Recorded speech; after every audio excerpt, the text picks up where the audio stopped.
Alrighty, let's see if I can get a test here on the sound. I believe my video looks good. Good morning, Andy. Hopefully you can hear me. Just double checking my sound right now. I had to swap to an alternate. All right, sound is good. I had to swap to an alternate streaming system. Our typical streaming system was giving me trouble. I started about a minute later than I was hoping to start. All right, so I see some people are joining. I'm going to give everybody a few moments to get in. I put up what we call our strength alerts screen, just kind of as a welcome screen here for everybody. For those of you that don't know, good morning, Maryland. We have what we call our TI strength alerts. Just going to go over this real quick, kind of talking about this while I wait for people to pile in for the next moment or two. I see numbers starting to stream up.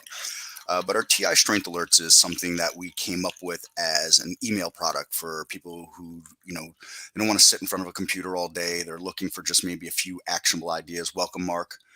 Um, Greetings. Happy afternoon in Germany. There, Moses. And so the strength alerts is just 5 ideas that from a very well back tested algorithm that we've come up with. And it's a email that goes out to people that subscribe just to that newsletter each week and a little write up about the market. So here's, some thoughts about the market that comes in the strength alerts each week. And I talk about, the stocks that we're looking at from it. They're all graded on different levels and a write up about each one. And this is available to all users as well. Good morning, Tyler. It's not just, even though it's an email product for people that subscribe to that, anybody subscribed to the software has access to it. It's right on here on our channel bar. You can come in there. Usually sometime by Sunday afternoon, we've updated the channel and, you can go through it and take a look at each one of those. Brian, good morning. And just have a look at all that. So again, I'm just going to give it another moment here before I get going on anything here. Let people kind of pile in and see what kind of crowd that we get. I know some people might have been here last night. So a lot of what we go through, today and tomorrow and in the week coming, there'll be a lot of review on some of this, but we'll keep poking into newer things as well as we go along too. So um, don't feel, afraid to use the questions panel. Um, if it ever seems like I didn't get to a question, I never ignore anybody. Good morning, Scott. Just sometimes, things start coming in a little quicker than I can keep up with, and I tend to, as a fair warning, go off on tangents. Trade ideas is just so big and so vast that talking about any one topic can lead you into 6 other topics that are really important to the topic I'm trying to be on. So, um, no afternoon session today, Peter. I'll just do this morning and I will do tomorrow morning. And then, Peter, I'll be back on, and then I'll do Monday. I'll start my 3:30 Eastern normal Monday. Um, we'll do it like that. And then, this coming week, I go 3:30 Eastern to about 4:30 Eastern. I'll make myself available later into the evening on the weekdays this coming week as well, as long as people are here engaged and interacting. So, but like I was saying, don't be afraid to use the questions panel. I never ignore anybody. If it seems like I didn't get to you and I've kind of skipped you, just throw the question in there again. I try to scroll back, make sure I got everything. If I've answered a question of yours but you want me to go further, or I didn't get you exactly what you're looking for, don't be afraid, ask the question again. We'll keep poking at it until we get you there. While I have a very good handle on the software for using it for so long, I don't have the answers on every single thing about the software. So there may be an occasion where Muhammad, welcome. Wow, all the way in Dubai. So you got to be heading towards dinner time at this point, no? Um, so if there's something that I might have a struggle with to answer, you can just pop. You can just pop an email to us and I'll get together with Mine's Greater Than Mine and we get you an answer that way as well. So, all right, numbers are ticking up a little bit here more and more. I think, we can start to get going here. I don't know, I see a few of these names that I recognize from last night. So I'm gonna hit a few things that will be review from last night, and then Moses, I want to make sure. Well, you were around when we started building some scan last night. So one of the first things I always like to tell people is this with trade ideas. There is no best, all right? When you say, what's the best momentum scanner? What's the best pullback scanner? What's the best day trading scanner? That's like asking someone what's the best pizza or what's the best sandwich or what's the best soup. If you don't like seafood, I can't tell you that New England clam chowder is the best. All right. If you don't like pepperoni, I can't tell you pepperoni pizza is the best. Someone might say pineapple, and in some areas of the world, that might get you shot for saying pineapple on pizza. Making a joke, but I think you understand the point here. So, you have to ask yourself what you're looking for in a scanner. And, we can go from there. We have lots of pre built scanners, a lot of things to help get people going.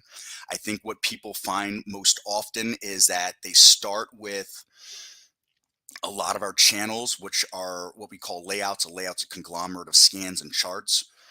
And from there, they start to say to themselves, I like some of the things in this, I don't like other things in this. And they start to piece together their own scans, their own layouts, edit what we might have, save it to their own local save or their own cloud, um, and eventually start to build their own scans.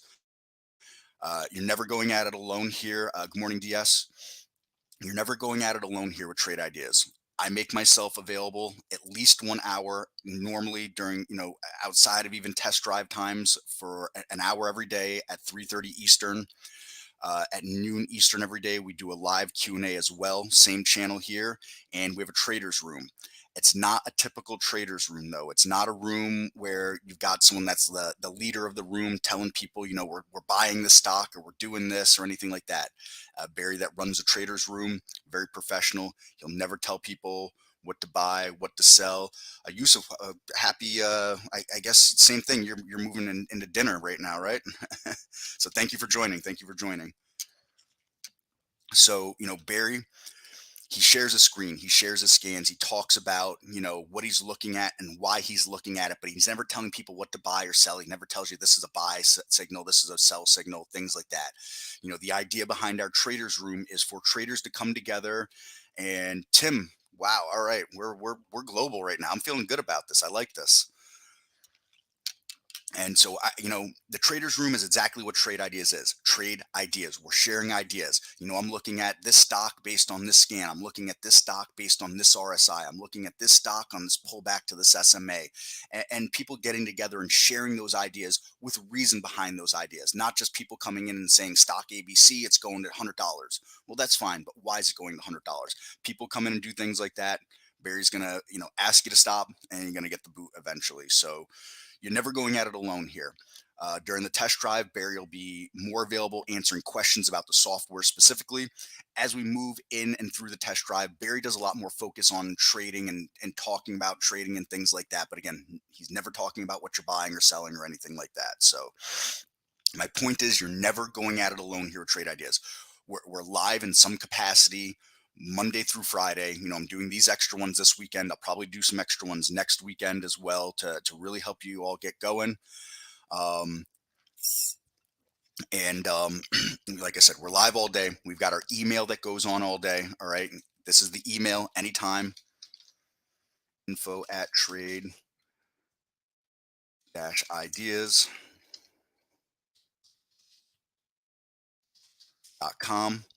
All right. You can get us there. Someone's there most hours. I'll say probably sometime in between 10 p.m. Eastern and 4 a.m. Eastern.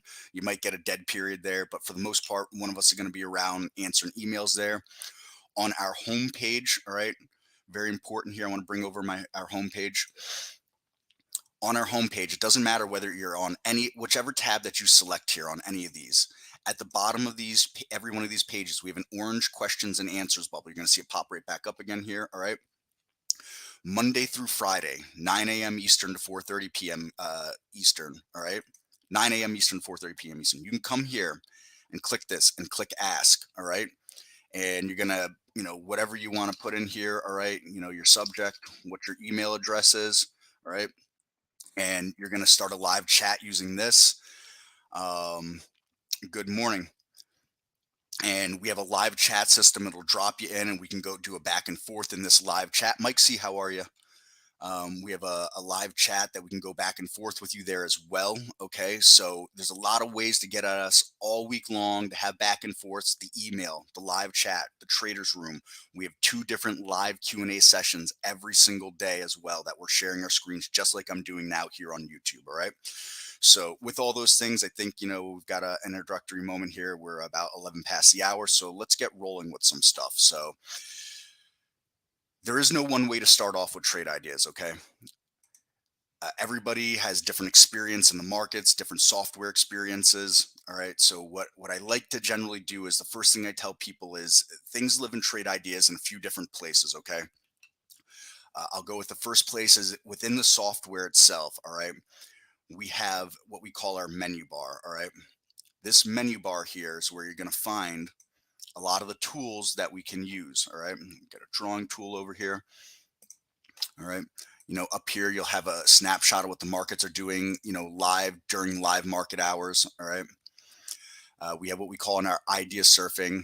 This does trip people off up at the beginning. Essentially, what idea surfing is, it is a way to cycle through what we call top lists. If you have a price alerts window, we're going to cover price alerts shortly here. And also on Holly, it'll cycle through the first three symbols on each one of those changing. And it's a passive way to cycle through those symbols on the charts. Let's say you're eating lunch at your desk or you're on some kind of other work call or something like that. It's a passive way to go through the top signals on these different scans and bring them up on the charts just to kind of look at those. We can turn idea surfing off a couple of ways. I can just click on a scan. Now you see it's gone to this right here. It's paused. All right. We also have, like I said, a lot of stuff lives up here on the menu bar. All right. And if we were to come to tools and options, all right, there's all kinds of things that are in here that are important. We're going to get to all of this. Um,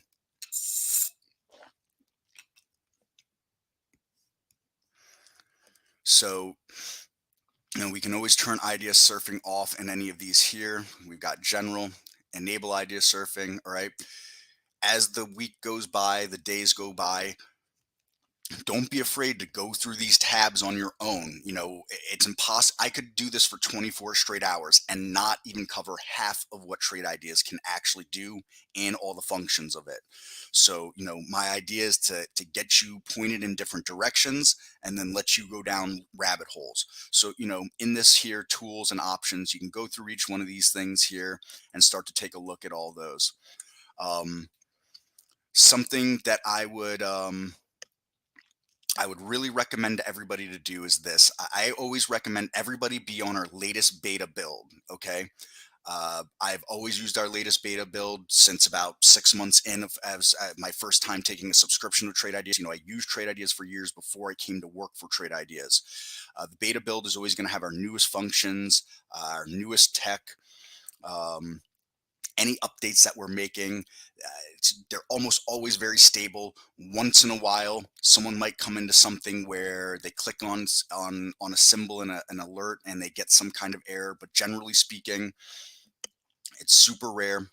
So to know you're always on our latest beta, everybody, if you want to follow along with this, I think it's important here. It's something that people don't always seem to get right away. If we go to tools and we go to options, all right, look for upgrade here. And what you're going to want to do is select all releases. Okay. And then you're going to go to save. And by doing that, if you were not on our latest beta, all right, what will happen is once you do that, this new here will go to a bold green, all right, indicating, hey, something new is going on here. And when you click that, you'll come here and there'll be a tab here above this new alert saying the upgrade or update. I forget exactly what it says now. And by clicking that, it'll take you to our download page. And on our download page, when we get there, I'm going to show you right now, just in case some of you are on the production version and you'll be making that move. Oops.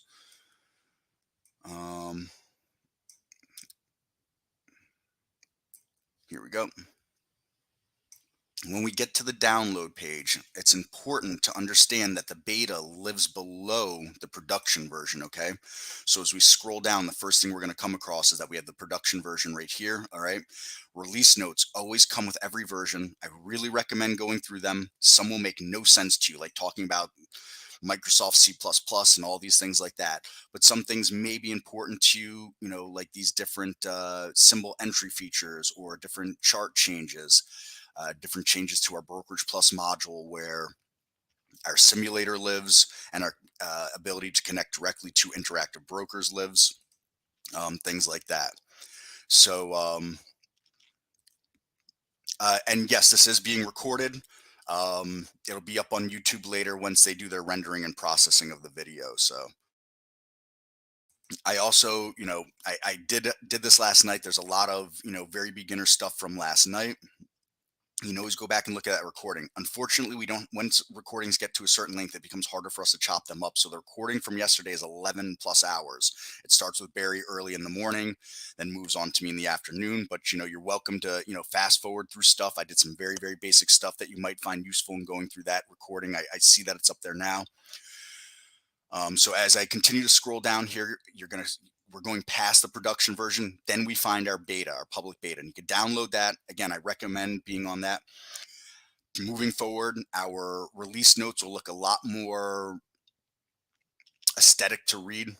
It'll be less of just a block of text. There'll be pictures that'll accompany, screenshots that'll accompany, and there's going to be links that accompany these two here, right, for you to get you, headed. So, new stock races. This session, it'll be as long as I've got people around and engaging for a while, I'll stick around. I'll say I'll finish no later. I mean, no earlier than 10 a.m. Eastern. So, I started at 8, and, about at least 2 hours I will go. Um, So, and for those that don't know, Mike C has been around a long time, so he knows his stuff. Mike C's, he's kind of one of us. So back to these notes here. All these important things will be in these notes. I understand that a lot of the stuff, especially to test drivers and new users, they won't make a lot of sense at the beginning, but it's putting puzzle pieces together, and eventually things will start to click for you. So, with that said, um, yeah, you're very welcome, Uma. We'll look forward to seeing you shortly. So with that said, take your time, go through things, don't get discouraged or frustrated. Like I said, there's no one right way to do any of these things with trade ideas. So the menu bar up here is where a lot of things live, all right? Where we can load things from, where we can save things from. We have our cloud save, we have a local save, all right? We have a cloud load, a local load. The difference being is saving to your machine versus saving to our cloud. I always recommending having everything saved to our cloud and locally to your machine for two reasons. One, let's say you get a new computer, you don't want to transfer everything perhaps, and so saving to the cloud, boom, you can load your scans from anywhere in the world. Also, if you're traveling, let's say you're on a business trip and you can still do some trading, or you want to do some work on your layout on this business trip, you can load from the cloud anywhere in the world. It's only one login at a time per account because we have data restrictions with the NYSE. So I call it a no Netflix clause, meaning you, your wife, and your uncle can't all be logged onto the same account at the same time because we have data restrictions about how many people can be using data at once from the NYSE, the Amex, and the NASDAQ. But also, the cloud enables you that, let's say, you've got a kid, they spill a glass of orange juice on your computer, it fries. Well, your layout, all your scans are safe in that cloud when you get your computer fixed. The local layout, this is where what we call a default layout will live. Your default layout is going to be the layout that starts up every single time you start trade ideas. So whatever you have for default layout now will not be your default layout in a month from now. It'll not be your default layout probably late tonight, to be honest with you, or early tomorrow morning. We'll go over a little bit more of saving. You can have multiple layouts. I always recommend having multiple layouts. I don't think having all your scans for pre-market and post-market and regular market time together make any sense. I'm all about simplifying layouts so that you can stay focused and narrow on what you're trying to do for trading at that time. But again, to each their own. These are just kind of, I think, helpful thoughts and tips that I wish I had heard early on as a user. All right.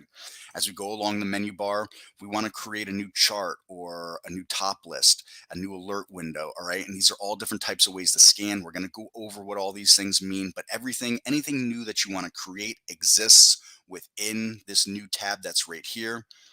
All right. Tools, again, different things that live in here. We will go over a lot of these things. I don't know that we'll be able to cover all of them today, but over this next week, I believe we'll be able to get to all these items. Also, you're going to come across these items on your own. In this Windows tab here, it's a way to show all of our windows, what's going on, what we have loaded. Sometimes windows get hidden on us. Um, Good morning, David. Sometimes windows get hidden on us. We can, get tripped up with extra windows we didn't know were there and could be slowing us down. And so it's a way for us to get to see everything that's loaded. The help tab. This is going to be your best friend coming forward, especially when we're not live. And you're going to say, gee, I want to send an email for this, but morning, Paul. I want to send an email for this, but maybe I can also figure it out on my own while I get that email answered, or wait to get that email answered. In this help tab, we have an entire full searchable user's guide. It's an unbelievable user's guide. Okay. Every time when you're building a scan, we have a definition for all the different alerts and filters that we have. An alert is an event. Okay. It's a new high, a new low, a standard deviation break, some kind of range break, some kind of possible candle pattern that, we have a few different candle patterns that can be done as alerts. A filter is a price range, an RSI range, some kind of simple moving averages. We only have simple moving averages to scan on. We can put exponentials on charts. Um, we hope to add more exponential moving averages and simple moving averages in the future. I can give you no timetable for any of that, but we're always updating and innovating with the software. So those are just some examples, though, of what a filter is and an alerts are. All right. Each one of these channels, we have a description of them. We've just done a lot of updating, especially in the last 10 days on our channels. So there might be some things here that are off. Just know that if something is there, or you're seeing a disconnect with some of the things, we just haven't been able to update the web page on the channel descriptions yet. Okay. Some different help videos, some FAQs. All right. And so these are important things that live here in the help channel. And then of course the account channel, how we log in, when our account expires. Sometimes the software, it can happen, we can get hung up. It could be our ISP that hangs us up, individually, each person. Sometimes there's just a hiccup in data, things happen. We can do what's called a connection reset here real fast. It'll just switch what server you're actually on and get things flowing again. If it happens, it's not an often occurrence, but it's a tool that we have to be able to do that. Um, and so those are the main things that are up in that menu bar. All right. So that's one place that things live for this software. A second place that things are going to live for this software is on our website. We have our accounts management page where it says login here. There's a lot of things that can be managed in here. Okay. I'm not going to go down that road because there's some very, very advanced things in there right now, but just know that there are things that can be managed in here. Feel free to go into there, check it out. All right. Your login to this accounts management page on our homepage is the same as your login to Trade Ideas. All usernames are case sensitive, so be very cognitive of what your username is. If you have a capitalized letter on that first name, if you have capitalization anywhere else, through your username, all very important. You'll get, bad username if you don't have the exact case. It's kind of a pain in the butt. We wish we could change it, but again, for some security reasons and a few other reasons, we don't and we can't. So that's where that is. The last place that's very important to understand that everything that lives in Trade Ideas is a right click in the software.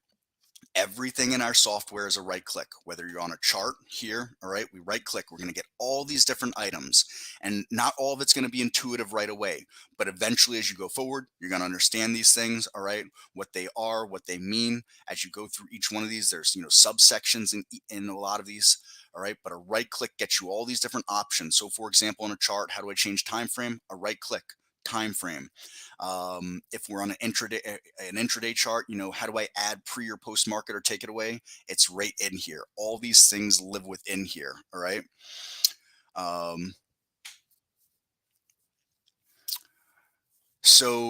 Mohammed, yes, it's because you're on the web version. It has a slightly different feel to it um, than the app. All the scanning is going to be within there. It's just some of the right click and things like that will be a little bit different. On the web version, look in the corner always. You're going to have like a 3 lines right here. So you'll find what normally is a right click, a lot of those things here. Um, it'll start to click with you afterwards. Unfortunately, in the web version, there are a few items that are just simply not available right now. We're working to bring it up to speed, but the coding of it is 100% different.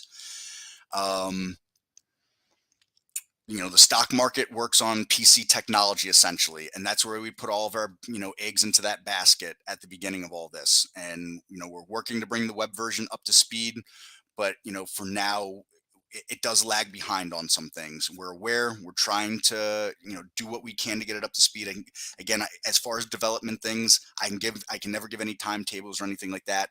The development team doesn't always tell us a lot because they don't want us leaking anything out. So the other thing that I can recommend to anybody that is on a Mac or a Linux system is a virtual machine. Boot Camp for Mac users, I know, is an option. Parallels, Amazon Workstation, AWS, or Microsoft 360 are all virtual machines that you can use to get the downloadable app. All right. So, some options.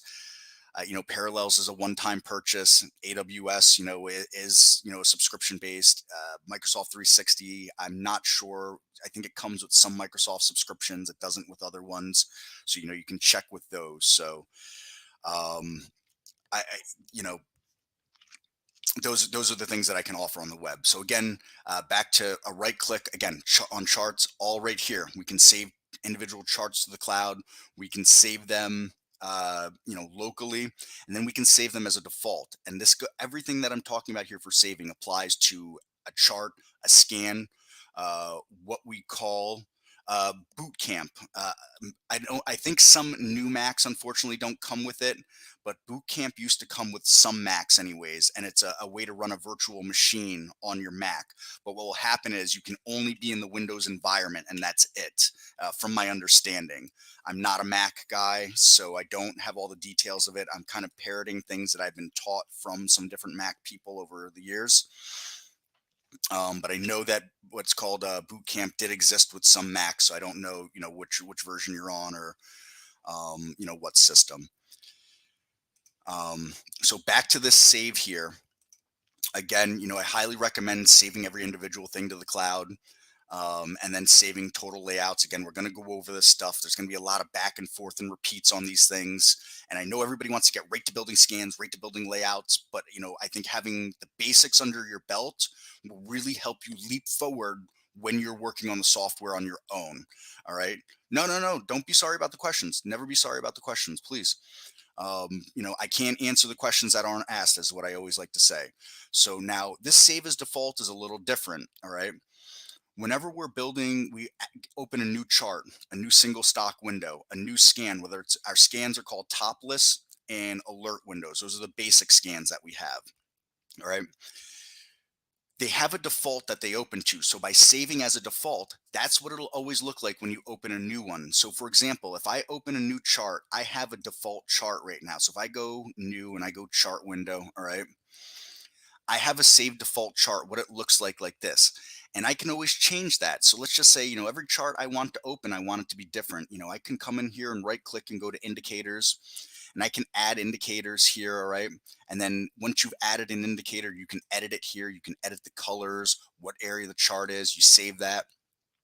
If I have a chart that I like, so for me, for example, I only use really 2 indicators on all time frames.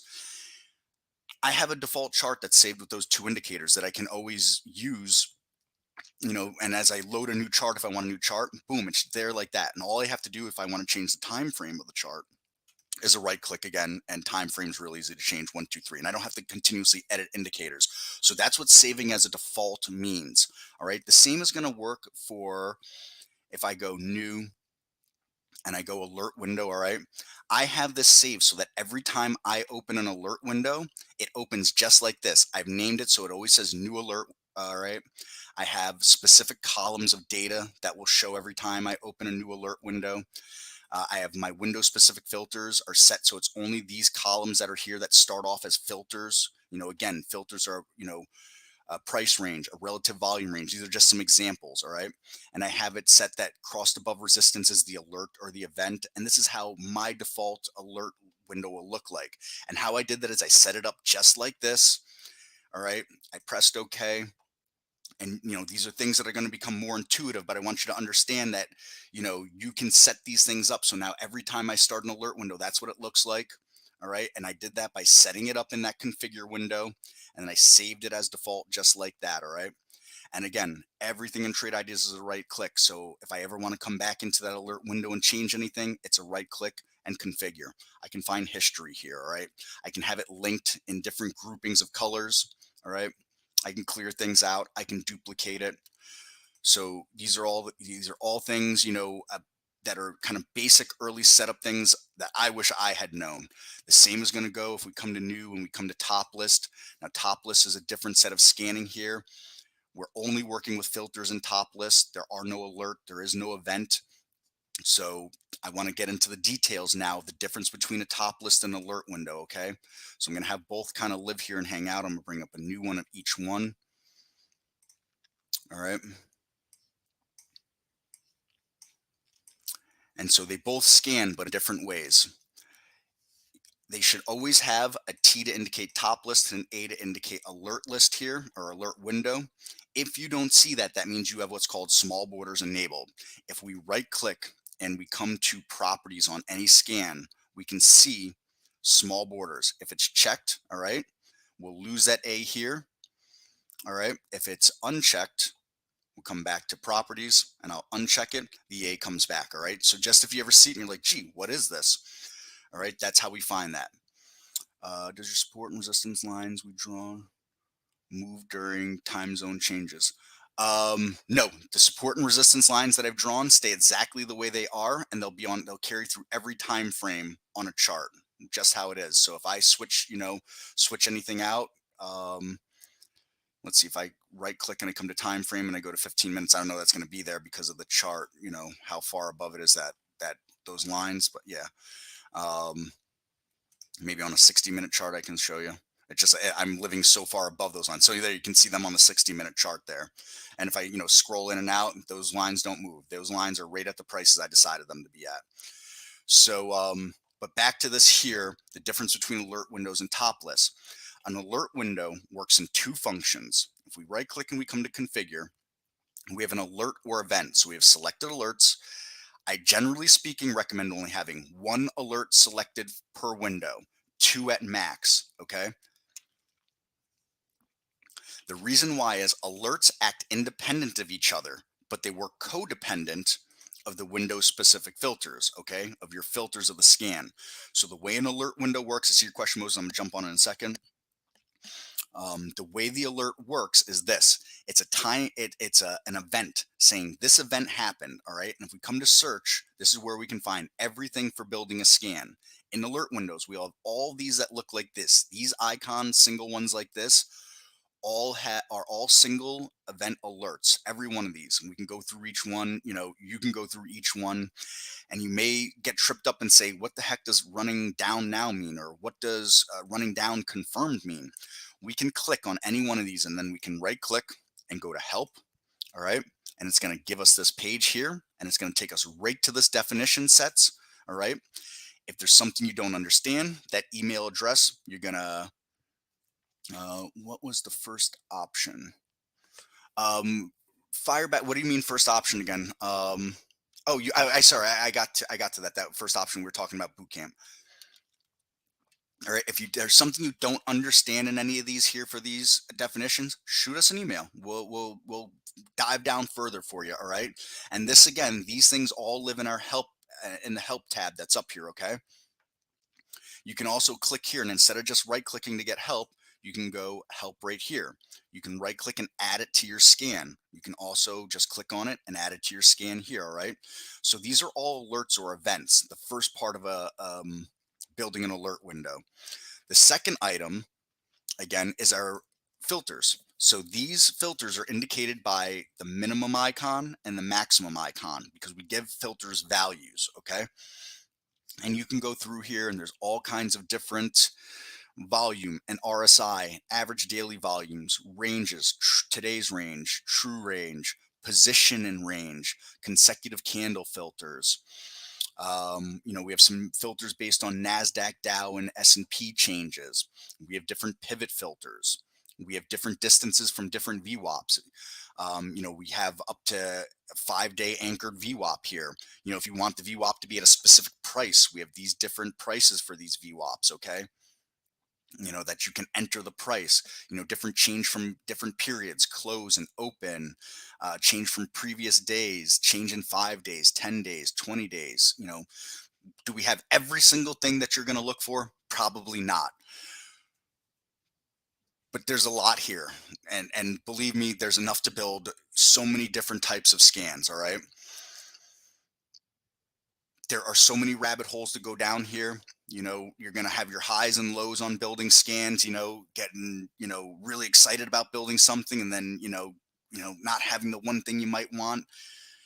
I can guarantee you're going to be able to build a lot of stuff, linear regression, ADX, they're just, again, the list goes on and on, all these different moving averages, all SMAs, but on different time frames. There's a lot there. There's a lot here. All right. You'll go through it all eventually. But this is how alert windows work. So the alert or the event.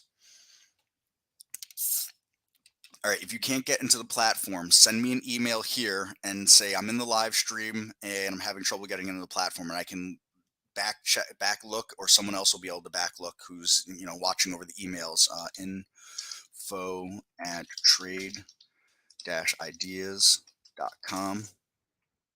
It's going to be probably your username. Remember, your username is case sensitive. So look at that welcome email that you got and look at what case. Is there any capitalizations in your username? Make sure you enter it exactly as that welcome email says your username is. But if you're still having trouble, email us there. All right. So again, a twofold system that alert windows work. This event has to have happened. I happen to like this crossed above resistance alert.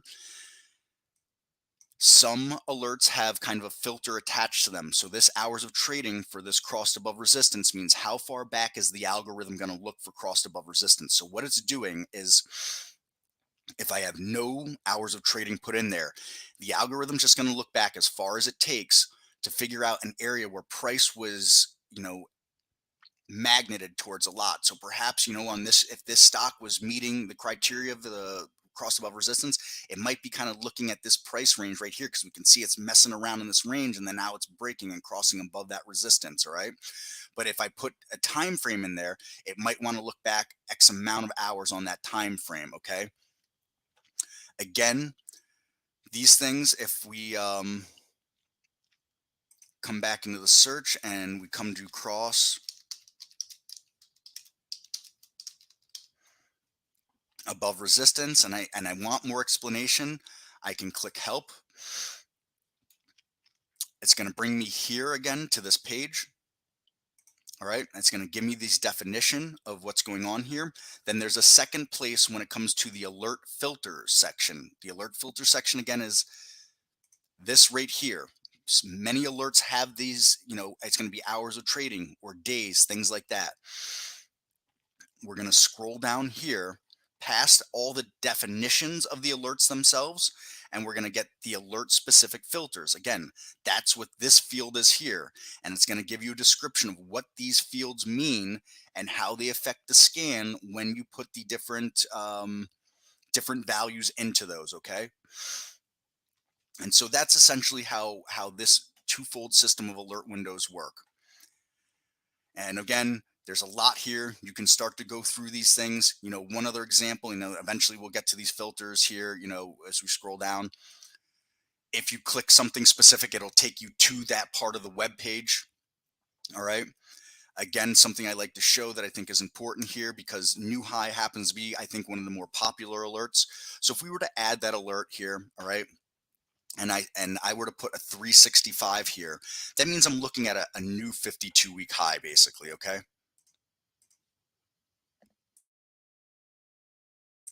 And the reason why I want to point this out, very important, is that we count weekends in this, okay? So, I've come across recently someone who couldn't understand why their scan wasn't picking up something that it was supposed to on a new 10-day high, because entering the 10 like this included weekend days, which threw off what they were looking at. So just, if you're not getting results that you want, there's always going to be a reason for it, and we can always troubleshoot you on it.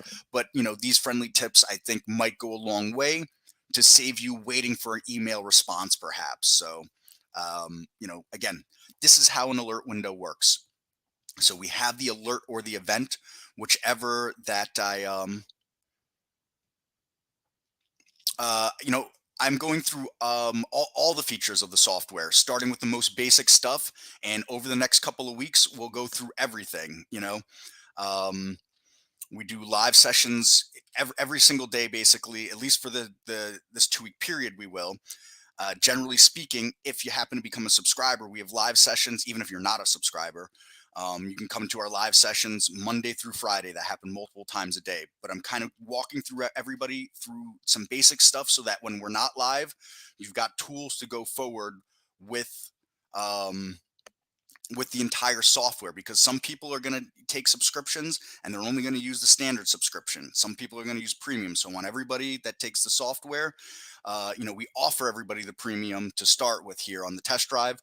And some people, we've had people email, oh, I only need the standard subscription for the test drive. You don't need the desktop app. I recommend it because the web version has a different look and different feel, because it's a completely different technology. Also, the web version, unfortunately, there's a couple of items in it that just don't exist in the web version that are in the app. Um, Again, as my spiel goes, I don't work in development, so I can't, all I can say is I'm sorry on that. I can't give you a reason other than the technology is completely different. The stock market works on PC technology, and that's where we put all of our baskets in.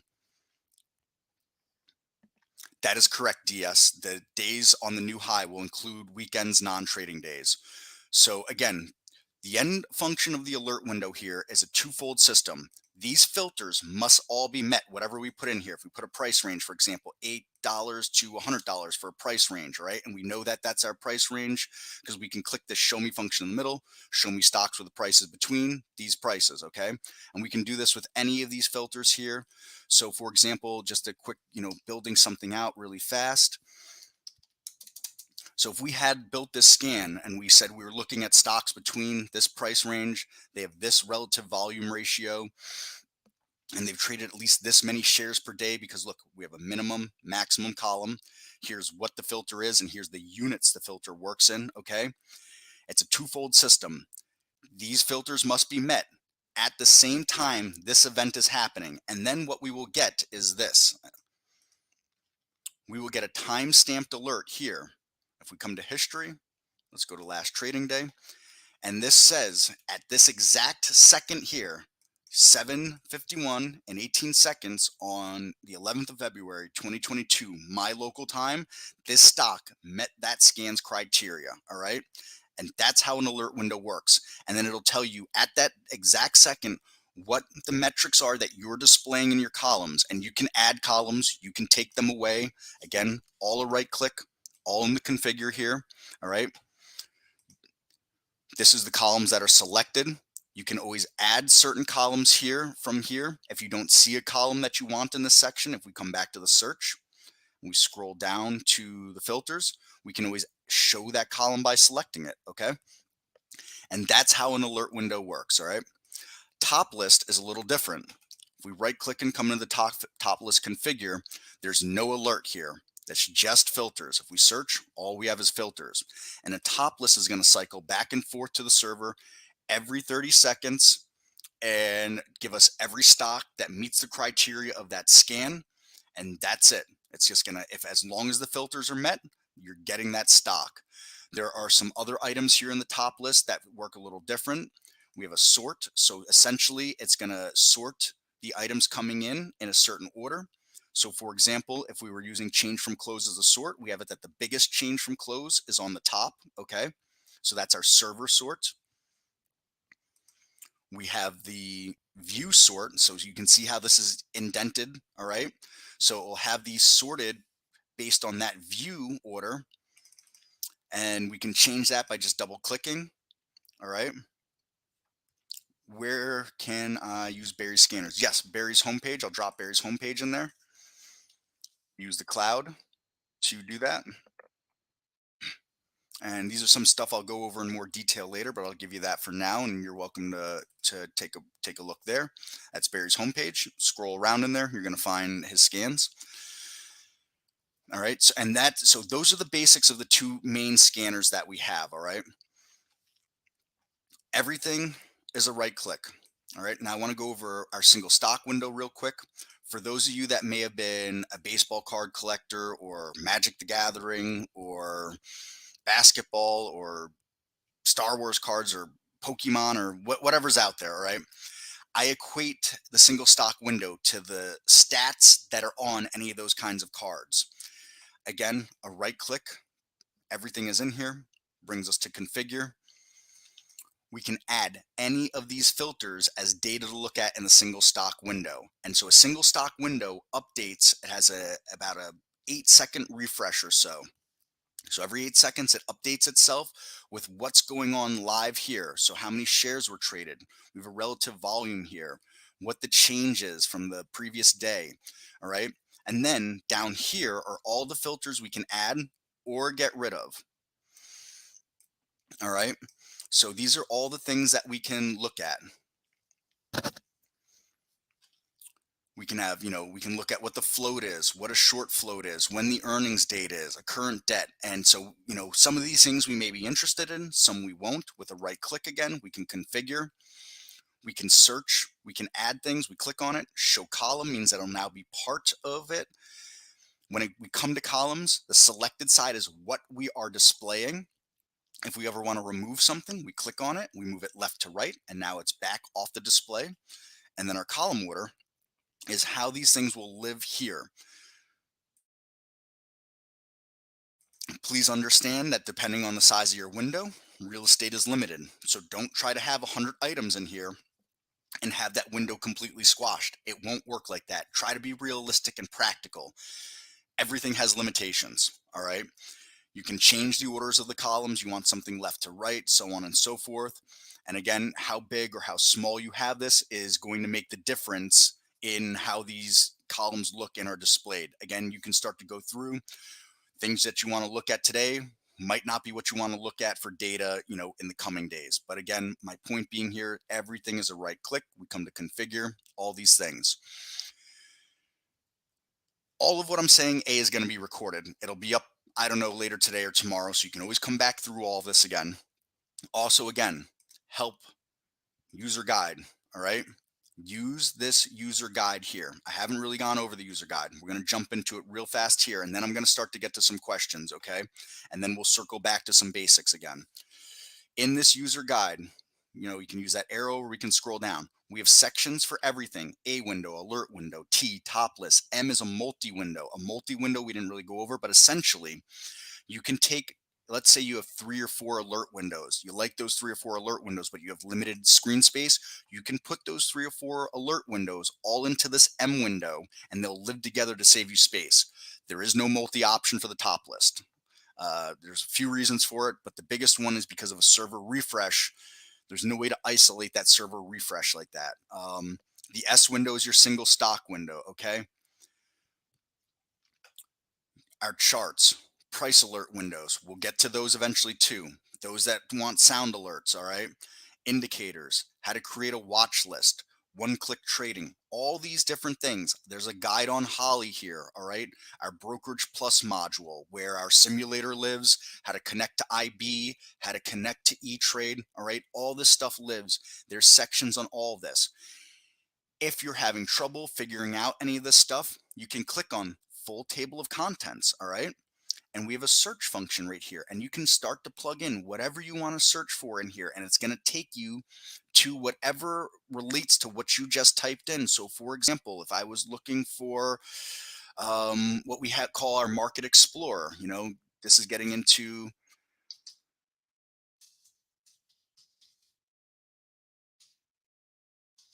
some more advanced stuff.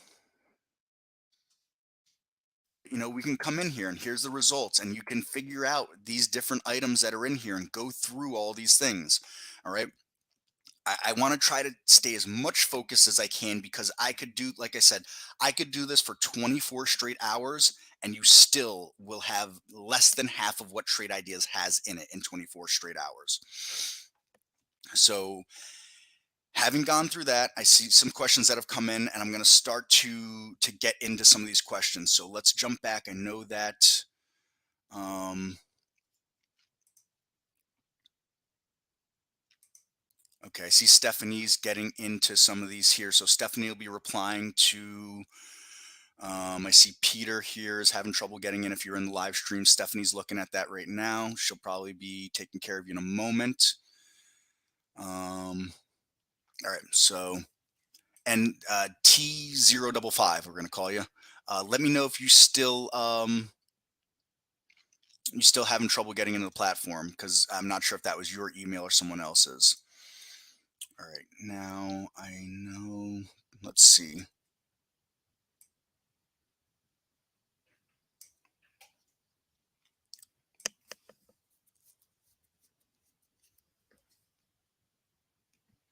Sorry, I'm just reading through, making sure that I touch on everything that people are looking for right here. Mac support, then did the time zones. All right, so when I open a chart window, the candlesticks are very narrow and compressed. How do I enlarge the candlestick? So zooming in and out on the chart, real good one, real simple one. We might change some stuff in the future, who knows, because some people find it intuitive, some people don't. But if you hold your CTRL key or control key and you scroll with your mouse wheel, that'll zoom you in and out like that. If you let go of the CTRL key, the control key, and you just scroll, that'll take you back in time, and that's indicated here. All right, just like this. All right, that you're back in time, and you can always get right back forward by clicking that right there, and bang, you're back into present time.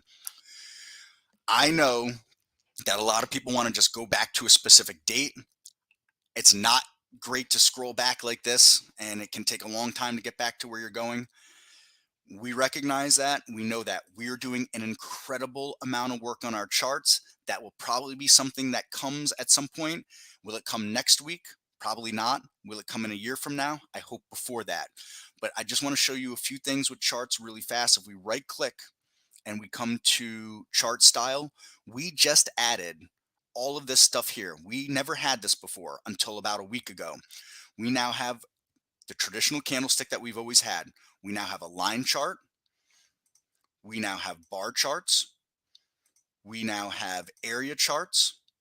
We now have open, high, low, close charts, or open versus close charts, excuse me. And we have open, stop it, open, high, low, close charts as well. All right. So there is a lot here.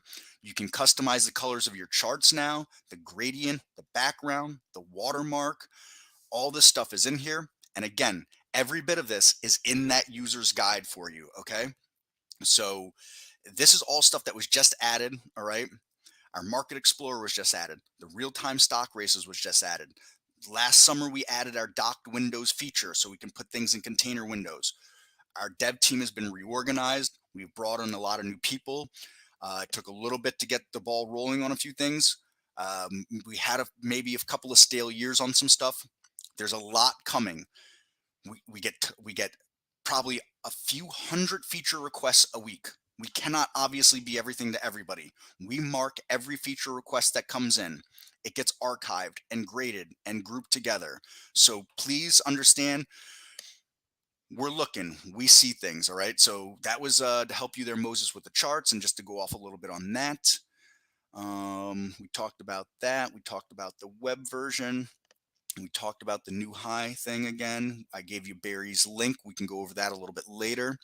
Are you allowed to base what TI's base code is written in? No, Michael, you can't change any of the coding. We don't have a code compiler. We have some custom coding abilities, but they have to be from short codes referenced within our system. Some really advanced stuff, Michael.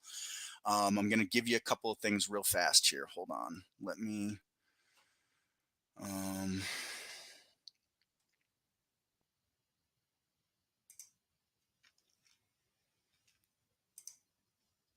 let me get you something. I'm going to get you a few items here. You guys can bookmark these things. So I've got a video here. Now this is going to be super duper advanced stuff, but for those of you, I know everybody goes at different speeds, have different levels of things. This video is going to go over our custom formula editor, all right, and some stuff in there. And then again, if we come to, where's my user guide? Help, user guide, all right?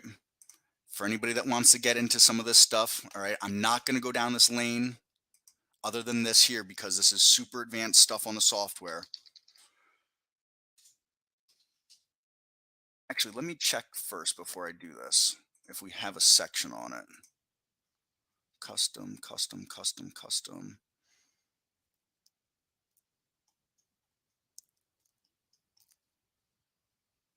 Custom formulas, all right, here.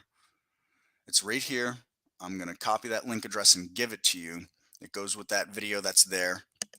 All right, so you can check that out for the custom coding. Like I said, it's super advanced stuff, but you don't need to be a coder to really understand it. It's very basic C stuff. The codes are written already. You can't alter them.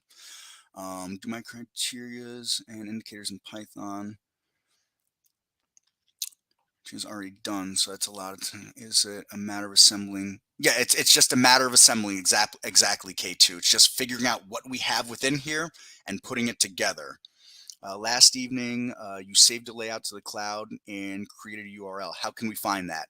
So that gets right to our cloud saving and how we can share things. So if we go to File and I go to Load from Cloud, that link, that layout that I saved is right here in my cloud. And if I click on that and I go Share, it's going to give me that URL here.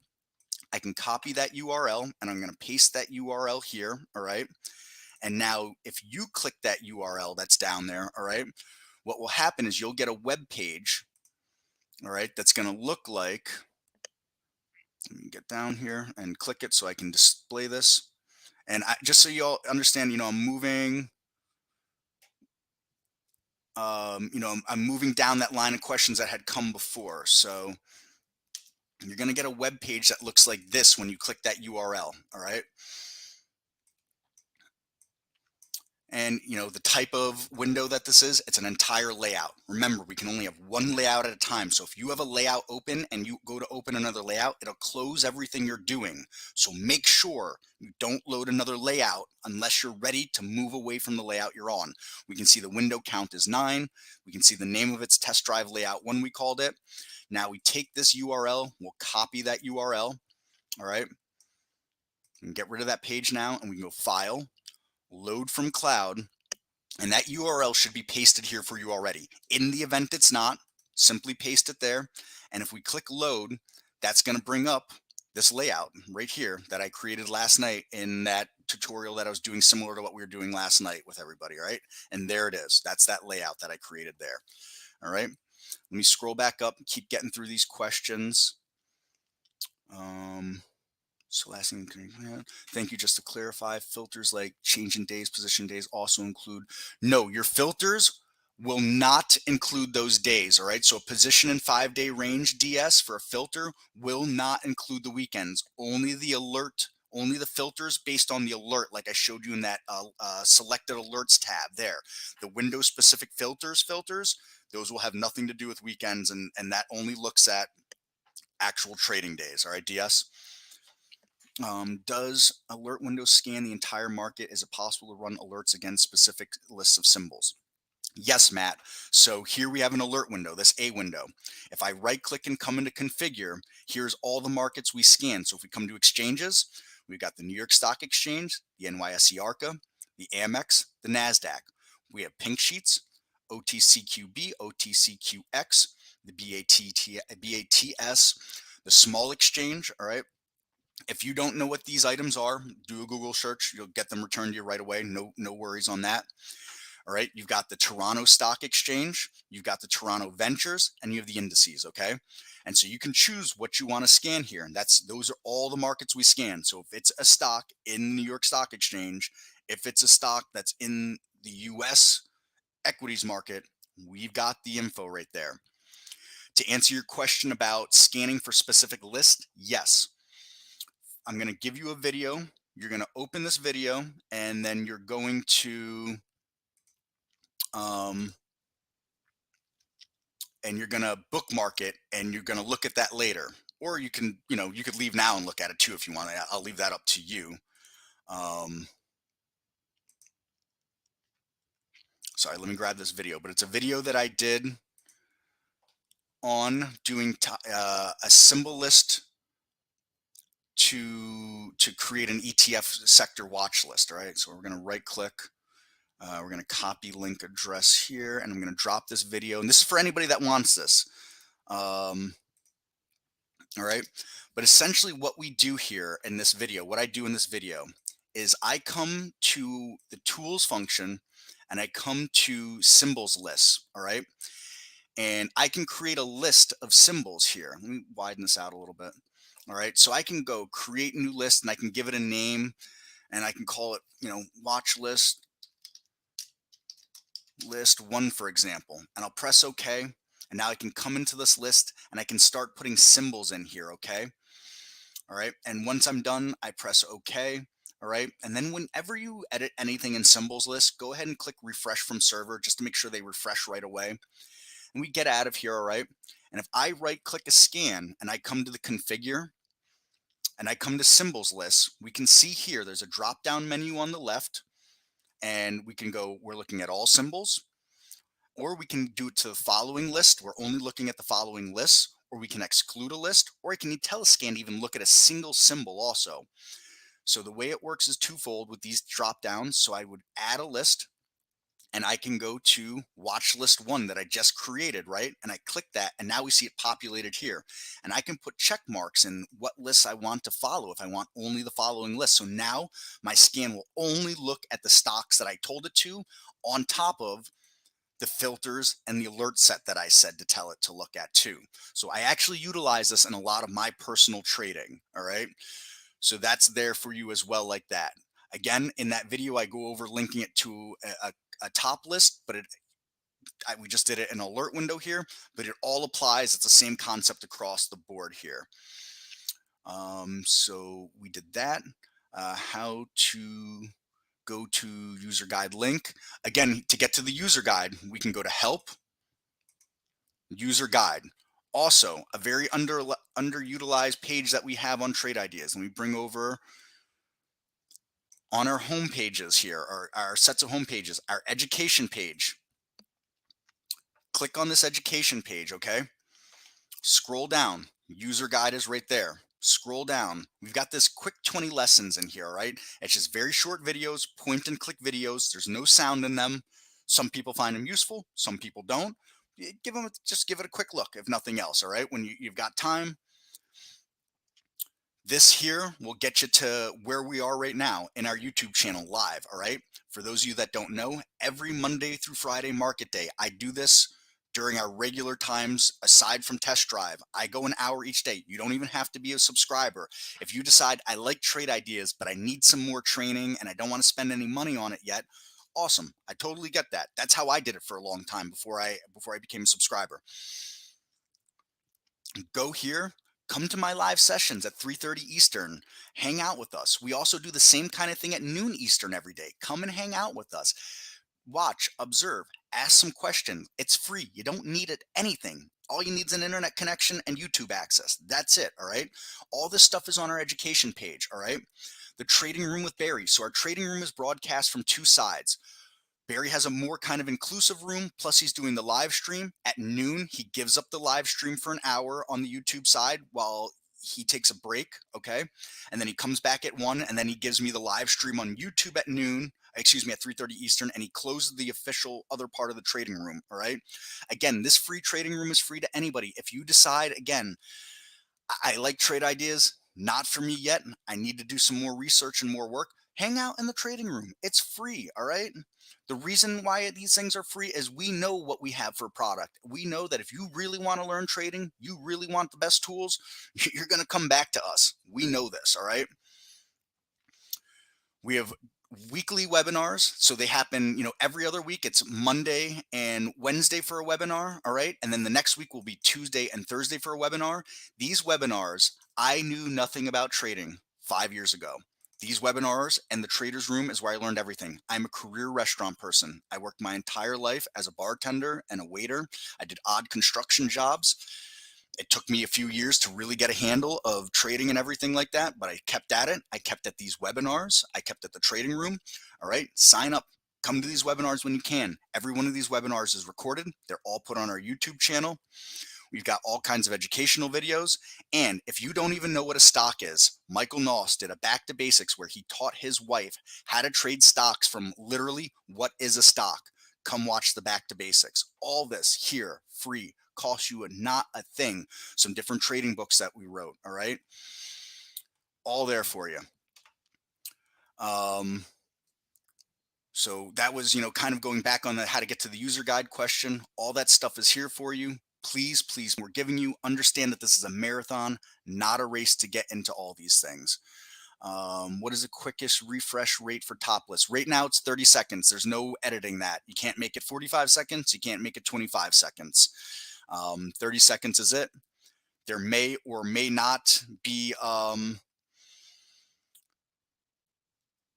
there may or may not be an update to that because of the stock racing. There's talk about us going to a 5-second start time and a 5-second countdown versus the 30-second countdown that happens because of the refresh on the top list. I can neither confirm nor deny whether that will happen or not. All right. You can create, there is a tab called symbols list. You can create a list. Oh, thank you, Fluke. And then this is really useful. Mike C, stocks like this feature. Yeah, I'm gonna grab that in a moment there, Mike C. Call me Louise, still not in, but working on it. All right, Louise, did you send an email to us yet? On your alerts section, any reason the alerts are several candles after alerts as trigger, for example, crossed above VWAP? Yes, Fluke, this is one of my biggest pet peeves in here, Fluke. All right, so we come to configure and we come to search and we come to cross. There are several cross alerts that we have that have a built-in volume confirmation algorithm in them. It's going to affect the VWAP crosses and it's going to affect these SMA crosses. There's nothing we can do on it right now. We tried to pull them out of the coding, but pulling them out of the coding rendered the alert completely ineffective. In hindsight, it didn't work out, but we thought a lot of crosses come in that are just noise crosses and they're complete nonsense. So we thought we'd filter out the noise by putting these volume confirmations in. And unfortunately, the way the whole thing is coded together, we can't just pull them out. We've been working on it. It's not from lack of effort. We hope to have it remedied at some point. So any of these SMA crosses, some of them can appear to come late. It's not appear, they come late because it's waiting for the volume confirmation to be satisfied that's built within it. It's a kind of is what it is. I'm sorry. There's nothing that can be done about that. However, we do have a ton of SMA filters, all right? And we have VWAP filters, all right? And so let me get rid of that. And the new racing feature, Fluke, can allow you. So one of the issues with Topless was there was no event or no alert with it for people, but they only really wanted to see the filter satisfied and still kind of want to get an alert to something's going on. Our stock racing feature now allows you to take up to the top 20 stocks that are on your top list and see them actually moving in real time based on some criteria. So you can build a top list now with a couple of different SMA filters, all right, or a VWAP filter saying, I want to see stocks that are near this VWAP or at or crossing this VWAP essentially. And then the top list will show you the stocks that are doing it. And then the stock race based on that top list will show you what's really moving right now to get you, get you your cross essentially. A little different than the alert does, but it'll get you live, a live move like that, Fluke. So bear with us that that's a great workaround. Especially for day traders, this stock racing feature, it's revolutionary. I haven't really day traded much over the last year plus. I'm kind of a swing scalper. It's been tougher for me in this market chop the last year or so. I started day trading a bunch again because of the because of the stock racing feature, and I'm having better success than I ever actually had day trading. And now maybe it's beginner's luck with the racing features. We're going to cover some more stuff in the racing features in a few moments here. We're going to circle to the stuff. Like I said, I'm going to stick around for a long time, hanging out with you, with all you folks. And I'm going to try to get to all this stuff. And like I said, I could do this for 24 straight hours and still not cover everything. All right. I wouldn't even cover 50%. But so that's just to kind of touch on what you mentioned there about the VWAP coming, looking like it's coming late. I think we're starting to catch up on some stuff here. How to save a layout using multiple monitors. All right. So what you're going to want to do here for this is on the saving your layouts using multiple monitors, get your windows all arranged exactly how you want to see them. All right. Come to tools and come to options and come to layouts. Okay. So anybody that's multiple monitors and we're saving layouts on multiple monitors and things like that, again, tools, options, layouts. Okay. Unless you tell what to be your main monitor to the system, your main monitor will be whatever you've selected through your PC setup yourself. Okay. If you select this here, open relative to main window, wherever your menu bar is, that will be considered your main window. And that's how things will open relative to this here. So you're going to want to play with, do you need this checked or do you not need this checked? Okay. And that's how things will open. So because I have this checked right now, whenever I open any layout, all right, that's how the layout's going to open, that based on this is my main monitor. All right. So that's how that works. So you'll have to figure out, do you want this checked or do you not want this checked? With how you're positioning things and what you determine to be your main monitor or not. While we're in here, a few other items. Save layout on exit, okay? When you click this X here, if you've got this checked, it'll save whatever you are working on as your default layout, meaning that is what loads the next time you start trade ideas. All right. If you have this checked and you click X, it won't save your layout at all. Okay. It'll just close the program. That's the end of it. If you have this checked, it'll ask you, do you want to save that layout? And if you click yes, it will save it as your default layout. That means that next time you start trade ideas, that's what will load as your default layout. So right now, if I get out of this and I click X, it's going to ask me, do I want to save this as my layout? I would click no, because I don't want this as my default layout. I have my default layout. I'm not looking to change it right now. Okay. That gets back to some saving items here that we're gonna hit real fast. All right. Trade ideas saves in two places. One, our cloud. Okay. Again, this is a way for you to ensure that if you're traveling and now you're working on a laptop traveling, you can access your layout from anywhere in the world. If your computer melts down, you get a new computer, you've got it right here in the cloud. We also have the local save. All right. And also here's your load from cloud too. Anything saved to the cloud can be loaded from there. You have your local save. So if I click save layout right now, it's going to default to be default layout underscored, just like this. If I save my layout like that, that'll become the layout that loads the next time I start trade ideas, and the layout that I had will be gone. Okay. We can name it. Now, perhaps we're working on new layouts, but we don't want it to be the default layout. We can name it whatever we want, and we can come back and load that layout by going to File, Load Layout. And you can see I have a whole bunch of different layouts that I've created over time. I touched on this earlier, I'm going to hit it again. It's good to have multiple layouts. Don't have a layout for pre-market, a layout for regular market, and a layout for post-market all jammed together in the same layout. There's no reason for that. It's first off, it's distracting. It's going to pull resources on your computer, on your bandwidth, and it takes up real estate. A lot of times less is better. Section these layouts off. Have a pre-market layout. I even used to have a layout I used to have a set of layouts. I had a layout for pre-market. I had a layout for regular market from open till about 2.5 hours after open. Then I had a layout that carried me from 2.5 hours after open to the close. And then I had a post-market layout too, because there were scans that were great from the open till about 2.5 hours for me that they just didn't work anymore. And so I was looking at other scans during the later market times. And so I didn't need all those items open at once. There's no reason for it. I don't want a whole bunch of things flashing at me at once. Maybe you do. My human CPU can only process so much information at once. And so I like to narrow that information down. So that's the short and skinny of saving layouts there. So we went through all that. I want to just hit this one more time in tools, options, layouts. We went over the saved. We went over the opening, loading layouts. In the opening windows, there are what we call docked windows, meaning that we can group all these windows together. My charts here are all grouped together. We'll get into docking in a moment. And then your grids, your data grids, your columns, do you want them auto sized? Do you not want them auto sized? There are limitations for spacing on this. We're working on taking away some of those limitations or giving more functionality and options to those limitations. But if you have a ton of columns, just know that you're not going to be able to size them the way you might like to right now.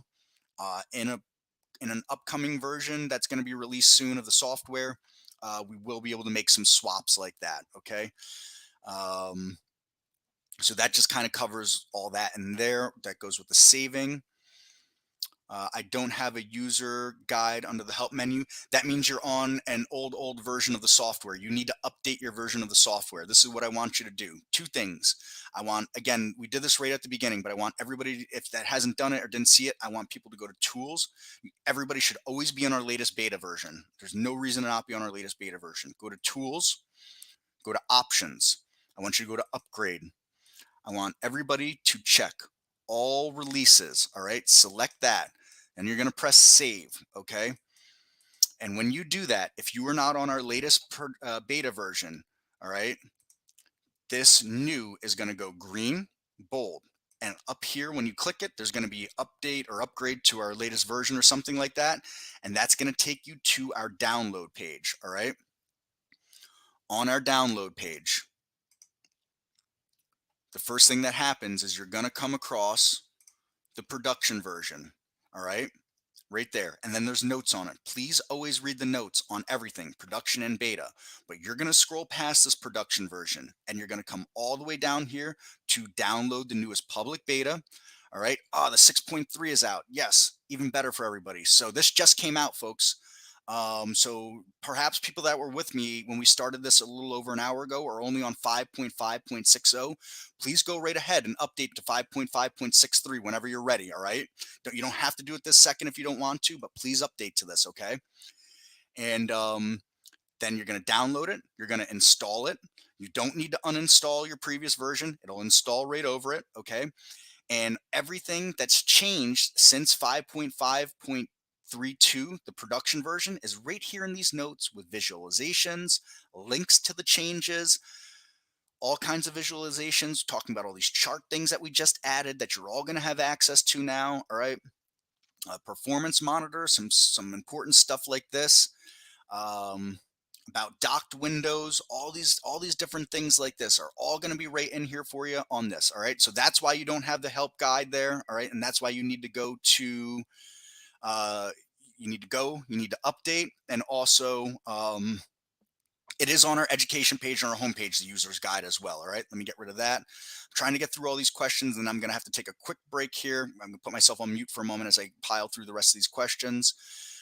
Is yesterday's evening session available on YouTube? Do all trade ICs especially on YouTube or just only a few? Is there an archive place? Yes, DS. So this is what you can do.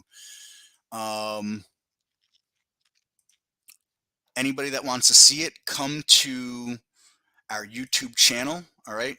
Here's our YouTube channel. I'm going to drop a link for everybody, please. As a personal favor, I'm going to ask everybody here. All right. Please come to our YouTube channel. Please subscribe. if you can make the effort, please like our videos. We're really trying to get a presence on YouTube. Here's a link to our YouTube. All right.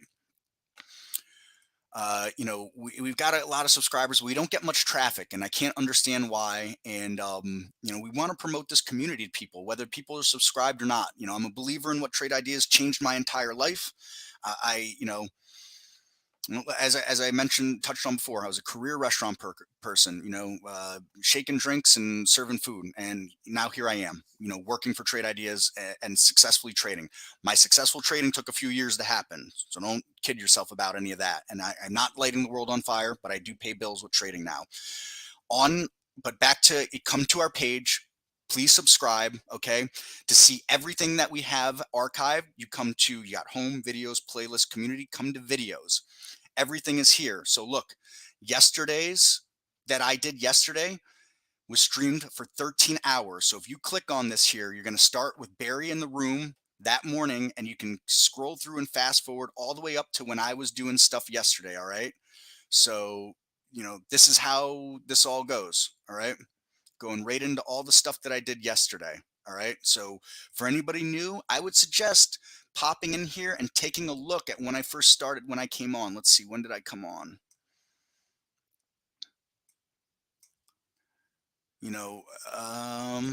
So sometime around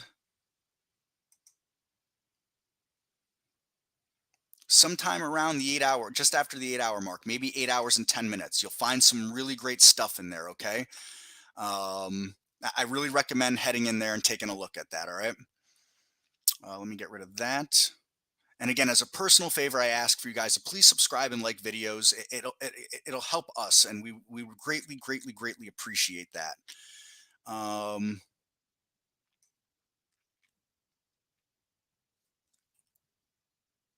Sorry, I'm just trying to get through these questions, and so I can take a quick moment break and relax my vocal cords for a second here. So the YouTube available, we got to that. Can you set TI to do OCO orders upon buy and sell? So anything that you do has to obey market mechanics, has to obey a bracket order, because we don't hold any orders. We send your orders to the broker. Your broker executes those. So you can't base an exit on a moving average. You can't base it on an RSI movement. It has to be based on a bracket order, okay? A traditional bracket order. And all that's covered in the Brokerage Plus section in our user guide. I'll go over a little bit more of that.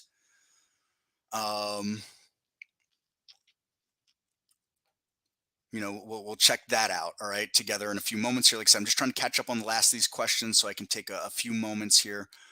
Can I have both production version and beta at the same time on the same PC? No, you cannot have them. You can have them downloaded. You cannot have them installed at the same time, Mookie. It's a smart technology that unfortunately will install one over the other. Does TI have playback capability? Mean, can I record my exits and entries to review? Kind of. We have what we call our calendar feature. All right. Tools. So hold on. Let me bring this up. Where are you? Brokerage Plus. All right. This is our Brokerage Plus module. All right. Here. You can go to new. If you don't have one open, you go new and you go to Brokerage Plus, and it'll give you a window like this. I think generally speaking, when people open their windows, it's going to have what we call a profit continuum at the top up here. I can't stand this thing. That's why it's gone. So that's why I get rid of it. Everybody will look a little different, because in columns, again, right click, columns. What data do I want displayed? Here's what's displayed. Here's what I can have. And these are all different things you can look at for your positions and exits and times and how much money you made or how much money you lost and all these things like that. All of them live in there. I'm not going to cover every one of them. Some are self-explanatory. Some aren't. You have a question on any of it? Again, an email for some of these very in-depth, more specific items here. But we have what's called the calendar feature here. It only works for our simulator right now. We can't link our calendar to your brokerage platform for this time. So you have to, if you want to review trades and things like that that are live, you're going to have to figure that out. Either, some other kind of trading journal or something that most of them are subscribed to, unfortunately, or, figure out if your broker offers. But if you're using the simulator at the beginning here, you do have this. You can click on dates and you can see, it'll give you this window here essentially and tell you, different things about what you did here, your activity, shares, some stuff like that. Um, what the P&L were on a few of these different items here. So that's what we have to offer right now as far as this goes on the calendar. And again, to learn more on the calendar, we can look at inside the user's guide. There's a whole section on Brokerage Plus that will go into this here as well. All right. Brokerage Plus is also where you'll connect to your broker. On the positions tab, we were asking about the bracket orders. We can send bracket orders just like this here, regular bracket orders. Are we going market and limit, stop limit? We're buying, we're selling. Here's where the stock will be entered. So if I click KPTI, it'll populate. For some reason, it's not right now. Why are you not populating there? Oh, I know why, because it's not linked to it right now. I have a linking feature. Windows, symbol linking, so link to all. So now watch. Nope, I don't have it linked. Sorry, give me a moment here. KPTI, why are you not linking? Oh, it's not linking because I'm not connected. Watch, connect to simulator. We're going to connect to the simulator. Give me a moment here. All right. Now we're going to get it linked.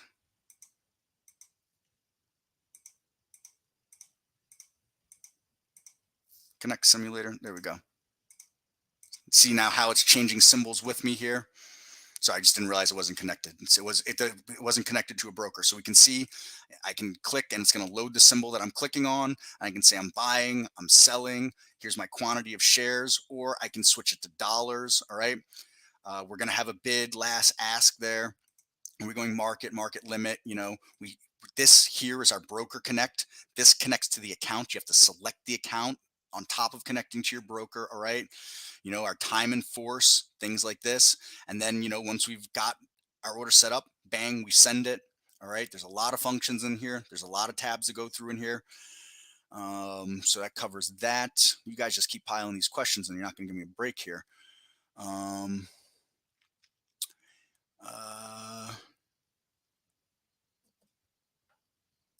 So that covers the kind of playback capabilities, Diego. So that's basically what I kind of have to offer you on that. This is really nice. Glad you're finding it useful, Brian. Matt, awesome. Does stock racing feature work pre-market? Yes, the stock racing feature works pre-market, but here's the caveat. There are filters that do not work in the pre-market and they will block all data coming in, okay? So if you use one of those filters blocking data, it won't work right. So for example, our relative volume filter does not work in the pre-market. And I know people throw up their arms, well, oh my God, I need the relative volume. We have a different filter called volume percent today. Works almost exactly the same as relative volume does. It just works in a percent. It works on the same 10-day average. That works in the pre-market. I can go over some of this stuff a little bit later, more specifically, but yes, stock racing does work in the pre-market. People are going to say, well, how do I know what filters do and don't work in the pre-market and post-market and so forth? You're going to send me an email, info@trade-ideas.com, and I'm going to get you a PDF, or someone's going to get you a PDF. The general rule of thumb is this: if it works in the pre-market, it works in the post-market, unless it specifically says pre-market for the filter. Obviously, pre-market stuff doesn't work in the post-market, and vice versa. Okay, so that's the short and skinny there. Let's see. It means a signal not generated in a second when the SMA is triggering. So it just means, I think that has to go back with the volume confirmation. It means that not enough shares had been traded in that period of time for a confirmation that SMA cross happened. That's what the issue is there for that volume confirmation. That's going back to you, Moses, that you put there.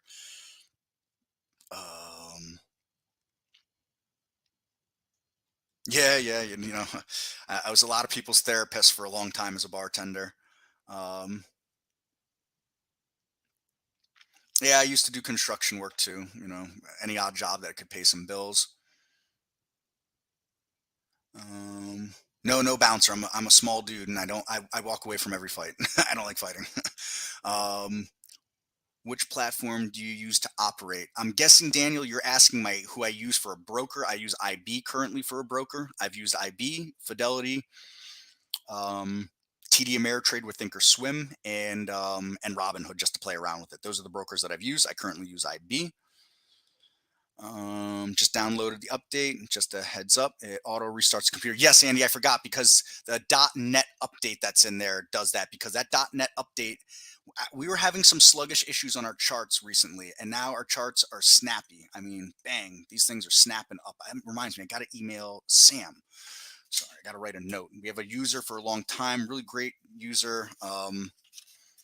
And some people were affected by an update that we had, and it was slowing down charts. We couldn't understand why, and we were able to now finally fix that, and they didn't want to update because of that.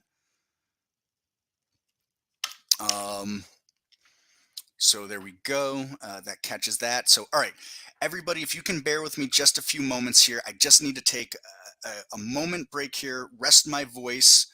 Back in 5 minutes. All right, I just need to rest my voice for a minute here. I'm gonna throw a kettle on for some tea so I can get my vocal cords rest. So, how can I download the update? Eagle Trader, head to our download page real fast before I go. Go to our download page. All right, go to our download page and head down. Scroll past the production version. Look, production version's up here. Scroll past that. Get to the beta version. All right, down here. Download that beta version that's right here. All right. That's how you get there. And again, please remember tools, go to tools, options, upgrade. Make sure all releases is checked. All right. So that moving forward, you're going to know that a new release happened. Okay. All right. I will be back. Just give me a few moments, folks. Can you feel free to pop questions in? We're going to circle back and I'm going to get, I'm going to get to all those questions. All right. So I'll be right back, folks. Thank you.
All right. Thank you for your patience, everybody. I went, made myself a pot of tea and stretched my legs for a moment and unstretched my vocal cords. So, all right, let's see. Let's circle back. Uh, Eagle Trader looks like you got updated. Hearing about your history of trading, do you think it's possible to trade without TI? Yes, I think it's possible to be a trader without TI. There's probably millions of traders that don't use trade ideas. There are other scanners that do exist. There are people probably trade without scanners. The concept though is how do you get these ideas returned to you in the market? Other than following personalities on something like CNBC or something like that, which CNBC is entertainment, Bloomberg is entertainment. It's not none of that is news. Not to hurt anybody's feelings or take shots at anybody, but that's news. It's entertainment, not news. That's all there is to that. So. um, yeah, it's possible. It is possible. It's hard work though. That's all there is to it. It's hard work to trade. Just to go down a quick road of something, and I see the other questions that are there. I'm going to get to those. I'll say this about trading: trading is not a job. Trading is not a job. Trading is a business. All right. When you run a business, when you open a business, you have a business plan. That's how a business becomes successful. Um, if you If you want a job, you go to McDonald's, they get you a broom, you work your way up the corporate ladder that way. If you want a business, you form a business plan, you go to the bank, you ask for a loan, and they either give you that loan or they don't give you that loan based on your business plan. In trading, your business plan is going to consist of a trading plan, how you manage risk and things like that. And it's all the non-sexy stuff that people don't want to hear about trading. That's the stuff that ends up making you money. You could have the greatest scanner in the world that alerts to winners all the time. If you don't know how to enter the trade and exit the trade, it means absolutely nothing, 100% nothing. And while we don't teach trading at Trade Ideas, if you stick around and you hang with us, we talk about risk management. We'll talk about, different risk management setups that we see or why we saw them and things like that. It'll help you formulate these things as a plan. There is absolutely no shortcut with trading. There is no shortcut. If you enter a trade consistently without stop loss, if you enter trades without stop losses, prepare to eat some heavy losses. If you enter trades with stop losses and you constantly move that stop loss back and back and back, prepare to eat some heavy losses. If you enter trades without a plan how you're going to exit it on the upside, prepare to have lots of trades that go from green to red constantly. These are all the things that will happen to you as traders. So, Trade Ideas can't fix all those things, all right, as a software, but it can help you as a software in a community get to understanding those types of things. So, again, to think of trading as a business, you make a business plan, you go to the bank, you ask for $5 million to open your salon or your restaurant or your corner store, whatever that you want. Well, in this case, you are the bank. You're asking yourself for the loan to open this business. Are you really going to give yourself that loan to open a brokerage account without a plan? And buy low and sell high is not a plan. So that's the short and skinny of that. All right. You'll probably hear me go off on that tangent a bunch of times. But I'm going to get back into these questions. Um, is a simulator independent of TI software? No, it's not independent. So you have to be on our downloadable app. You can't be on the web and the app at the same time. So you got to be on the app to be able to use the simulator. It's the only way there, Mark. I don't see calendar tabs, so go to new and go to look for a calendar. All right, new calendar tab, or you can open it as a separate window here too. I think.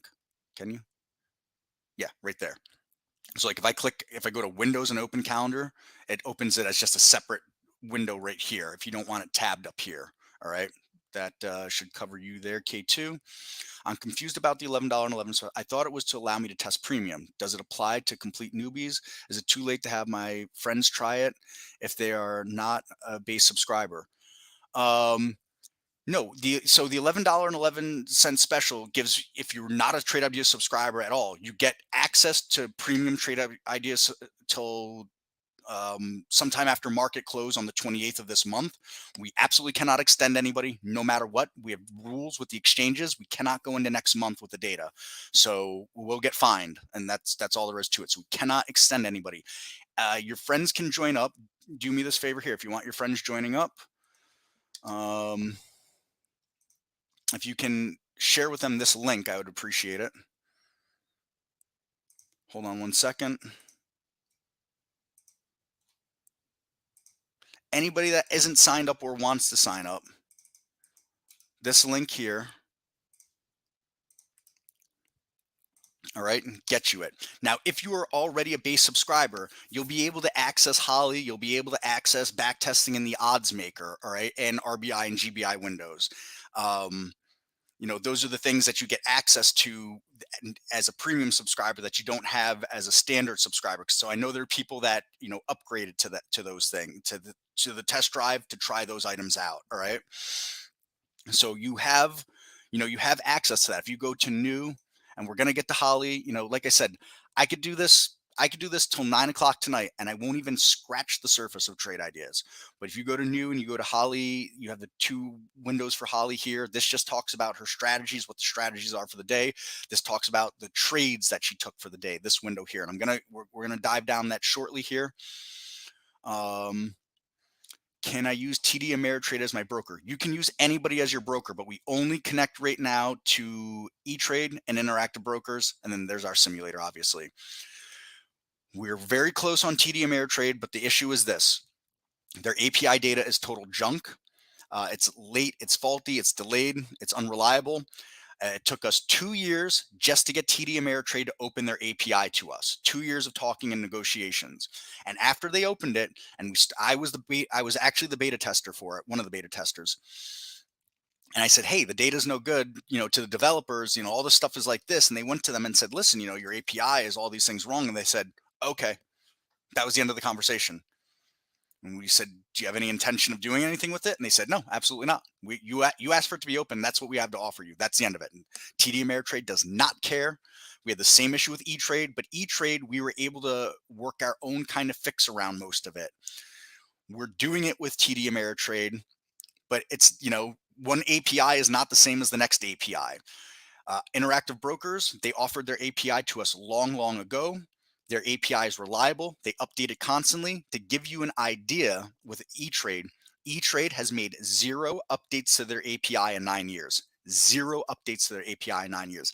A lot has happened in technology in 9 years. A lot has happened with data in 9 years. So that gives you an idea of what these companies think of this stuff. They just don't care. That's all there is to it. So I used TD Ameritrade for a long time with Trade Ideas. I used what's called our external linking feature, meaning that if I click on a symbol in Trade Ideas, it loaded into my execute the trade from the Thinkorswim platform, though. So that's what we have to offer there.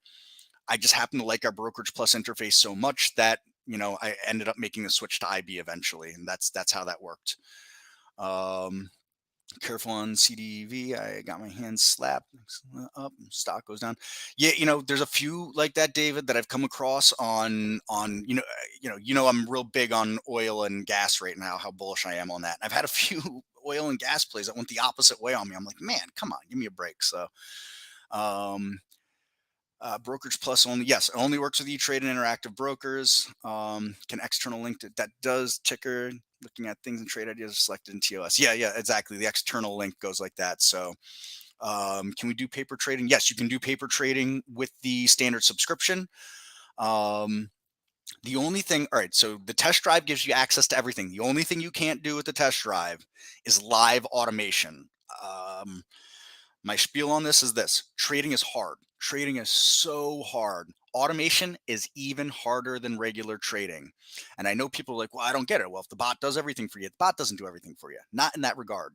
The bot can't account for, the market rolling over out of nowhere on you. Can't account for spreads. And there's a lot of stuff, a lot of market mechanics stuff that if you haven't been trading for a long time and haven't been using software for a long time, I don't want to, go too far down all this road on it. So it's not a good idea for us to hand automation abilities, live automation abilities to people that have probably never traded in their lives or traded very little in their lives. And there's no way for us to vet, the hundreds of people coming in and what their experience is. So no live automation in the test drive, but you can simulate automation, all right, to get a feel for it.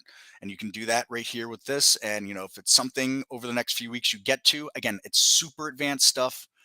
I'm really not going to cover much automation today, if any at all, or tomorrow. Maybe down the road this later this week in my regular live sessions during the day, we can cover a few things with that. I can help people get Holly linked in automation if that's something they want to do. But again, every one of us here will tell you we stress that, especially automation with Holly, is human and machine. It's not a press play and walk away function. If that's what you're looking for, a money machine, I'm sorry, you're going to be very disappointed. And what I mean by that is that Holly makes some really awesome entries on trades. Sometimes her exits just aren't that great. And so managing those exits with her, can make all the difference between a really nice winning day and I just eked out my commissions winning day, type of thing. So that's all I'm going to say as far as automation goes. Can TI can help you, but you need 100% discipline, strong mindset. Yes, exactly, Moses. That's it. There's no substitution for any of that stuff. Um, yeah, TD will, because they had that merger. Same thing with E-Trade. Listen, so E-Trade used to license our software, part of our software from us, and they took it away from all those users that had it because when Merrill Lynch bought them, Merrill Lynch wants your money. They don't want you to manage your own money. They want you to put your money where they tell you to put it, not where you want to put it. So that, it's just how it is. Are you saying that Thinkorswim giving false data? No, I'm not saying Thinkorswim gives false data, Jeffrey. There's what's called API. API is a way to link into a platform with a third-party platform. The data that comes out for that third-party platform is what's delayed. It's not wrong. It's just delayed, Jeffrey. That's all there is to it. So, for example, in our Brokerage Plus module that you see here, this last price, all right, it won't update properly coming from TD Ameritrade. It'll tell you a crazy weird price. The entry price coming from TD Ameritrade into our platform might tell you your wrong entry price. It won't update it properly, especially if you're adding to positions. That will happen too. That's what that is, Jeffrey. If you look at TD Ameritrade's data within Thinkorswim, you're trading in Thinkorswim, you're doing it, you look at your portfolio position, all that's correct. All that's accurate. Pulling that data out of TD Ameritrade and putting it into our interface, that's where the problem is. That's where TD Ameritrade sucks. It is what it is. And here's a full disclosure thing. I like Thinkorswim. I like the platform overall. I like the ladder on it and the executions and all those things like that. It was hard for me to switch to Interactive Brokers. It was a very hard switch for me to do. But in the end, I wanted Brokerage Plus. I wanted to use it. I wanted to trade through it, and that's ultimately what made my decision. That's how that works. So it has nothing to do with TD Ameritrade's regular data. It's their API. It's the data that comes from them to our platform. That's where the problem is. TD is great. All the brokers have good things and bad things. I could knock every one of them for different stuff. So, but no, their data's fine, Jeffrey. I don't want to confuse that they have bad data. Holly has a lot of short strategies, but my broker, not all stocks. No, I know, hard to borrow. There's nothing we can do about that. It's a broker thing. I'm actually trying to work with a broker called Cobra who can do a lot more with shorts. But again, for us to get them to open their API, then their API's got to be good, all these things like that. So these are all things that we're working on, Moses, to try to get more availability of everything. Holly acts like a good scanner for me. Pros value and back testing. Yeah. Back testing is a big thing for a lot of people on that. TI offer a manual for TI Pro AI. So yes, Charles, we have an entire user's guide. So again, for anybody looking for the user's guide, we come to help. User's guide. It's going to bring us right to our user's guide. And we can scroll down here. We've got, all these sections on the user's guide. And then also we can click for a full table of contents and we can search for specific items too. And there's videos and write-ups about all this stuff. Again, my thing about the user's guide is Some of it is a little tough because if you don't understand certain context on a few of these things, it can make it a little tough. But as you go forward, more of it will make sense to you. It'll all start to come together like a puzzle eventually with the user's guide. All right. We have lots of videos and all kinds of things like that to help you as well with the user's guide. And again, also, if we come here on our page, our web page, we have the educations tab. All right, please bookmark, utilize this education tab. If you're ever struggling with anything, say, hey, let me go to the education tab. Let me see what they could do for me. User's guide right on the education tab. All right. And 20 lessons. They're short, simple point and click lessons with no sound, but it might get you something you need in there. All right. Again, our daily supports that we do constantly on market days, 2 different times, noon Eastern, 3:30 Eastern. Traders room is going all day long. These different webinars we have at different times, different days. Different educational videos, the back to basics. If you're someone who's super basic, like I said, you really just don't know anything. Michael Noss starts with what is a stock? Literally, what is a stock? That's where he starts from. And he goes into algorithm and back testing and all kinds of artificial intelligence and stuff like that. So, you know, Rome ain't built in a day, as they say. Your trade ideas and your trading career, same thing. All right. Um, so that's to cover the manual. How can I have a third chart? I only have 2 charts. Eagle Trader, if we go to new and we go to chart window, bang, you got a new chart. All right. And then right click, you can change your time frame, change your indicators and your properties. You want pre and post market, all these other things that are in here. We can change the chart styles, all that stuff that's in there. Again, user guide will go through a lot of that for you. You can also skip around on some of these videos because I've gone through on these videos, a few of these videos as well. But everything in trade ideas. I know people are coming and going from this live stream. Everything in trade ideas. Right click, look at it here. You don't understand something? Check it out in the user guide. Ask some questions here. Ask them in the live streams. We're here for you. A lot of ways. Hey Chris, where would you start to learn to trade? Let's say we want TI. If someone is not profitable yet, just trading sideways market, hard to decide if TI may help. So Michael, this is one of the worst markets someone can trade right now for the last almost year. We're a sideways chop. It's awful.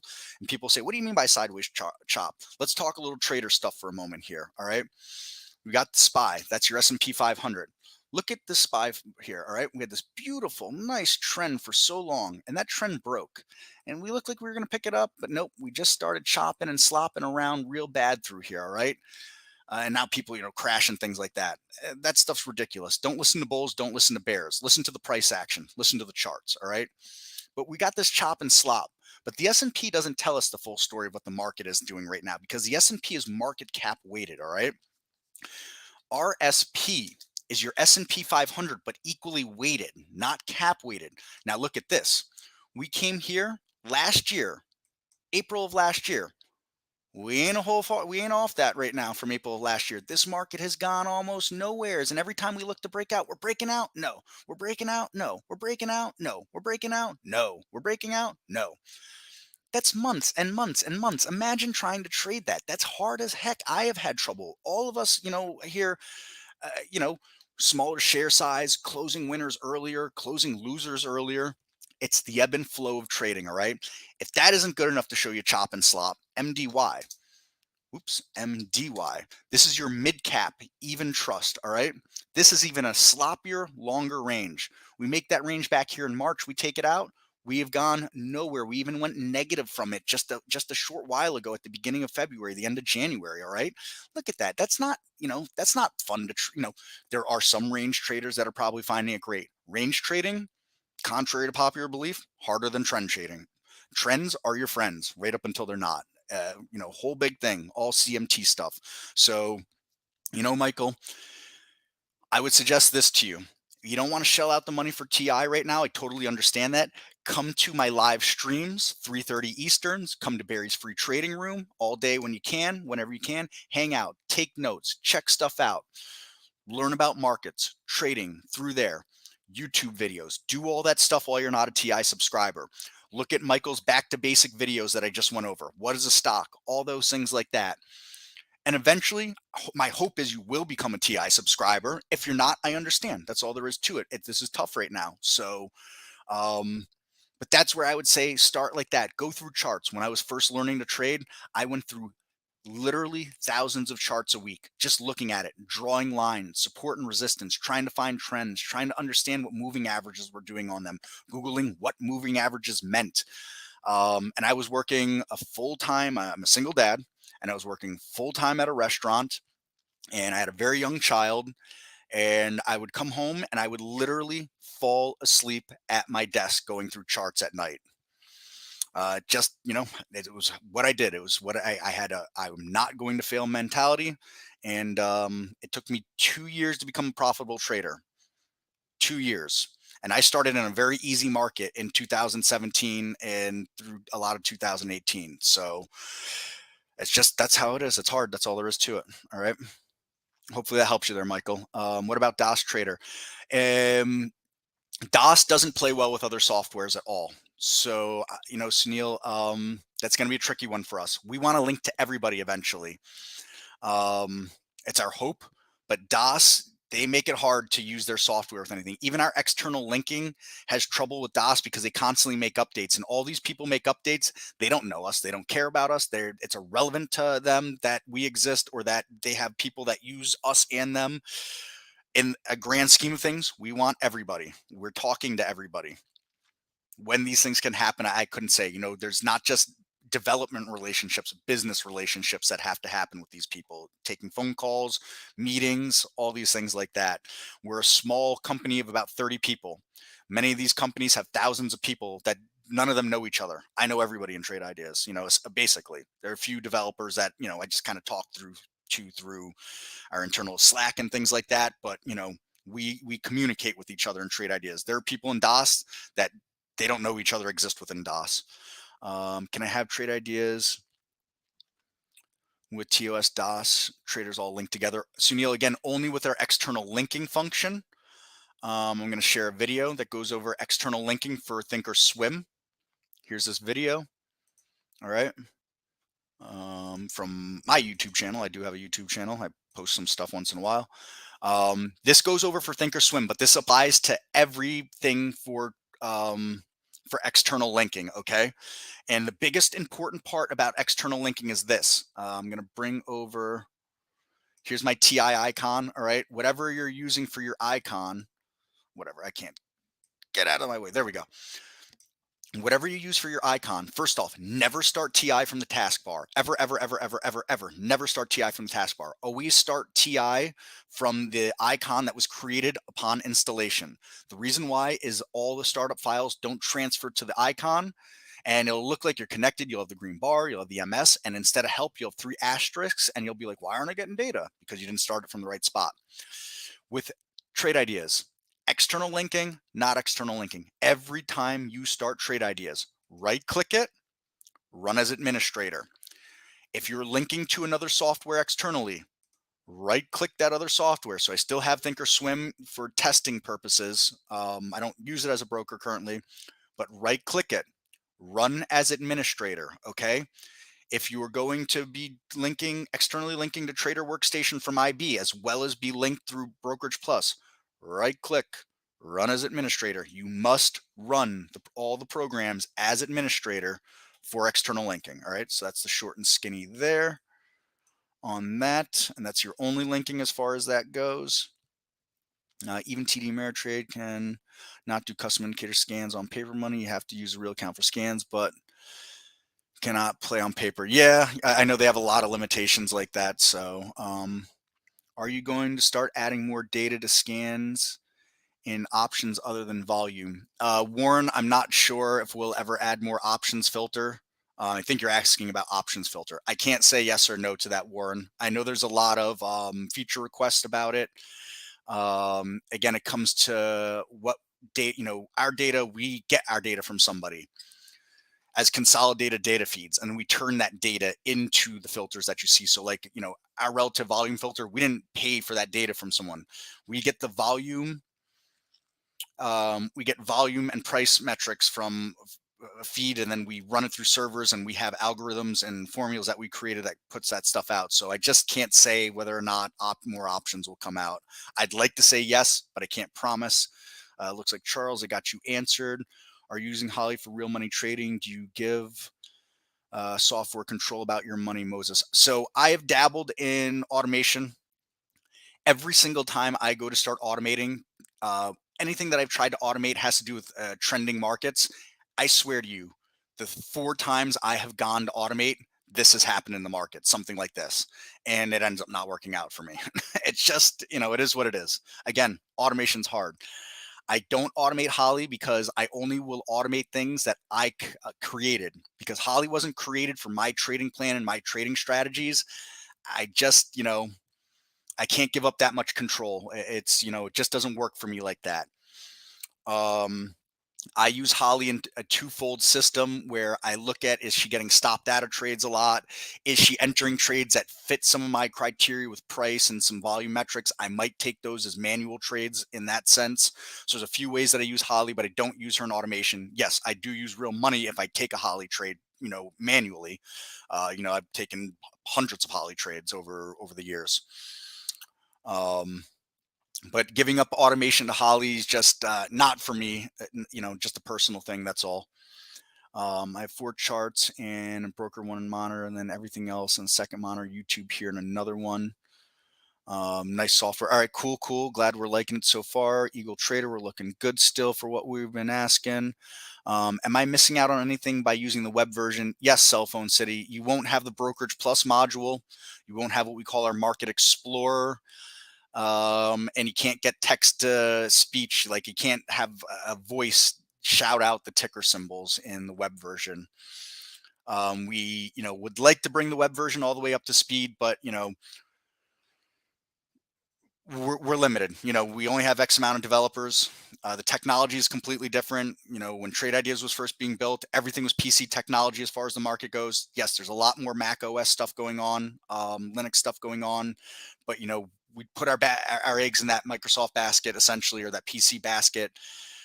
We work to try to bring things together, but it's 2 completely different sets of codes. They couldn't be more opposite if we tried. And so that's where, the hang up comes. Those that can't get on the app through a Mac, if you have a Mac that has Boot Camp, for a virtual machine, you can use that. You can get Parallels for a one-time fee, I believe. Amazon Workstation's another option. I know these things have different cost risk benefits to everybody, but these are what we have to offer. And then Microsoft 360 as virtual machines to run the app if you're stuck with the web version because of your operating system. Yeah, that's what I'm doing now. Charts. Yep. There you go. That's exactly it. Barry daily streams, trade of the week, trading, office hours, already closing with. Thank you, David. Appreciate that. I appreciate all the kind words. I really do. External linking. Can you set up multiple external linking? Example, IB and TrendSpider. Yes, Pamela, you can. Once in a while, we run into the 2 programs you're linking to won't play nice with each other, and they're trying to steal symbols from each other. Again, we have no control over what other people do. It's us taking our round peg and fitting it in their square holes. We do make updates to the external linking. We try to get to link with everybody. For example, we're trying to link with Webull. We're having issues with them. And people want to reach out to Webull, and why can't you link to Trade Ideas? And Webull's response is, who's Trade Ideas? That's just how it works, So we try to troubleshoot it from our end, because they're not going to take a phone call from us about external linking. They don't care about us. They don't care about you. They don't care about any of that. So we work on our end. Sometimes it's quicker than others. Sometimes it's fast to your liking. Sometimes it's slow to your dislike. Being everything to everybody's unfortunate, impossible and unfortunate. But yes, to answer the core of your question, we can link to multiple things. I've seen people link to 4 different things at once and it worked. I've seen people link to 3 things and only 2 worked. So yes, but make sure the biggest step of it, follow what I shared in that video, run everything as an administrator. You might have to play with when we get to tools. Let's come to external linking.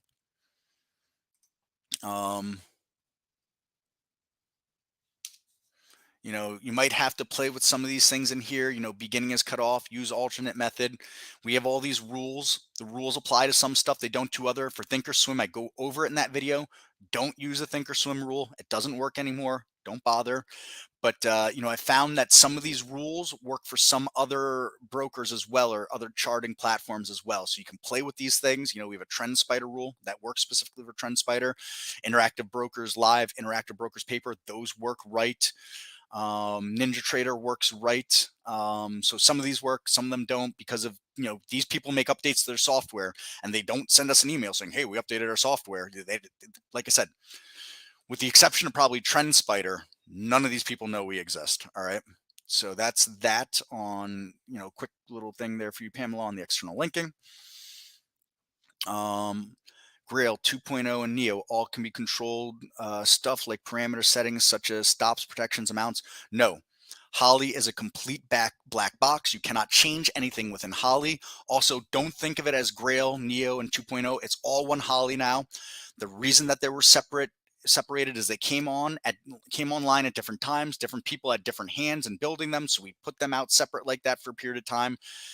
We've left it so there are segments, you can see segments, but in the channel bar, it is now all one Holly. So if you see a video that has Holly as, Holly Grail, Holly Neo, Holly 2.0, and Omni AI or whatever, disregard that. That's old stuff. It has no bearing anymore.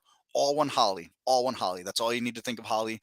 I'm going to finish up, I think, coming to the end of these questions, and we're going to dive into Holly because I know there are people here that want to know premium features. So we're going to dive into Holly a little bit. All right. Thanks. Good info. Seems less intimidating now. Have a great weekend. All right, Paul. And Paul, come back tomorrow. Hopefully you're not gone. That was a couple of minutes ago. I'll be here at 9 o'clock tomorrow morning again. Probably not quite as long as today I'll end up going, but I'll be here again at 9 o'clock tomorrow morning again. I'm here all week next week, all week the week after that. All that. So TI is very extensive software, a lot of features. Do you have an idea to integrate fast news feed Benzinga?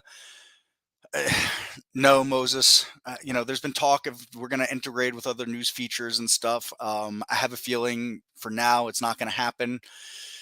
Here's the reason why. Most traders, individual traders, they're not trading news, or they're trading, after the news based on if the news is sustainable. But,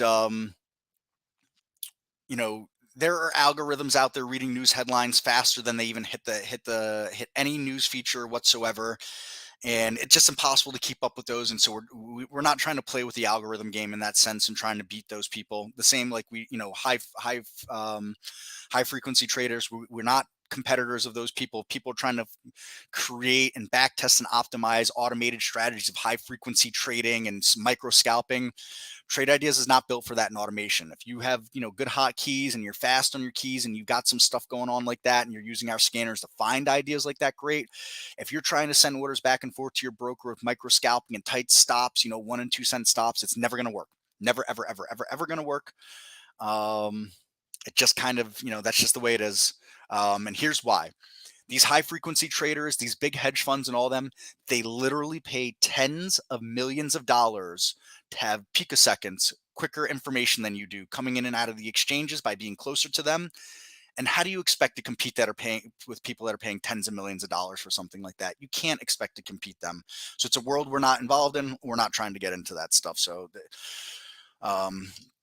it's kind of my short and skinny on news. We have our news tab. All right. We're trying to improve this. We're trying to get better news there. That we are trying to do. But if you're looking for Bloomberg terminal type of stuff like that, that's not likely to happen.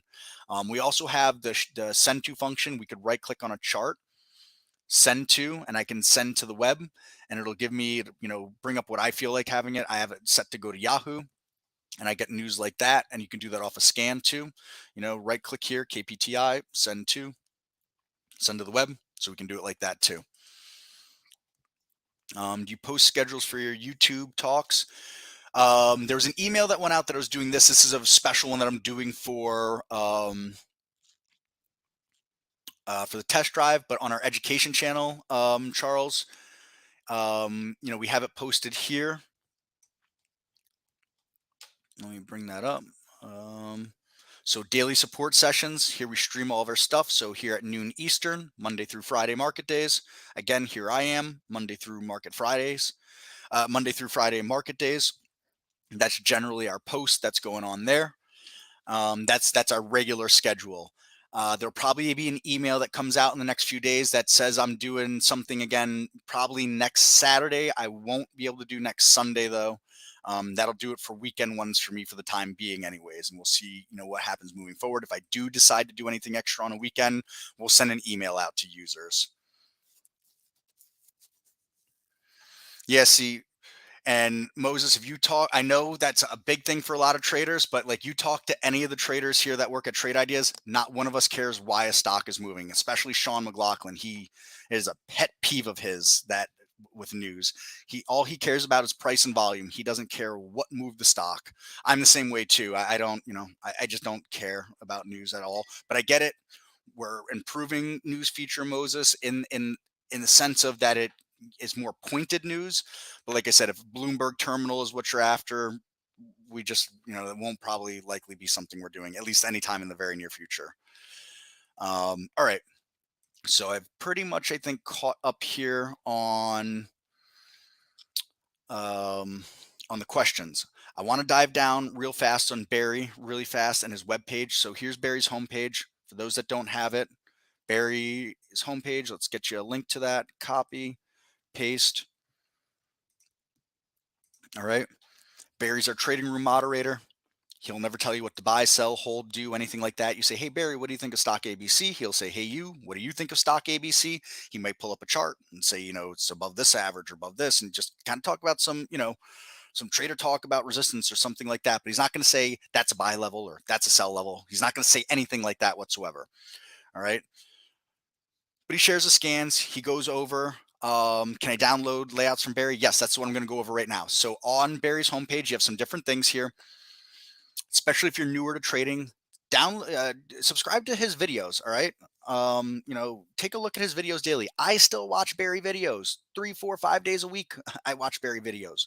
I always get something out of Barry. Not every video, every time, but it just, I love trading. I love talking about trading. I love charts.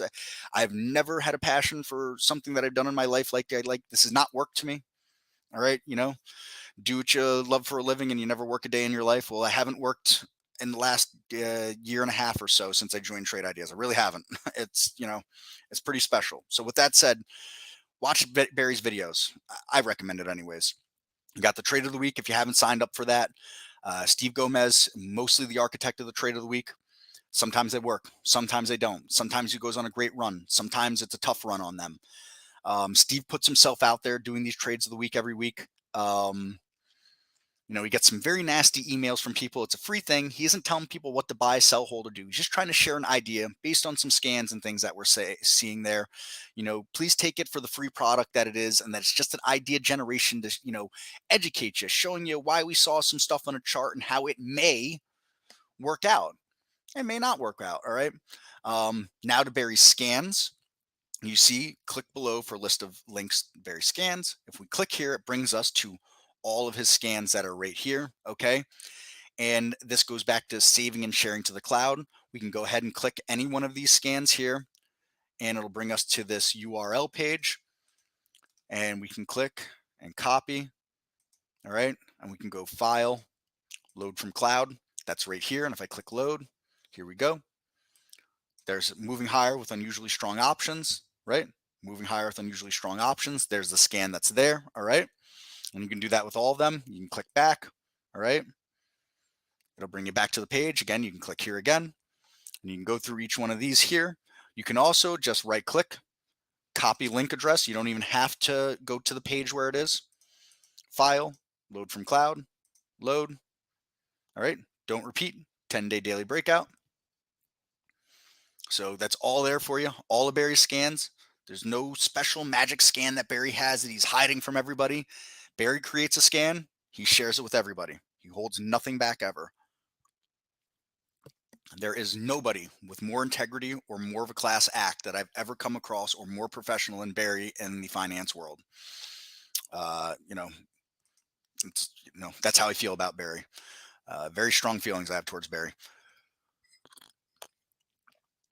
So that's, the short and skinny there for sharing all Barry's scans and things like that. And you go through, I shared the link to his homepage. You check that out. Let's get rid of this. And let's start to dive down the AI a little bit. Let me get rid of some stuff. Let me clean up my page here a little bit. We're gonna go pretty basic here. Let's get rid of a lot of nonsense. All right. And so this is how I think someone should load the AI. We do have it in the channel bar, but I recommend this. All right. So I just want to show that it's in a regular channel bar. Here's Holly AI, one AI in the channel bar. You can always load that like that. There's also new, we have the docked channel bar. All right. We can always load Holly like this too, and it'll bring up this layout that we've created for Holly essentially. Let me just bring this like this. All right. So, we do have this. This exists if you want just that layout like that. But what I think is best so you can look at Holly's alerts on your charts, on your time frames with your moving average, your single stock window, the data that you want to see. Holly's giving you the ideas. That's what Holly is. Idea generation. Now, what are you going to do with that idea generation? My way to do Holly is this. Go new. AI, Holly strategy trades window, not the strategy window, the trades window. We'll cover the strategy window after. All right. This is going to show you where the trades are, and you're going to get this item right here. Right now, obviously the market's closed. We have no alerts today. All right. To be expected, but we're going to bring up data from yesterday. All right. We're going to right click again, everything in trade ideas, right click. We want history. It's all here. All right. We can link things again, all these things like that. And then we have our columns. So our columns are these points of data that are up here. Go through them over the next day, week, month, whatever it is that you happen to be sticking around with us for. Some of them are explanatory, some are not explanatory, all right, are self-explanatory. We're here to answer these questions for you, whether it's in a live chat right now, in the future, via the email. All right. We can right click and control the data we're looking at by going to columns.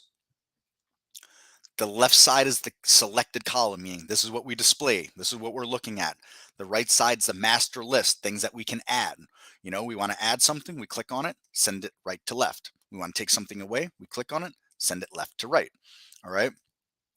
I want to bring up data from yesterday. We're going to go history. We're going to go previous trading day. This actually might go back to, yeah, that's not what I want. History. I want time frame because it's still registering previous trading day as Thursday right now because the server hasn't finished going through its compress on this all. So we're going to go back to yesterday because yesterday was a banner day for Holly. And we're going to go through what I have set up here. All right. So first, there's a lot of stuff here that I don't normally care for. I don't care for this heat map. All right. Adds no value to me. It's just noise. I don't need all this stuff that's in here. There's a whole lot of noise that's in here. It doesn't matter to me. If Holly gets stopped out of a trade, she has re-entries if the price comes back to a certain level. All right. Some people care about re-entries. Some people don't.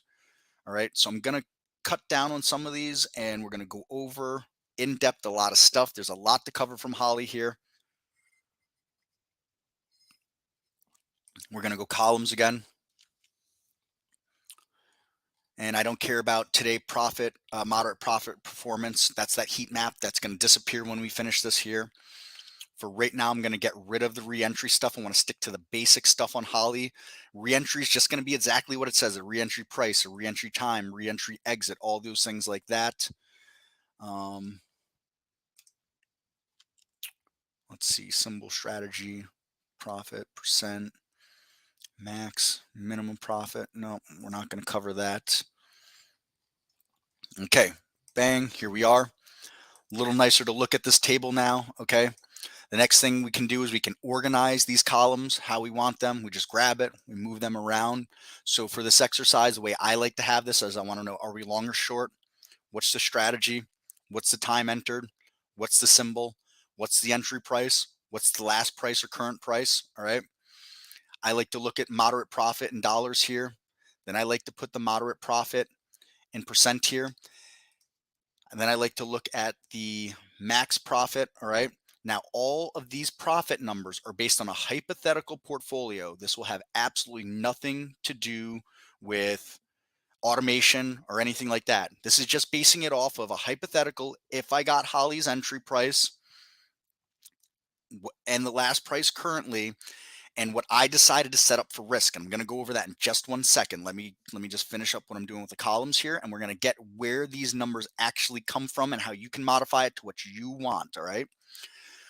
We have their exit reason. So Holly has 2 risk modes. Forget about aggressive profit. That doesn't exist. Everybody say it out loud. Aggressive profit doesn't exist. Aggressive profit is trading without a stop. Trading without a stop is gambling. If you want to trade without a stop, go to a casino or just go to the bank, withdraw all your money and light it on fire. That's what trading without a stop is. The risk modes we concern ourselves with are conservative and moderate risk modes. Well, what do these mean? This is what they mean. Conservative risk mode has 5 different exits that are capable of happening on a strategy. All right. Not every strategy will have these these exit reasons attached to them, but they have the potential of those. Okay. And these exit reasons are these. The only one not shown here, unfortunately, is target hit because we had none hit yesterday. But did we have a target hit yesterday? No, no target hit yesterday. These are your conservative exits. We have a target hit. Not every strategy will have a target though. Some, instead of a target, have a timed exit. That's what they optimize to for a conservative exit. Just a time hold. We're going to exit based on a time. We'll get to where that time hold comes from in the strategy windows. We're on the strategy trade windows now, okay? All right, so that's one exit reason in conservative mode. Our second exit reason is a profit save, all right?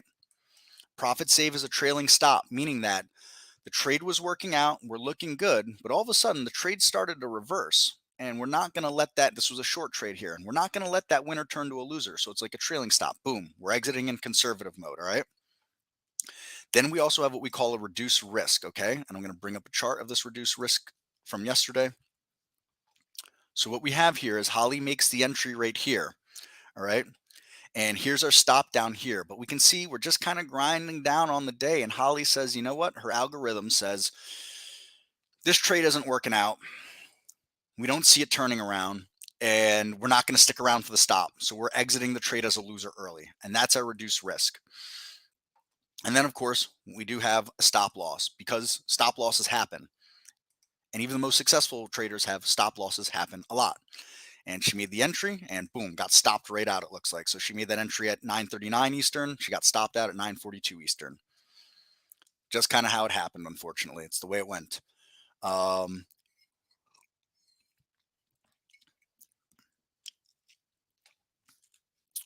So those, and then, we covered profit target. Those are your conservative reasons. I see the questions coming in there. Moses, I'm going to jump on it in a second. That's your conservative exits. All right. Moderate profit means this. Holly enters the trade in moderate profit. Oops, here we go. All right. And the only 2 things that get Holly out of a trade in moderate profit is either a stop gets hit or a sell on close order at 3:55 p.m. Eastern. That's it. Everything again that I'm talking about is not automation. It's simply just how the alerts work and the exit reasons work. And that's moderate profit. All right. 2 exits. You got stopped out. You're holding it for the whole day till the end of the day. Again, aggressive profit means no stop. That is not trading. That is gambling. Please, please, please. I can't tell you how many times I've seen someone say, oh, but aggressive had like 3 great winning days in a row. I've also seen aggressive go down minus $5,000 or minus $3,000. I have never seen moderate profit or conservative profit go down minus $3,000. All right. So please, that's how that goes. Am I allowed to ask what are your favorite scans? Yeah, of course you could ask what my favorite scans are. I have no favorite thing that comes from Holly specifically. I just kind of let Holly run. I never know what strategy she's coming with. Nobody knows what strategy she's coming with each day. She has 50 something base strategies. The ones that optimize and back tested the previous days are the ones that come to play each day. So you might not see a strategy for a few weeks, and then you might see it every day for 3 days in a row. As far as Holly goes, as far as my favorite strategies, I do a lot of scanning in the evening with one specific scan, and then I add them to a symbols list that I manage and find kind of swing ideas through that. I recently just started using stock racing. I'll share those scans eventually with you here and go over those. For day trading though on those scans, and I had a great week with them. Maybe it was beginner's luck. We'll find out because it was first, my first real week using stock racing in that section. So I'll circle back to those on you. But kind of what I do is very tailored to my trading style. So not everybody will find what I do helpful. But I will go over that in a little bit here, there, Moses, about I call it my evening scan, and I'll go over what it looks for and how I use it. Okay, so I want to circle back to in Holly. All right, we see that I've got the share size here. How did it determine that share size? How did it determine that this is what the moderate profit would have been for this? All right. Again, nothing to do with automation. We come to tools, options, and we come to AI trade size. All right. And we can select, do we want to buy X amount of dollars value of the stock? These are hypotheticals, no automation. This has no bearing on automation again. All right. Do we want to buy a specific share amount? Or do we want to risk based on the stop loss? And what that means is we'll automatically calculate how many shares I buy based on Holly's stop loss. So I have it set up to risk $100 to simulate risking $100 based on Holly's stop loss. So we'll always share size her entry to the stop loss, giving me my share size based on that calculation. And so that's how it decides how many shares I hypothetically would have taken and what those would have equaled in moderate profit. All right. Everybody's different. I will say that a majority of the most successful traders that have ever existed share size based on their stop loss. And that's how I share size on all of my trades.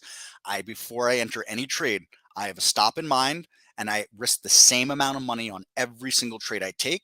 And so I take share size based on if that trade loses, I've managed my risk that I can only lose this much money on that trade. That's it. That's how I share size. That's how I do it all. That's part of my trading plan that has absolutely nothing to do with trade ideas. But for those of you that are working on trading plans, these are things to consider. How are you going to share size? Before you enter any trade, you must have a stop in mind, whether you want to use Holly's stop or you want to use your own stop. All right. I'll tell you this right now, on Holly trades that I take, most of the time, her stop loss is not my stop loss. I do my own chart work. All right. That's how I like to do it. Is there a way in TI when you are day trading on your own to have it simulate the stops like Holly does? Kind of. In the back testing of your alert windows, you can back test based on a stop that you want to do. In the back testing, you can get really, really fancy with stops. You cannot translate that to live trading automation, all right? Because the brokers hold those orders. So for example, your broker can't calculate a constant moving average for a bracket order, but they can calculate if you're using ATR for that stop. If you decide to do that, they can calculate that. So you can, it gets into some pretty advanced stuff, Warren. But you can do that. Again, that stuff will be covered in user guide. If we would come help in user guide, I would point you towards two things in the user guide here. Getting into in Brokerage Plus, a lot of stuff will be covered in that. And in the back testing feature, a lot of stuff will be covered in that. Okay. We do have what we call a risk level feature. So what you can do is you can put smart risk levels in. If we go properties, I don't use them. But if I click on that and let's put this on here, you can see the shading. Well, this shading can coordinate with different scans that you have for what you're winning and losing. Let me just load something really fast. Load from cloud. Let's go back, history, previous trading day. So if you look here, we've got it kind of set up. Now there's more customizing that we can get into later on this, but you can see, if you're using the smart stop here for our stop, it's telling me there's my $100 risk down here. And we like a nice risk reward ratio. So it's 2 to 1 on the reward to risk. And so 200 is the winner up here based on if I took that alert at this exact same time. There's some customizables, some not customizables with this. So some of this you have to bear with us as we do innovate and update charts and add some more customizable features on this. But, this is kind of some smart risk levels you can work off of for that. So just to kind of touch on what you asked there. Warren. So speaking of trading plan, do you have profit targets along the way? So what's been your best practice? Um, for me personally on a trading plan, what I always have before I enter a trade is I have where I'd like to see the stock head to, a quote unquote target. It's not a hard target. I'm not waiting for that target to stick around, but I have a very hard stop. All right. Before I enter any trade, what I will do is this. Obviously, I obey this no matter what. If a trade is working out for me, all right, but it seems like it's losing steam, odds are I'm probably going to share some as it's sell some as it's losing steam. Try to hold on. If it looks like it's really reversing on me, I'm just going to exit it and take my money and run. All right. I always want this R, which is my reward, to be higher than this R, which is my risk. You should have at least a 2-to-1 ratio. 3-to-1 is better. And the reason for this is this. If you have a reverse ratio, meaning that your reward is less than your risk, that means you must have a very high win percent on trades to be a successful trader. If you have a high reward rate, and now this is also predicated that your system that you've come up with yourself, you've tested and it works well. All right. But if you have a high reward rate and a lower risk rate, that means that you can have less winning trades and still be profitable. So, there are traders out there who have win rates of 40% or 35%. They're hugely profitable because their risk is small and their upside is big. And they have a system that they've tested, it works well. And that's how that goes. So, that's personally how I do it. Um, you know, I evaluate each stock on its own based on price, volume, where it's stalling, how it's stalling, um, pivot lines or resistance lines and things like that. So that's market conditions. A lot of stuff like that goes into my thinking on my exits. Excuse me, on my exits to the upside. There's no thinking about my exit to the downside. My downside is established. That's the end. We exited on the stop. No ifs, ands, or buts. Whatever my stop is, there's no negotiating. Well, let me move it 3 cents because 3 cents turns into 5 cents, which turns into 20 cents, which turns $100 loss into $150 loss into a $500 loss. You can't do it. You just can't do it. That's all there is to it. If you can't have that discipline to obey your stops, you're not going to be in this world very long. If I want to scan for patterns like sending triangles, how would I code set for a filter like that? So Robert, we're very limited on things like that. If we right click on an alert window and we come to this here, you can look for patterns. All right. Look for the alert windows of it. You can come down and find what we have somewhere. So this is what we have to offer. All right.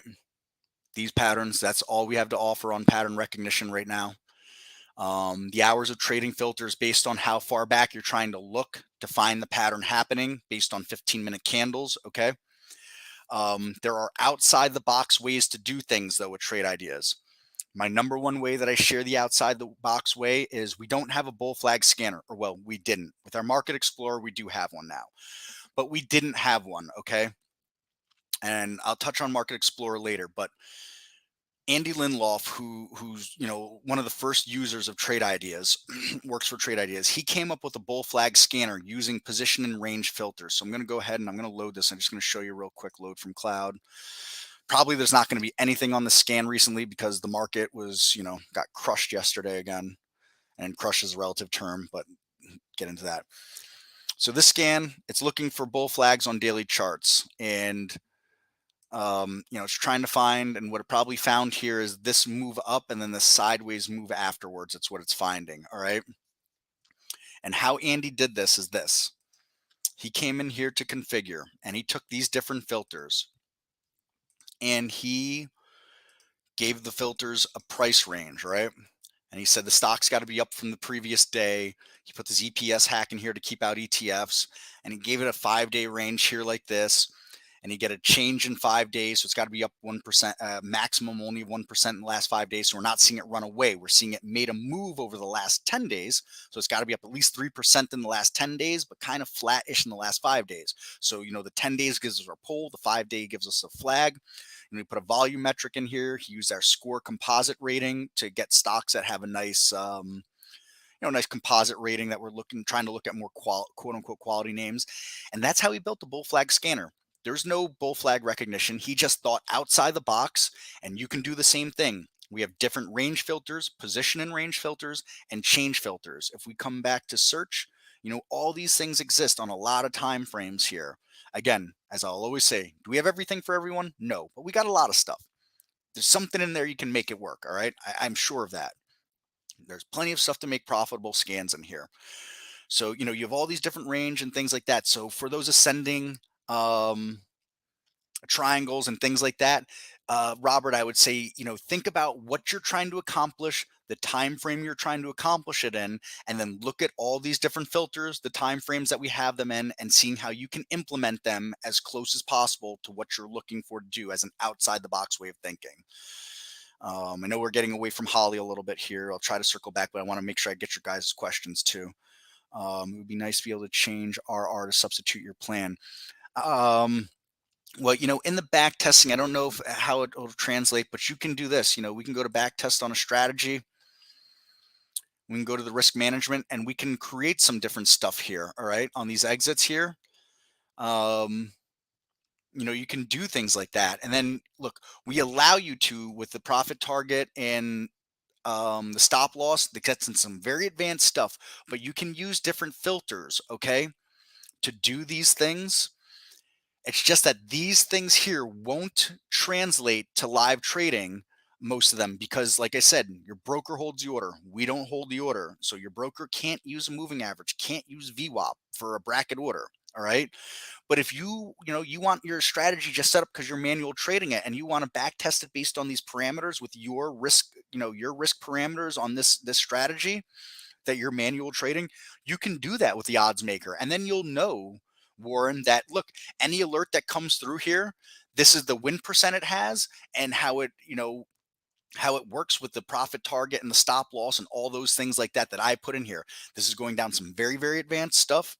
You're not going to get there in a day or two with it, but stick around and you can get there with that stuff. And like I said, a lot of chart stuff's happening. We can get these things on the chart eventually. Some of it's there now, some of it's not there now, but you can at least know for sure that your scan is giving you those odds that you created based on your risk reward factors in that back test. Where can I learn how to evaluate risk? It comes from just looking at charts, studying support and resistance lines, trend lines. I would send you, Charles, to YouTube videos about these things. There's a lot of free stuff out there. That's where I would send you, Charles. To eventually you have to decide what works for you on a risk reward level. I'm going to look at a chart and see risk reward one way. You're going to look at it and see another way. I look at this chart and I see this right here. I'm looking at this line that's right here like that as a risk. Someone else might not see that. They might want a tighter stop. They might see that price action was, really important right in here, and they would be right, just as right as I would be. And they'd put their stop here instead because look, price action was a magnet there too. Look at it, magnet all over there. But the price action was also a magnet down here too. So you have to decide, you want that tighter stop or looser stop. I can't decide that for you. These are the things you're going to have to do by drawing on charts and going through chart after chart after chart. There is no wrong way to draw on a chart. I will say this though, don't be ridiculous and put 400 lines on a chart either. And also know that pivot lines, they're not exact. Think of them as zones. Think of it as support and resistance zones. And maybe the last line is, the line where you could say a breakout or a breakdown happened. But, these zones. So we could even say, look, we can see that there's this whole zone that's going on here for price action. All right. And we could decide that that's a zone of risk that we're looking at to the downside. And same thing for the upside. We can do the same thing. So that's, more trader talk, but that's how it would point you to in that kind of sense there, Charles. Can you discuss buy and sell arrows on the charts? Absolutely. So there's a couple things that go on here. With an alert window, when you click on the alert, it's going to point to you the candle where the alert happened, like that. Okay. Then you also have this one here that's a Holly alert that says, Holly made a sale or a buy there on that particular one during that day, and that's what those candles mean. That's what those arrows mean. These arrows can also represent a price alert. So we have what we call price alert window. We go to new price alerts. It's going to have a few price alerts in there for myself somewhere. Where are you? Price alert, PPP, price alert. All right. So you can see where I had price alerts happen, and it's going to give me the arrow on these different items here where the price alert occurred. In order to set up a price alert, very simple. We right click on a chart, create price alert. What price do I want that alert? All right. Do we want a long trade, a short trade? Do we want to put a note on there? Again, everything very customizable. Right click. You can add columns, so I keep my price alerts very simple. I don't want notes on there. Or I don't care about notes, so I have a small column in case I do put something there. Was it a long side? Is it a short side? Am I coming from above the price? Am I coming from below the price? Where is the actual price alert? Where's the current price? So on and so forth. What time it triggered? All those things are in there. All right, but that's what those arrows mean on the charts. So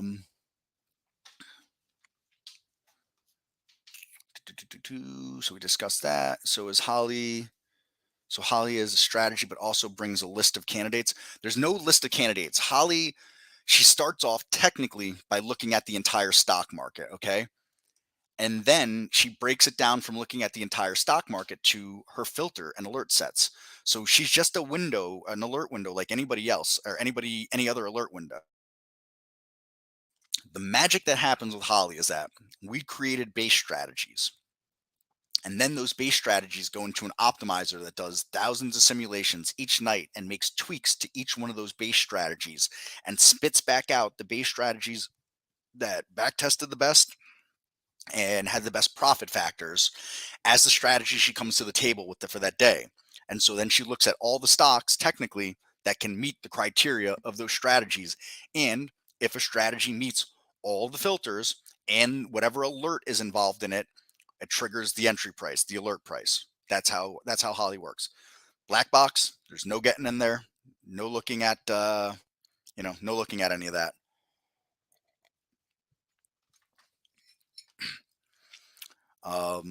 You can see what the base strategies are looking for in Holly. All right, we can go to, if we're on our home page here, and I see people coming in and out. So if someone's here and they're wondering what we're doing, I'm going over Trade Ideas software for our test drive. Technically it was supposed to start Monday. We gave everybody early access for the weekend. If someone's interested and they want to take the test drive, $11, get you access from now to the end of the month of our software.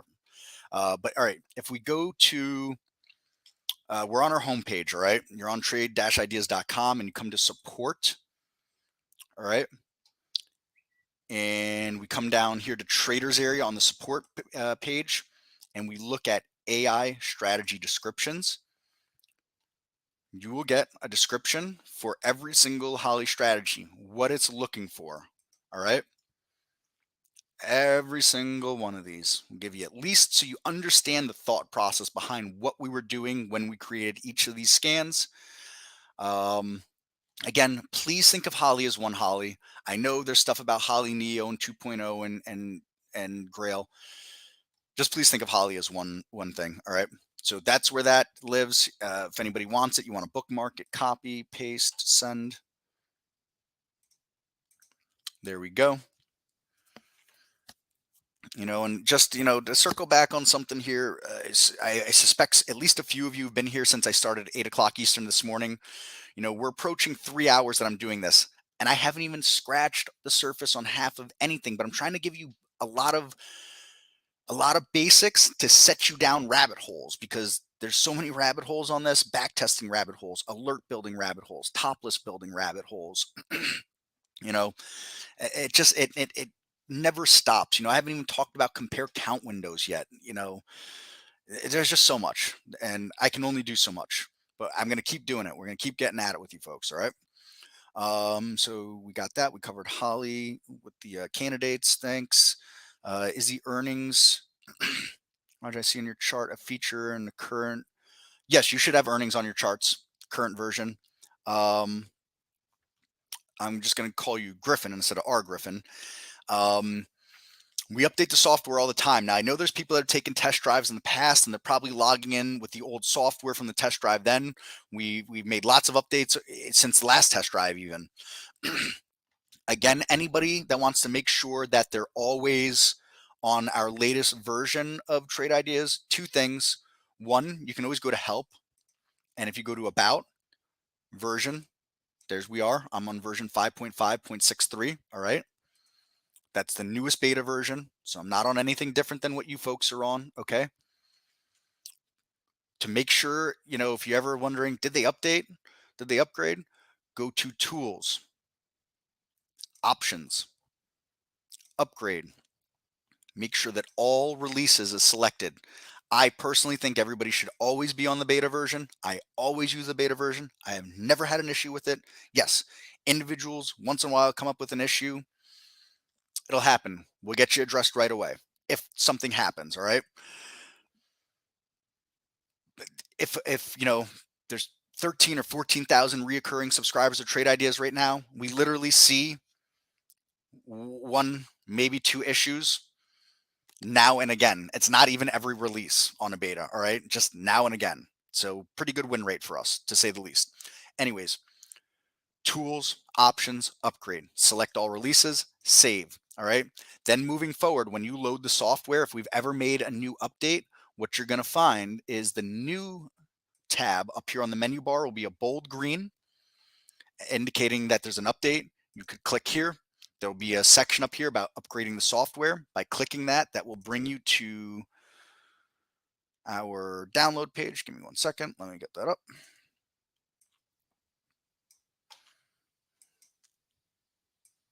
All right. It'll bring you to our download page. On the download page, you're going to first come across production version. Skip the production version, but maybe read the notes that are here. All right. At least skim the notes that are changes that have happened in the production version. And then scroll down. You'll find our beta version. Download, install the beta version. And there's also notes here. Our notes will be much nicer looking moving forward, just like this. Pictures, links to the new stuff going on, little guides to help you with anything new that's changed, going over all of it for you. Trying to make it as clear and take out as much guesswork as we can, get you all pointed in the right direction for all of our new features. All right. And so that is how that all works there. So that was for you there, Griffin, to make sure you're on the current version, because that will give you this earnings here that's on there. Can you please share the workaround bull flag scan that you just showed? Yes, I can share that. Sorry, I forgot. I was going to do that. Load from cloud. And if you folks are ever in my live streams, that I'm doing regularly, all the time, people come in and they ask us if we can do something, and I point to that bull flag example all the time as a think outside the box way. So listen, I'm a broken record on a lot of these things. But a broken record in the sense because new people are always coming. So what's review to you is fresh to them always. So, please always bear with us if you're saying, they already went over this. They already went over this. Everybody's at a different level. Everybody's at a different pace. Not everything is intuitive to people. There are some things with this software. It took me a long time to understand, just kind of the way it went for me. Some things I got with the software, 1, 2, 3, no problem. So, just always please let's keep that in mind with the community that we have here. So share. Copy this URL, copy, paste, send. There you folks go. So you've got that bull flag scanner as your workaround now to understand how we use range and position and range filters to come up with a bull flag. And share that. Great. Straight talk. Shared. If I save this Holly as default, is this what will become up every time? So if you save this Holly as the default, if we right click and we go save as default like this, every time you go new Holly strategy trades window, that is exactly what will load every single time. How you created this. All right. Will load just like that every single time for you. That is correct, Brian. And that works for any window. If you save any window as a default, every time you load a new one, it'll load exactly as you have it saved there. All right, pre-market scans right now start at 6:45 Eastern time. Yes, I know that trading is now starting at 4 a.m. Eastern time. We are aware. We are really close to having a 4 a.m. Eastern time for scanning and our charts. Our scanning does go to the end of the post market at 8 p.m. All right. Our charts only go to 6 p.m. right now. Everything in Trade Ideas is going to go 4 a.m. Eastern to 8 p.m. Eastern. We're testing it internally right now. It's coming. It might be 2 weeks. It might be a month still. All right. We are on it. It is coming. I promise you, it is among the number one things happening behind the scenes. It was not an easy thing for us. There's several reasons. One, we have to have data come in from somewhere, which means they have to start it at X time to come in. And two, when that data starts coming in, we have to process all that data real time coming in to spit that back out. So there's a lot that goes on to that in the overnight processing for the AI and for the back tester and the optimizer and all those things like that. All these things were a combination that held us back. Our research team has been, I mean, a year in the making getting this done. We're gonna have that. It's coming. It is coming. It is coming. And if I turn out to be wrong about this, you start sending angry emails to info@trade-ideas.com and say the dev team's a liar, because that's what they told us. I've been shown it. I was physically shown 4 a.m. chart, the data chart stuff. All right. So it's there. Also, our charts have always lagged behind what our scanning abilities are. They're coming up to speed really fast, really, really fast. Our charts have about a 7 or 8 second refresh on them. All right. Our charts are about to go in the next, I'll say few months. It might be sooner than few months. Our charts are going to go to a half a second refresh time. Essentially, our charts will be tick by tick charts. All right.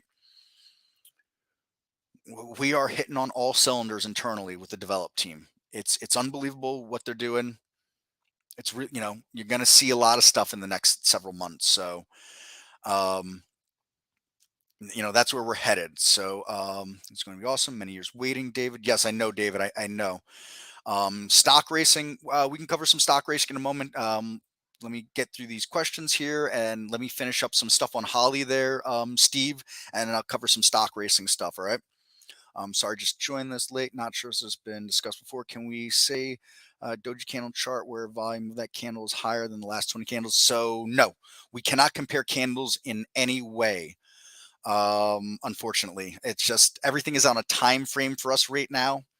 So we can't scan back candle to back candle like that. It's always time frames, a 1 minute time frame, a 5 minute time frame.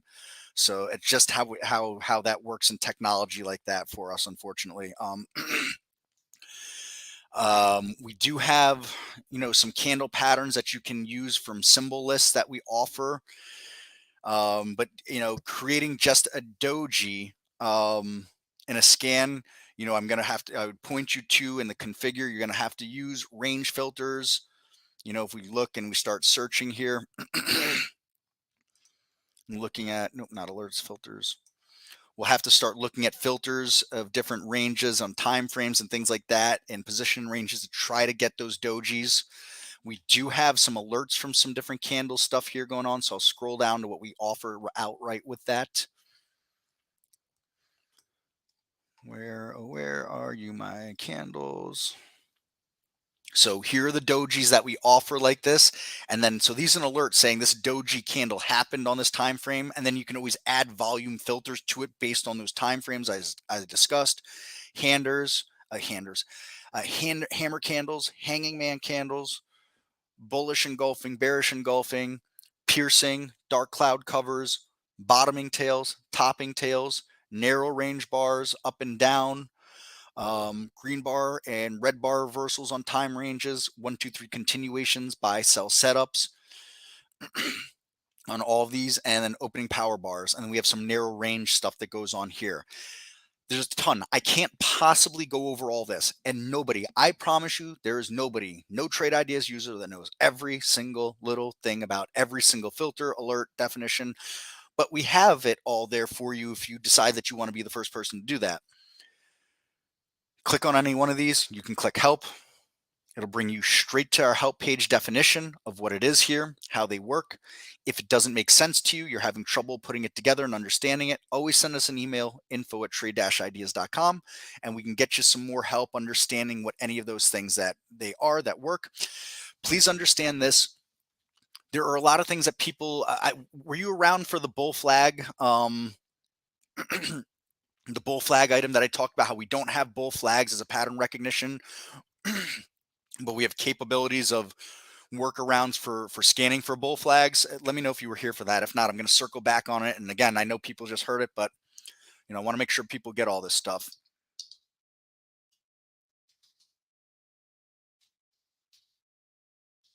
So info@trade-ideas.com is always where to get us to on other questions. No, just joined a few minutes ago. All right. So what I did real quick again is we never had a bull flag scanner. We do with our Market Explorer now. This video is going to be later available. It's going to be a long video. I also have one from yesterday. All of our videos available on YouTube. So we don't have a bull flag pattern recognition, but one of the earliest members of Trade Ideas here built a bull flag scanner out of range and position range filters. So I'm going to share it. I'm going to show it again, once again, really fast. Bull flag. This is for daily, but you could take this and you could change filters around and add and do different things with the filters on different time frames. So we're going to copy. I'm going to paste it here. There. So that's that scanner again for that bull flag. I'm going to load this. And what Andy did here, all right, is he took in the configure of this scan, he took all these different filters, all right, that we offer. Now he doesn't have to write code for the filters. These filters exist within the system, and he gave them value. So, we want to see stocks that are just up from the change from the previous close to get this bull flag going. We have a price range on the bull flag. He uses an EPS hack to keep out ETFs. And then it had to have a 1-day price range of in between, or percent range of 1 to 5%. All right. But it can only be up 1% maximum over the last 5 days. And it's got to be, 75% above the low of a previous day range. And you put this composite rating in here to get quality names. And then it has to be up at least 3% over the last 10 days also. So, the 10-day is giving us our flag. This here, the 5-day range and the change in 5 days is, this is giving us our poll, the 10-day, and this is giving us our flag. And that's how Andy created it. Now, is it going to return perfect bull flags every single time? No, it's not going to return perfect bull flags every single time. But we're trade ideas, not trade guarantees. So that's the idea behind this. And this was his outside the box way. And so I implore everybody, use this outside the box way as a template to, if you want some kind of scanner, start looking on a chart. You're saying, well, I'm looking for ABC, or I'm looking for this on this time frame. This is, what it did on these ranges and these positions and things like that. Then you come to search and search what we have for position and range. All right. Look, position and range. All right. All these different position and ranges. All right. These different time frames. See what can work for you. Change filters. All these different change filters, different time frames from different places. And then we have range filters, all these different range filters. You can go through these different time frames and build something. Again, are we going to have everything that everybody wants? Excuse me. No, we're not. That's just the way it is. But we're going to have a lot. You're going to be able to build something for sure that is going to return you quality, actionable ideas based on what you are trying to look for. So there's that. Again, I'm going to a little, self plug or a TI plug here. Please, here's our YouTube channel. All right. Subscribe to our YouTube channel. All right. Please like our videos, check our videos out, give them a thumbs up, whatever. Here's the YouTube channel. I'm going to drop a link in here again, copy. All right. All of our videos, everything we do is recorded live here. Yesterday, we had a 14-hour stream. Started with the Trade Ideas free trading room in the morning. And I went all the way till I started doing at 3:30 Eastern. And I went to like 8 o'clock last night. I did like 5 hours or 4.5 hours straight last night. I've been here since 8 o'clock this morning. I'll stick around for a little bit longer. I'll be back tomorrow at 9 o'clock in the morning. All right. We do live stuff all the time. The weekend I'm doing special right now because of the test drive. All right. And if anybody's not a test driver in here, please sign up for our test drive. Come on, give us a shot. Copy. There you go. Sign up for our test drive. You got to the end, you can sign up now and you get to the end of February. We cannot extend anybody's test drive. There's regulations why we can't for data rules, but we'll have another test drive in a few months again too. Sign up for our test drive. If you just popped in here, you're trying to figure things out, $11. Come on. All right. All this is recorded in here. So you got the home with some stuff that's going on here. All right. You've got the videos where everything is listed for videos here. All of our reviews on the trading days, the trading room, and all those things like that. You can fast forward through stuff, different playlists that exist within here. All right. So it's all there for you on our YouTube channel. Please subscribe. Please like. Help us out. Help us grow our community. Give a news scanner tab that includes SEC filings. No, what we have is this. We have what we call a single stock window. Our news is not the greatest. We're going to improve it. Are we going to have Bloomberg terminal news? No, never. Will we have news that's better than we have right now? Yes. But here on this single stock window, we come to news, and there's going to be stuff that's in here that you can find. All right. And that's for now what we have to offer. Whoa, Andy Lindloff making a special guest appearance. So, like I said, are we everything to everybody? No. But, Andy's example of that bull flag scanner is a think outside the box way. I probably use that at least once a week in my live sessions, that he took that, thought outside the box, and was able to create a scan that returned actionable ideas on a bull flag when we don't have bull flag pattern recognition. And so I firmly believe it can be done with a lot of scans on a lot of time frames. Can it be done with every scan on every time frame? No. But again, not everybody is everything to everyone. So that's that. Okay, may have missed it in regards to news. Yeah, so again, back to the news right here. We've got this this news tab. That's what we have for now.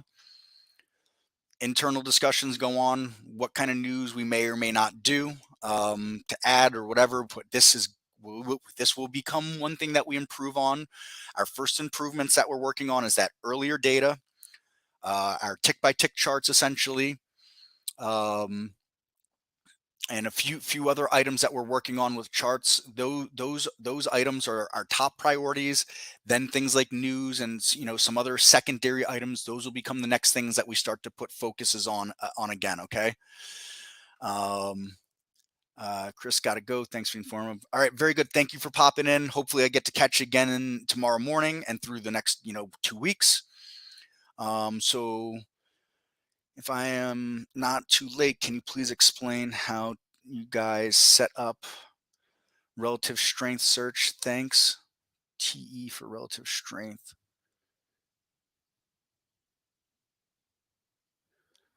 Well, relative strength, what are you looking for in relative strength? We have our Market Explorer that looks, so for everybody that's on the newest beta, hopefully I've got you all in the newest beta at this point. I know you're very welcome, Mark. My pleasure to do this. If we go new and everybody comes with me to Market Explorer, I guess we can dive into the Market Explorer, and then we're going to hit racing, all right? Because I know there's a Steve in here that wants racing. Trade ideas, not TE. Okay, so well, first, you could take anything and whatever you decide is relative strength. What time frame, ranges, position in these ranges, price. Andy Lindloff and Michael Noss created our composite rating. You can always check that out. It updates real time. So look, if we come to configure, we come to filters. Let's go search. I don't have like a specific layout, Jesse, but I can help trying to get you something going for a layout. Like what I have right now is just stuff that I've been going through. That's all, you know what I mean? So here, I can send you these charts real fast. Let me send you these charts real fast. So you're gonna have 3 charts, all right, on 3 different time frames, and they're gonna have a 20 SMA and an 8 EMA on them. That's all that's gonna be on those charts. But you can, I'll give you these charts to work with for now. They're in a set of dock windows, so load from cloud. Charts, where are you? Charts, test drive charts, share, copy, paste. There you go. So there's that. You can load here, head to Barry's webpage. I'm guessing you kind of just joined. So head to Barry's webpage and download some of Barry's scans and load them in and then save a layout. All right. So here's Barry's webpage.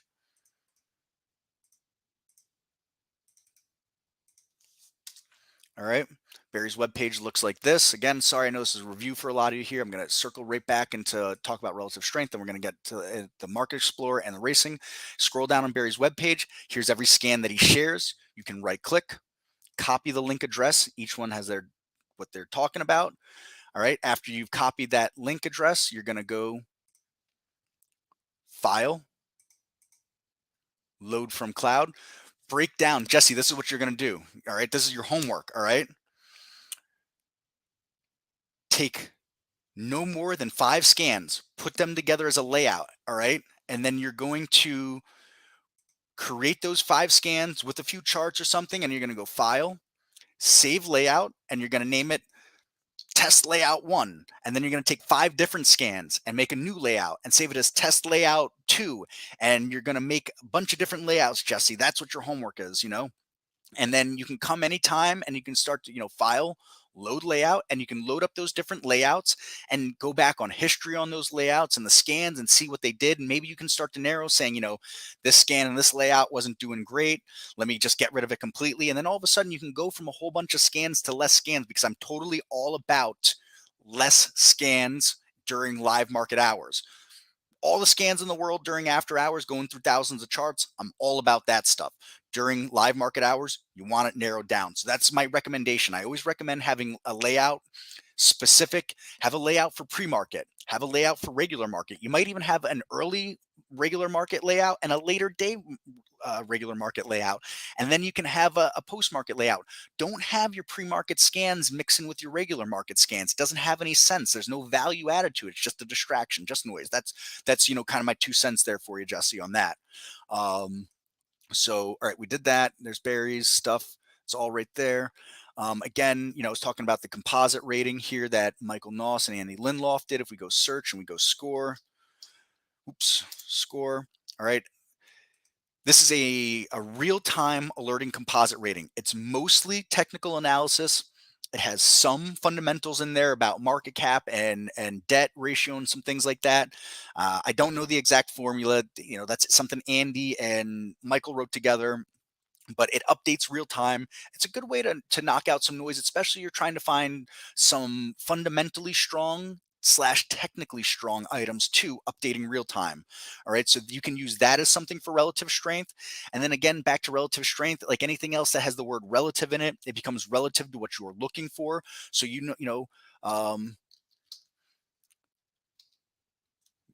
what am I trying to do here? Position, search.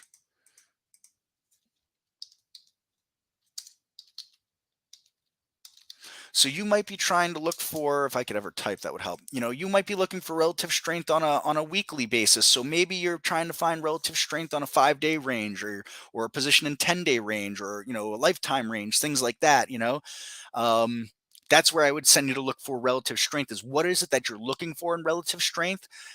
What does the chart say for you looking for relative strength, and put it there. Now, for those of you that want something that's relative strength on a longer term kind of basis, we have our Market Explorer. We're going to jump the Market Explorer, then we're going to jump to racing. All right. And then I'm probably going to call it a day. So we're going new. Market Explorer, Trade Idea, TIQ, Trade Ideas Quant. That's what that stands for. All right. And it's going to give us this window here. This first window we get is linked to our user guide. So you can click this and you're going to get this right here, our user guide section on the Market Explorer, and it's going to go over every single scan that's in here. What the Market Explorer has allowed us to do is create scans that cannot be created with our regular server tech. All right. So for example, if I right click, and now we can create it on this side, but if we get enough requests for specific scans and it seems like it's a logical, reasonable request, we will build the scan for you, all right? Or build the scan for the group. So this is what I tell people all the time. We've got this great Trade Ideas trading room community. If 20, 30, 40 of you in the off topic tab of the traders room can get together and decide on a scan you want built and approach us, campaign for that scan, we'll look into building it for you. Okay. What was done here, excuse me one second.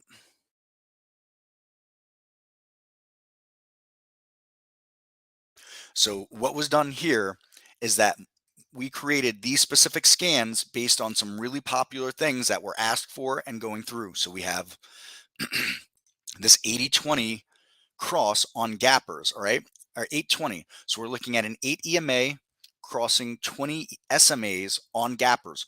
We don't have EMAs to scan with, but this Market Explorer technology allows us to finally do that. So it's not customizable, but we got to start somewhere. We can't build 100 scans at once. We can build them one by one like this, all right? And so this is looking at 2-minute charts for an 820 cross on stocks that have gapped up with high relative volume. And you've got some information that's in here about all these different things. All right. Relative volume for,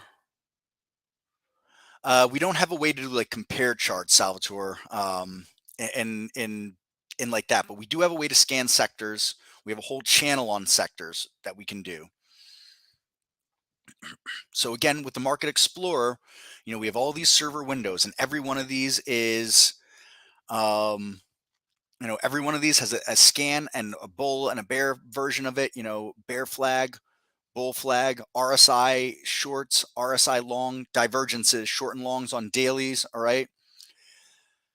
3-line strike. If you don't understand what these mean, again, the user's guide is going to tell you what they mean. To get here again, Moses. Yep.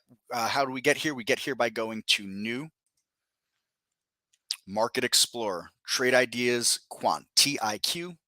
This E, we've got an E window here that'll bring this up. And again, we can get right to the user's guide right from here. All right. And again, the theme of Trade Ideas, a right click does everything. So we have all these different items that are in here: gap fill from down, gap fill from up, breakdown stabilization, opening bullish power bar, opening bearish power bar, ABC up, ABC down, strong stocks pulling back. All right. All of these here. That 820 is on a 2-minute time frame, DS. So when we're talking about relative strength, the TI strength alert is a relative strength alert scan. Okay. Every stock gets a score on here based on this algorithm that we've created. All right. And this is where our TI strength alerts come from. So that email product that we have that's also in our channel bar called the strength alerts, this is where this comes from.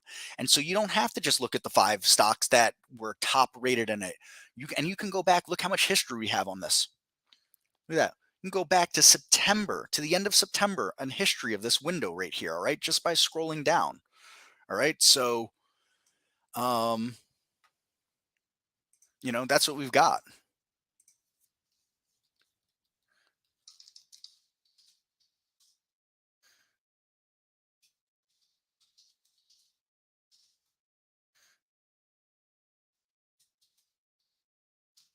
Sorry, message coming. I just want to respond. Barry's asking me how it's going.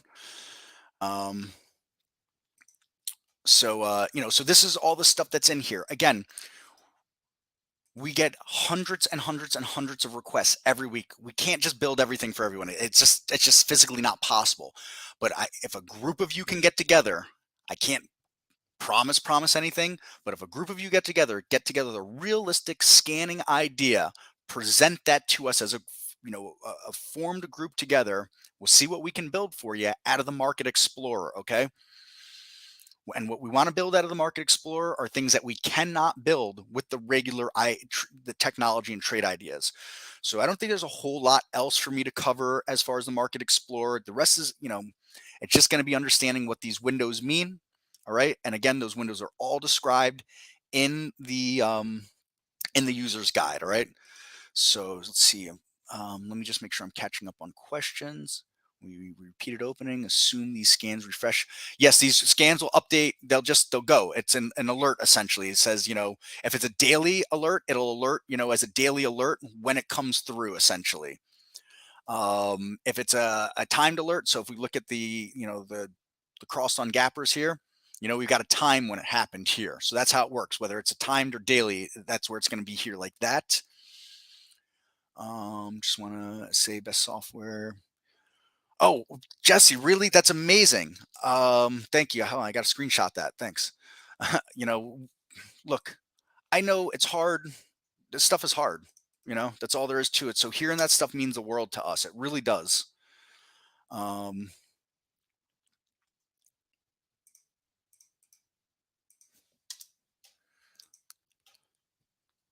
so how many subscribers does Trade Ideas have? I think we're somewhere around the 13,000 of reoccurring subscribers right now. I think that's a safe number to put at somewhere around that range. So yeah, we covered that. No, DS, we can't change the time frames on these things right now. At some point, we may be able to give users customability on the Market Explorer. For right now, the way it is, the way the server tech works, it's held on what we call a test server. That's where it lives, and we can't just put that out to everybody right now. If and when that happens, it's way down the line, but that's where it's at for right now. Really quick, is TI Strength a channel?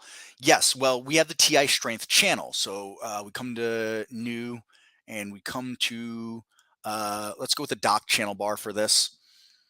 Let me bring this over real quick. So generally speaking, this is the way the TI Strength channel works. Oop, not bear flag. Oops, server window TI Strength. Generally speaking, the strength alerts that go out as just our email product that some people subscribe to. There are people that are not subscribed to our software. They just subscribe to, they get 5 ideas from us based on the strength alerts. They get the top 5 going here. The only reason that a top 5 stock won't go in is if all of them are in one sector, for example, or there's a buyout, or it's some nonsensical chart that's not tradable. Let's see if I can come across something that won't, that gives you an example of something is not tradable, we can't use. Usually I come across 10 of them right away, and of course today I'm not going to come across one. Damn, some really good looking charts in this. Holy cow. Now, the way the TI Strength algorithm was back tested is buying sometime towards the open on Monday and selling sometimes towards the opening on the following Monday. That's how it was back tested and forward tested.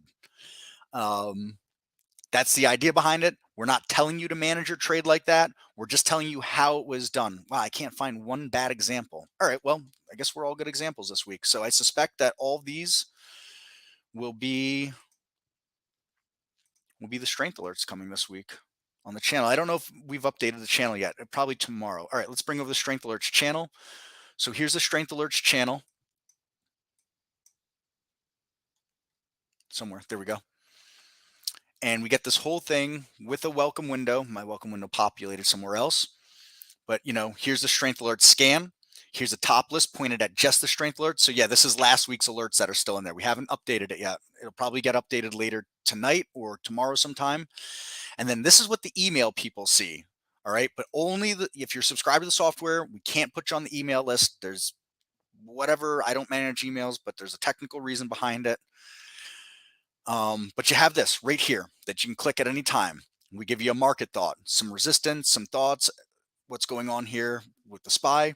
And then we go through levels of interest on the alerts that we've put out there for you, where we would consider what we think is an actionable alert above, where we think a stop is for the downside. All right.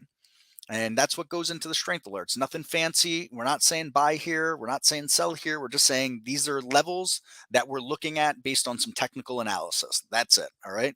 So that's the strength alerts, short and skinny there. So D Calhoun, you do not have the strength alerts. The Market Explorer, because you are not on our latest beta version of the software. Again, I know this is going to be a lot of review for a lot of people, but I think everybody should always be on our latest beta version. So this is what you can do here, twofold. One, all right, D Calhoun, I want you to go to tools. All right. I want you to go to options. And then I want you to go to upgrade on options, and I want you to select all releases. I think everybody is safe always being on our beta version. I think it's best to be there. You're going to select all releases. So it's tools, options, upgrade, select all releases, select save. Now moving forward, moving forward, if we have a beta update, this new will turn green on you. And if you click on it, you'll get a tab here to bring you to our download page. On our download page, the first thing that happens is you obviously, like any web page, you start at the top. We'll scroll down, and first we'll find production version. Skip the production version, okay? Skim over the notes here. Please always skim over the notes going on. Some will make sense, some won't, some will apply, some won't. You're going to scroll down and you're going to find the newest public beta version, and you're going to download and install that. And you're going to look at the notes here. These notes are much nicer. This is how notes will look from now on, with visualizations and links to each item. All right, and all these changes and updates that we've made, and that is what's going to get you to the Market Explorer window, D. Calhoun. All right. It's tricky, Moses. You can open two layouts at the same time, sort of. What you can do is you can create docked windows that are a layout and load those individual docked windows, but you have to save them as docked windows, not save them as layouts, okay? So, and you could also do this. You can go to new, and you can go to docked channel bar, and you can have multiple docked channel bars open at the same time to do that as well, all right? So, you've got one dock channel bar, new, dock channel bar. I've got two dock channel bars, all right? Just understand that these things can slow you down. So, but what you can't do is go to your cloud and open something saved as a layout, or go locally and open multiple saved layouts. You have to open them as individual docks.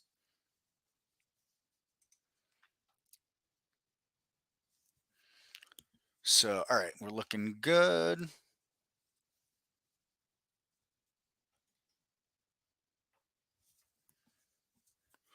All right, we're looking good there.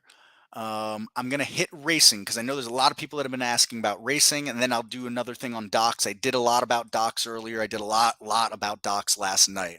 Let's hit racing real fast, all right? So racing gets me beyond excited, man. All right, so racing is based on our top list. So we can come to top list, and first thing we have to do is decide what kind of stocks do we want coming in for the race, okay?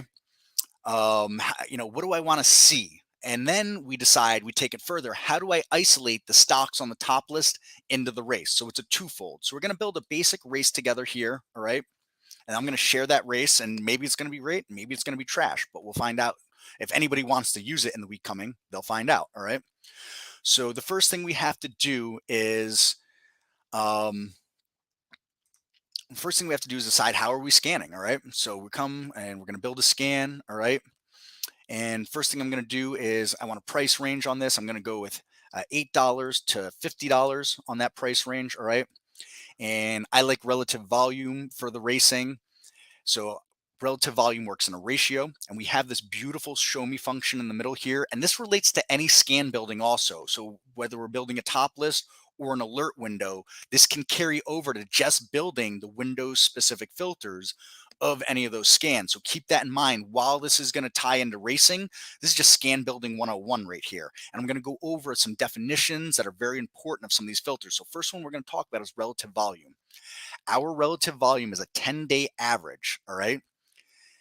And done in a ratio. So if I click the show me function on any of these filters, it's going to tell me, so we've got price and show me stocks with the prices between $8 and $50. And I can adjust that right here. I can go $200. Now show me stocks with the prices between $8 and $200. All right.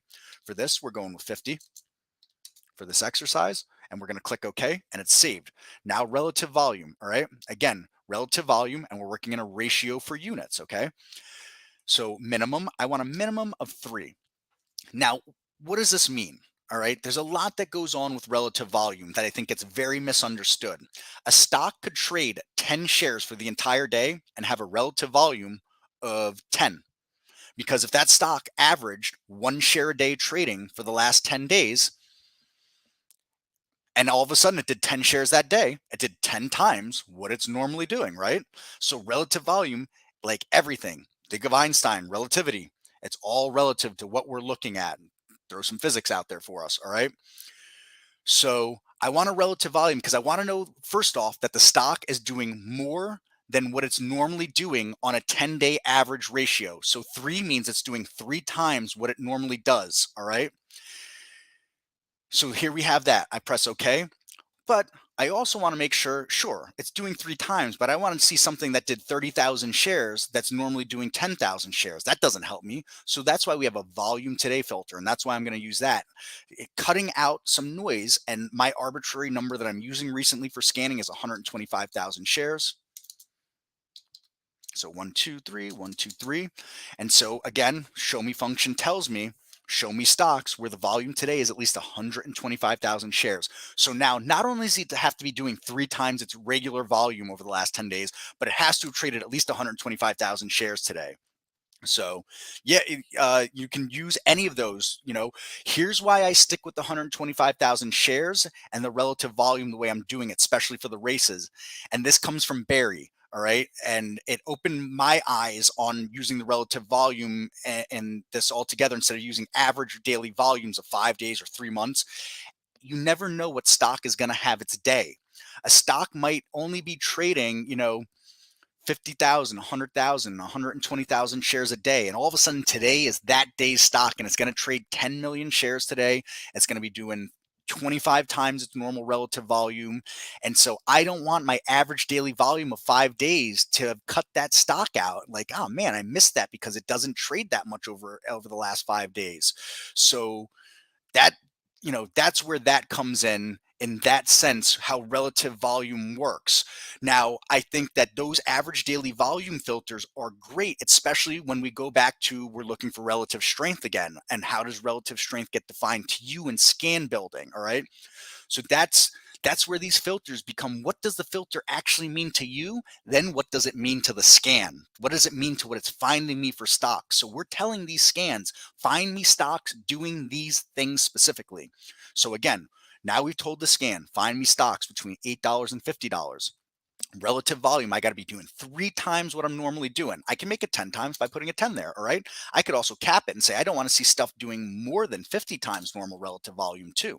All right. And again, if we show me stocks where the current volume of relative ratio is between 10 and 50. All right. Again, for this exercise, though, we're keeping it at 3 for a minimum. Boom. There we are. We've now said we want to see at least 125,000 shares traded today. All right. And then something I've been doing recently, I did on a stock race that I've had some success with this week, is I took an RSI filter. So I went RSI, I searched it. Here's what we have for, whoops. Here's what we have for RSI. All right. I took a 1-minute RSI filter and I added that filter here, and I came to the show me function and I put I can't remember if I used 45 or 50. Let's go with 45 on this. So I want to see stuff that's heating up on that 1-minute chart, but we're not yet overbought, but we're heating up for sure. All right. And so now I've got a 1-minute RSI of 45. So this is how I'm scanning for stocks now. Okay. Is there a filter for spread? There sure is. We'll come to search SP. Oh, top list. Not going to have it in top list, only alert windows. I think that we can do that as a custom, Sean, that goes down some really some in-depth stuff that I don't want to go down custom roads right now. But yes, if you are an alert window, Sean, you can scan for spread, okay? Outright, but not on a top list. It has to do with different time metrics and the server refreshes. Um, if you want to know more about if you want to know more about custom filters, head to the user guide section of custom filters. Again, for anybody that's looking for it, let me just get out of this real fast. User guide, help, user guide. Here's what you're going to get. All right. You're going to come down here and you're going to look, there's all kinds of sections, and eventually you can find custom formula section. That's how the custom formula section works. I can't promise that the spread filter is going to work in a top list, because there are some things we can't put in a top list because there's time issues. It just won't work. But check there. And you can also send us some more emails too about custom filters. It gets to some really advanced stuff on that. All right. So let me get back to the stock building real quick. Where'd you go? Where'd my race go? Okay. Let's get back into this top list, back into the configure. All right. So this is what we've got built on. Now, the next important part for the top list in general, and it's going to pull over to the racing, is sorting. All right. Let's just pretend that there are 1,000 stocks that meet our scan, okay? And we have the scan, it can only hold, each scan can only hold X amount of data in it. And as human beings, we can only look at X amount of data anyways. We have to decide what data do we want pulled in first based on what we're doing. So our sort is our server sort. So how are we pulling in the top stocks from the biggest winner of what we're sorting by to the smallest? And so do we do it by change from close? Do we do it on volume shares traded a day? Change from open? Do we want that RSI? Everybody's going to decide what they want on that. All right.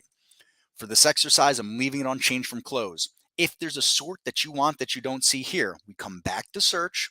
We search the filter that we want. We click on that filter and we go sort by. So now that 10-day range wasn't there before. Now it's there. Okay. So that's where we're going to be pulling stocks in. So first we tell the scan, get me all these stocks that do this. Now I want you to just take the top stocks doing it and show me those, okay? So now we can press OK. We're going to give this a name because we don't want to call it default top list. I'm going to call it stock racing for test drive Saturday. Now, obviously, the market's closed right now, so we're not going to see anything going on. But we can get through some exercises of how the list is gonna happen. All right. So we've got the top list built. All right. Can I show the filter? Yeah, I can show, and I'm gonna share this out here. I'm gonna share this right away. Save and share to cloud. Copy, paste. There we go. All right. So everybody has what we just built now. All right. And then let me just make sure I'm catching up here. Good point. Look at 10-day, Sean. So someone there is helping out with that. Can you show filters before hitting? Okay, yeah, I'll go back and show the filters. So configure, Windows specific filters. Here's my filters, real basic. Price, relative volume, volume traded today, and 1 minute RSI. So this is going to keep out stuff that's like really illiquid. All right, but this is going to say we got to be doing more than 3 times more than normal volume.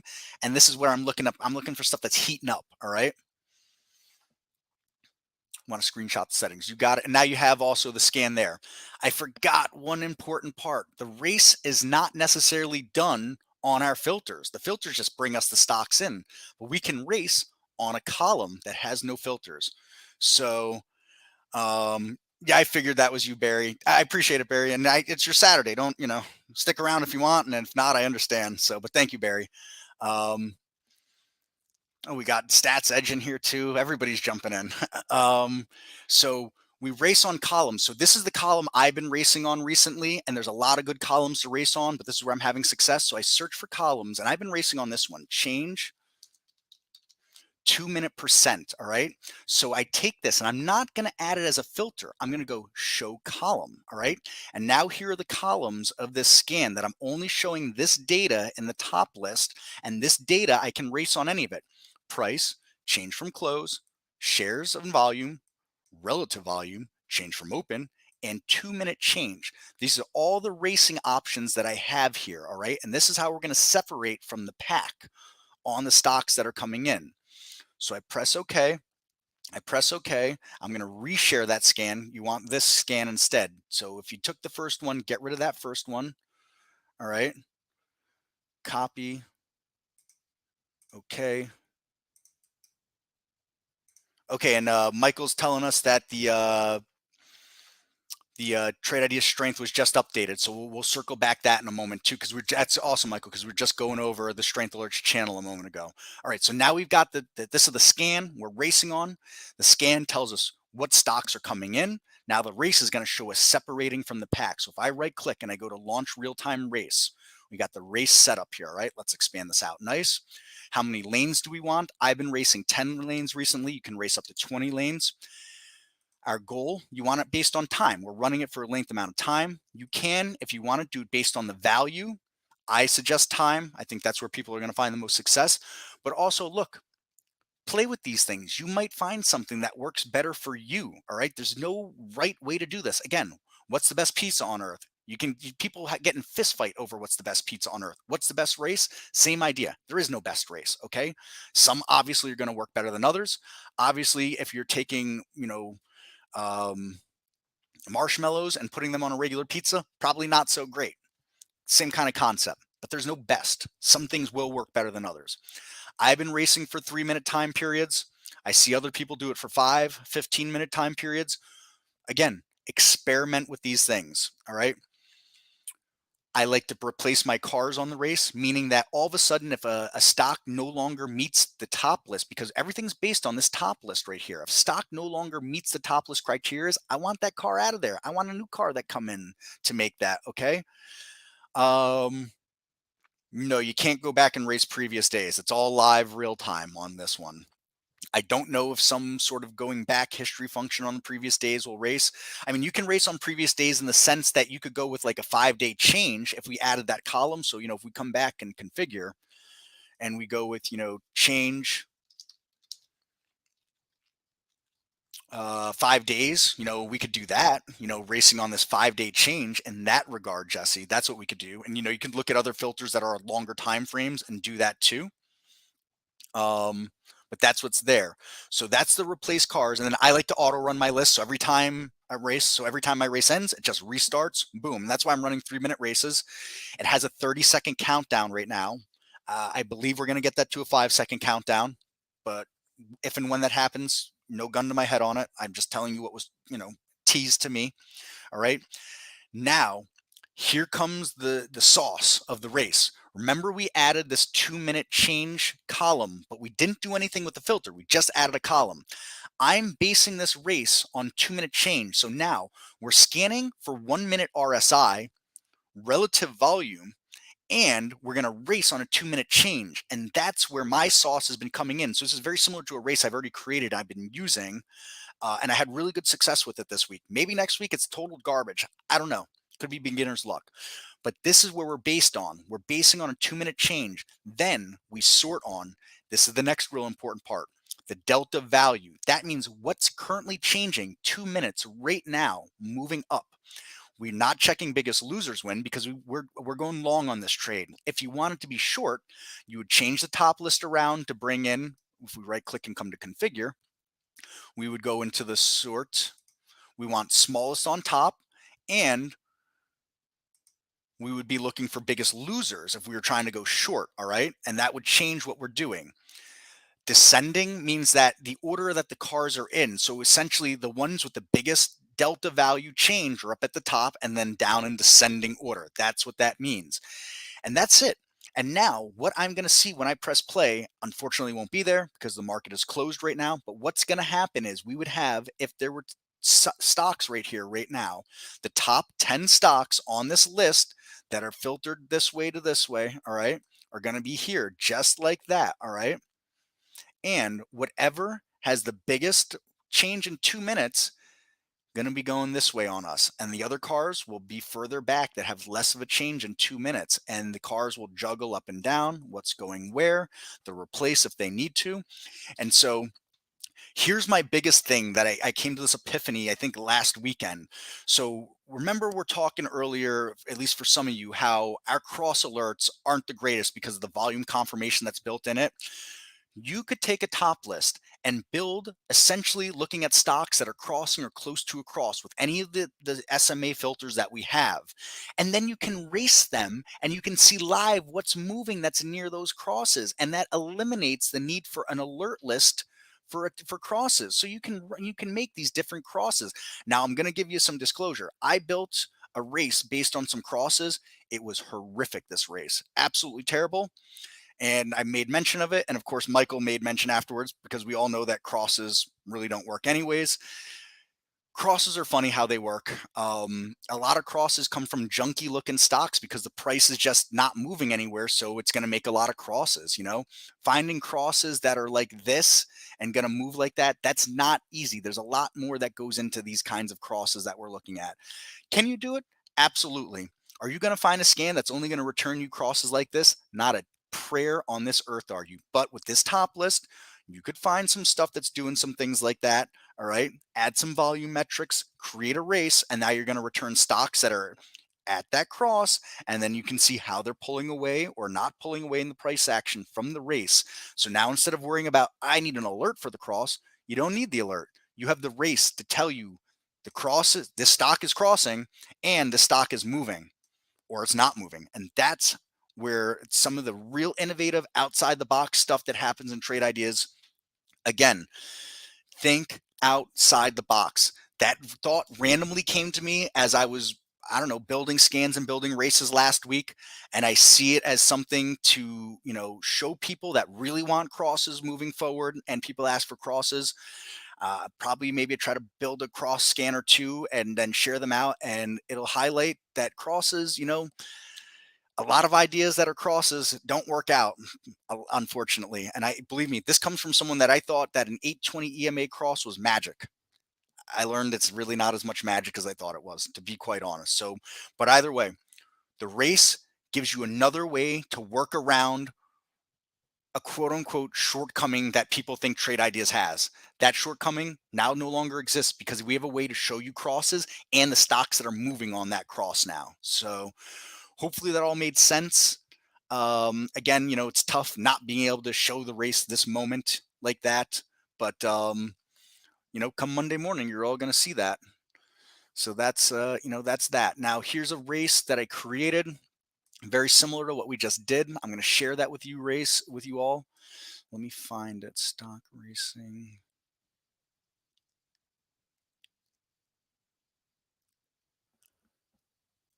Um, Sorry, just going through my cloud and trying to pick this one out. All right, I think this is it right here. Share. So this is a race that I used this past week. I was using the race a delta sort based on a 2-minute change. All right, that's what I did. So copy. Let's get rid of this. Paste. There we go.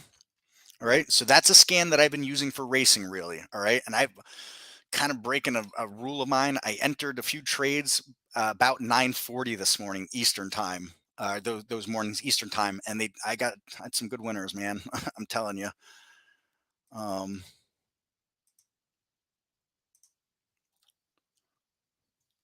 so hold on, sorry, I just want to scroll back and make sure I look at something here.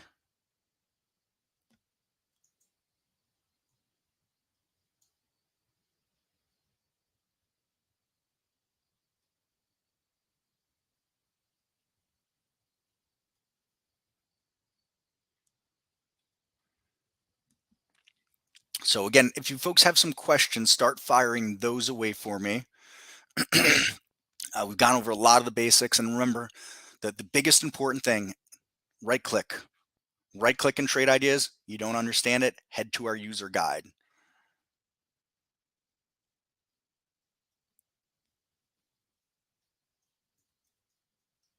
Sorry, just trying to find something here.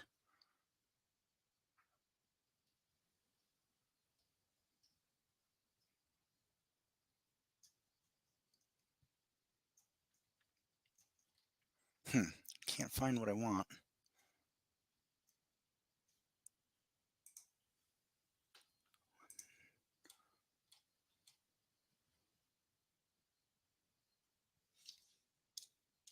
All right, maybe now I got it.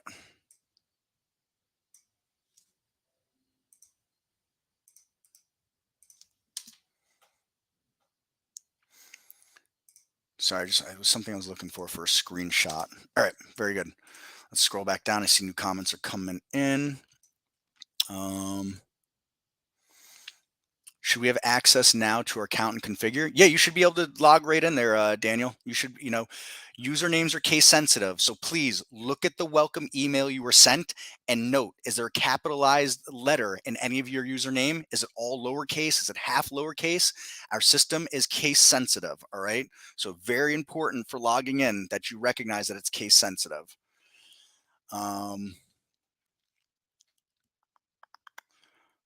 What else am I looking for here? Oh, this is what I was looking for. I had some races I wanted to, you were talking about screenshots. Yeah, I don't think you can share a screenshot, unfortunately, here like that.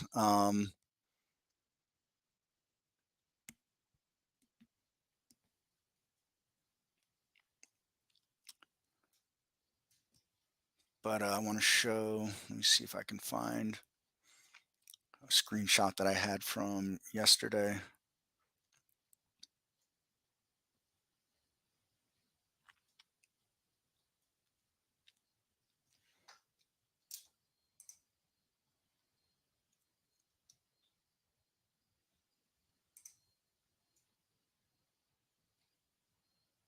Bear with me, bear with me. This is Thursday. I guess I didn't take screenshots that I thought I took yesterday, or I didn't share them.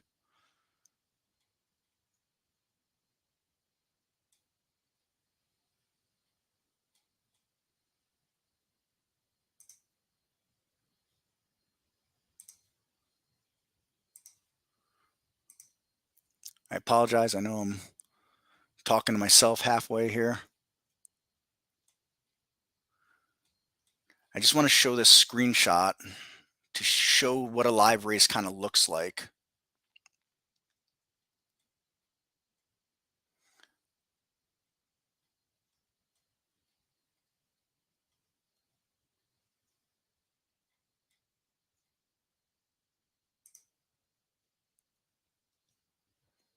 All right, here we go.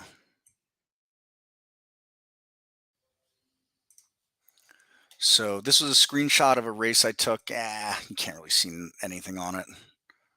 I screenshotted a screenshot.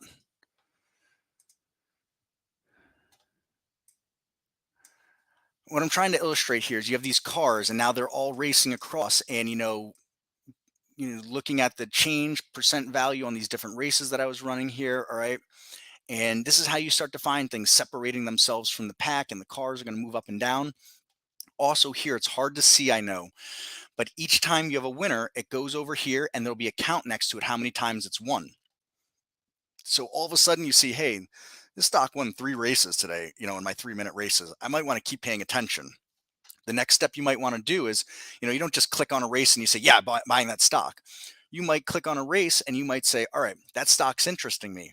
We can right click and throw a price alert on there. Maybe it's ran away a little bit, but you want to see if it pulls back to a price. You could put a price alert at a lower price to see if you get a pullback alert on it. Or you want to say, yeah, I like it, but I'm not going to like it unless it breaks above a certain level to get interested in that stock. Right click, price alert. Yeah, put that price alert in. The price alert comes in, and that helps give you more confirmation to if this is an actionable idea. And that's kind of what I was trying to get at right here with that. So that was the idea behind that. Let me see. Yeah, I can zoom in. Can I zoom in?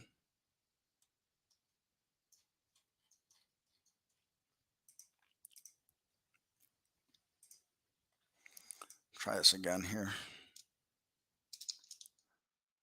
And again, if anybody has questions, please fire those away. I'm coming up on hour 4 right now, so I'm probably going to be calling it a day momentarily here. There we go. So a little blurry, but you get the idea what I'm trying to do here. All right, so you can see, how many times something is won and how these cars are separating from the pack. And, just because something's up here doesn't mean it's the real winner. Pay attention to all the stocks that are on this race, but it's a way of all of a sudden taking, all right, what I'm trying to show you here is you have this top list, all right? And if we go back and look at configure, let's look at time frame and use historical date, and let's go back to yesterday at this time. Now, look how many stocks are coming through here at once.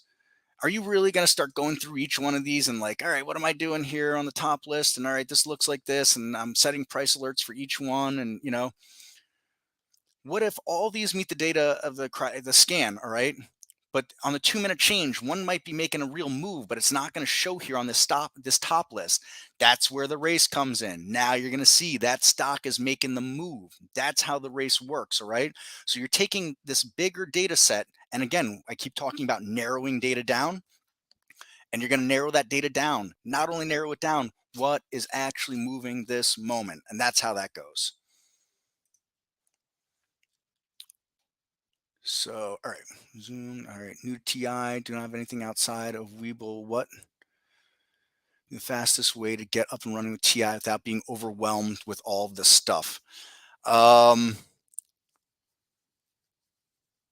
I would suggest Big Fish. If you were able to sit and watch some stuff for a while, I'd watch my video from yesterday. All right, that I did, and I'll show you where it is here. Let me find. Come to our YouTube channel, and again, for anybody that's new here, all right, everything we do is recorded on YouTube. First, please subscribe, and give us 2 minutes of your time. Go just like a whole bunch of movies, a bunch of videos for us. All right, help us out. Help us with the algorithm, the YouTube algorithm. All right, please. Selfless TI plug. All right, but you can come to videos here. All right, Big Fish. This is one of the first places I'm going to suggest. We see here. Stream 15 hours ago. This thing went for almost 12 hours a stream. But here, sometime around 8 hours and 10 minutes, I started. All right. And I go through some very basic stuff and maybe spend going through that first hour or so. And I go over, I go over the user's guide a lot and a whole bunch of tools in there. I think that's where you're going to be best off, Big Fish, right now, because I'm coming towards the tail end of the session. Also, Big Fish, if you can make it here tomorrow morning at 9 o'clock Eastern in the morning, I'll be here at 9 o'clock Eastern tomorrow morning doing something similar to what I've done all morning here. And then we are live also, Big Fish, all day, every day, Monday through Friday market days. And so there's a lot to come in there. There's no one place to start, is all I can tell anybody. Start opening things, go through the menu bar, see what's in here for options. All right, you can load a new chart here. You can load new alert windows, descriptions of all this stuff. Again, Big Fish is going to be right here in our user's guide. We come to our user's guide. All right. A stands for alert. T stands for top list. M multi. S single stock window. What do these windows do? What do they look at? If I click on this from the user's guide, alert window is one of our main components of trade ideas. We go in to describe it. There's a video on all these things like that. I've done a lot of descriptions on it earlier, and like I said, I'm kind of coming to the end of what I'm doing here for the day right now. But those are the places that I would first send you there. Oops, I'm looking at the wrong chat. Haha, I'm looking at yesterday's stream chat. Fooled me. All right, so that's where I start to send you with that, Big Fish. Rome wasn't built in a day. Your trade ideas layout isn't going to be built in a day. All those things like that. You're very welcome, Cell Phone City. I seem to have it open on 2 computers at once right now. You can open it on as many computers as you want. You can only log in on one. If you log in on a different computer, it will kick you out of the other computer. Okay, seriously, last question. No, that's all good, man. Can you see which Holly strategy has been the most successful? No, because the Holly strategies, they update constantly. So for example, we didn't cover this. Let me cover this really fast. So we covered the AI strategy trades window. All right. We didn't talk about just the strategy window. We're going to load a strategy window real fast here. All right. This doesn't tell you what the trades are. This tells you other items here. All right. Let me get rid of some of this junk. I'm just doing this kind of fast because I want to get rid of some stuff. Performance. Care about recent. Get rid of aggressive. God, I hate aggressive.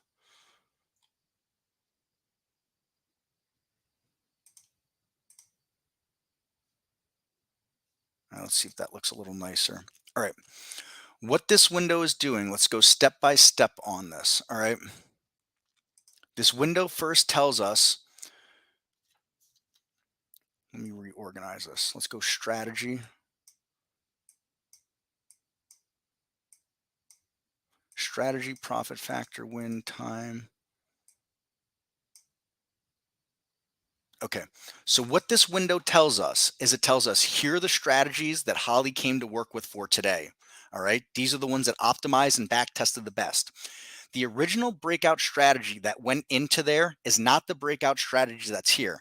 It's been updated and optimized and tweaked thousands and thousands and thousands of times over the years. All right. The same goes for every single one of these strategies that's in here. So there's no way for us to say breakout has this win rate because the breakout today is not the same as the breakout yesterday, which is not the same as the breakout from I don't even I don't even know. My Twitter is TVARLEY 1734 at yeah, at I don't add at the end, right, for Twitter. That's my Twitter handle. That's my personal one. So that's how this window works. So every day we can see what are the actual strategies we came to the table with. Then what are the profit factors here on those strategies? And then what are the win percents on those strategies too? All right. And then everything is an intraday time frame. All right. We see right here all intraday. We see what the time stops of these different strategies are. That's right here. All right. And Holly Neo works different in the optimizing and backtesting than Holly Grail and 2.0 do. I don't fully know all how that works, but that's why Holly Neo will show up every day, no matter what. All right. Just know that. And her win rate fluctuates huge. On its own. So just that's more current. It's going to be more current on Neo to see overall win rates when you look at that versus these win rates are based on optimizations of the scan essentially. So the optimization just works a little different on Neo. So you kind of can see what a more recent win rate is for the overall strategy for Neo like that. But again, it still does get its tweaks, just not tweaked exactly like 2.0 and Grail do. And that's how that works. And then here today, so I want to go back and let's look at, can I do history on this? Linking tool. I don't think I can do history on this one, unfortunately. That's a bummer. All right, well, yeah, unfortunately, because I can't do history on this window. Yesterday, when I was doing this, all these strategies, there was a couple of strategies that had traded multiple times, and then there was a few strategies that traded nothing on that day because no stock met the strategy criteria, and that was it. So it can work like that too. So one of the ways I always talk about to use Holly is Holly firing all short strategies today? If she's firing all short, are they working? Are they not working? Were we, was the optimizing happening? Because let's take a look here, we had this down set of days in this chop. Holly's been coming with a lot more short stuff, but then we get a bounce. So now all of a sudden Holly's got a lot of short stuff and she's getting caught in a bounce, but some of the short strategies might be triggering, and then the day's still moving up and it's moving up against those short strategies. So is that the kind of day it's happening, or are the short strategies working and it's a day, to look at breakdowns instead of breakouts? And so these are different ways that we can look at the data that Holly's putting out for us, and how we might be able to not just trade her ideas, but how her ideas help us manage our ideas as well. So that's just another way to look at Holly, and that's what the strategy window does versus the trades window. The trade shows us the actual trades. This shows us some information about the strategies that we can look at. um Is there a web platform or site where people share their scripts QR codes? No, Daniel, all the codes, all the cloud codes, they're interchangeable between the web version and the app. It's just in the web version you don't have Brokerage Plus essentially. That's the really big one in the web version. So you have everything, any scans that I shared in here, Daniel, you have access to every one of those using the cloud, even on the web version. Everything that we built scanning wise, it's all there for you. All that stuff's there. Just a little different feel to some of it, but it's all there. Um, so this success rate are you showing for is the success rate is showing you based on the back testing from yesterday on these ones here. I don't remember what the exact how it'll work on Holly Neo with that. Not exactly the same. But these ones, all these Holly Grail ones that are right there right now, that's all based on what the optimization process was from the night before. Um, Am I able to load T on a MacBook, or am I limited using the web version? No worries, Rufy. That there's always going to be a lot of repeat questions, and I see someone else had chimed in on that for you. But just to make sure we get clear for you, there, Rufy. If you're a Mac OS, you have to use the web version. The only other option you have if you're Mac or Linux is you can run a virtual machine. I know that some Macs have Boot Camp, so you can run that as a virtual machine for the downloadable app, but the downloadable app is only Windows based. You can make a purchase of Parallels one time, I think is what it is, purchases, or you can, if you have an Amazon workstation you can use if you have access to, or Microsoft 360, all virtual machines that you can use. And you can get the downloadable app that way. Roofing. That's how that will go. So if there's anybody else that I missed on questions, I think I kind of gotten to everybody as I'm still scrolling down and catching up. But if there's ones that are way back that you seem like I passed, throw them out there as I wrap up here for the day. Web platform.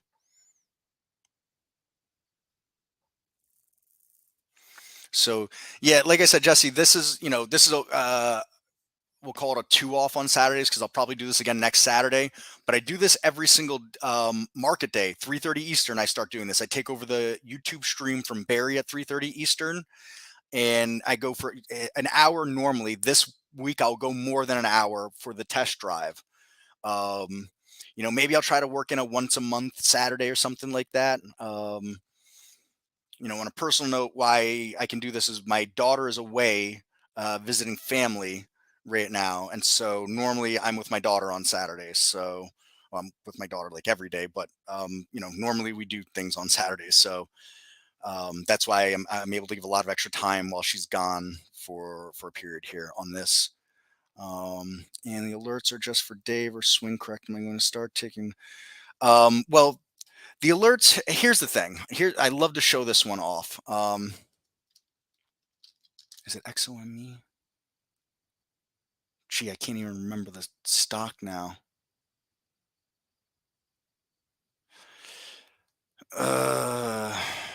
Sorry, I'm trying to remember an old Holly alert that like went on to be an unbelievable winner. My brain, come on, brain, come on, brain.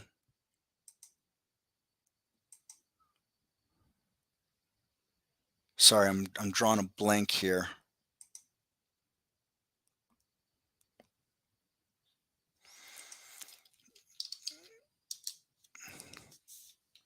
Okay, here we go. Apps is one. Now, everything is set up for intraday, but look, we got that alert on apps and it made a nice couple of day move and it pulled back a little bit and then it continued up. All right. Play the chart, play the time frame you want. No two people are going to look at a chart and interpret exactly the same way. All right. That's just how it works. All right. So, what's your time frame? Look, if your time frame had been 2 years on this alert, look, it was great alert off a 2 year time frame. All right. Know your time frame. Holly's algorithm works to give an exit on an intraday, but you don't have to follow her exit. All right. That's how that goes. All right. So, know your time frame. I mean, that was a great alert. Look at that. Do they all turn out like that? No. Do 50% of them turn out like that? Probably not. But, if you're doing your own chart work, you might find more. One of the things that I do with Holly is after the market closes, I go through each one of her alerts and I put them on a short list if they make, my criteria to be on a list, a short list for swing ideas that I keep personally. That's what I would throw out there. With that, I would partition at least 40 gigabytes using Boot Camp for Windows on TI software, unless you want to use Windows more. Thank you, Mark. That's very helpful. See, I'm not a Mac person. I don't even, I understand what you're saying there, but I don't know these functions of those things. Is Brokerage Plus getting an update? Brokerage Plus, yes.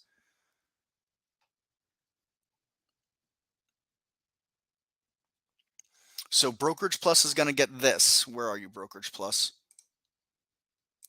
Brokerage Plus is now going to look like this here. You're going to have this kind of really much more professional looking um, setup for sending orders. There are a few things that I have criticisms against on it, but we'll see what happens. I used to like before you could just press buy or sell and that was the end. Now you have to select buy or sell and then send. So I'm not a fan of that, but I get why it's there, especially with new traders. You want, your checks and things like that. But I mean, things that are amazing here now, your time and force we can change. All right. You can put a time stop here on your alert. Really simple here. You could set up a bracket order here on your alert, or on your trade, not alert, excuse me. All these things like that. Here's your quantity level. All right. So there's a lot of stuff that got updated through here that's like that. And again, like anything, check out, there's the menu, these different tabs. Not everybody will have the same tabs loaded. Not everybody cares to have the same tabs loaded. Um, that's how that all looks like that. That looks like that. Um,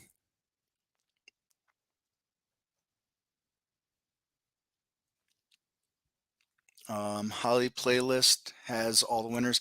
Yeah. You know, we want to show off how a winner could look. The losers are always easy to pick out. All right. These breakdowns that happen are always easy to pick out. So, to give ideas on how to be a winner.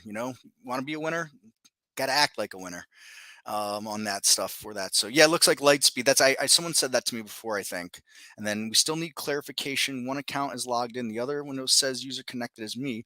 What is the advantage of being logged in for just information like sector status?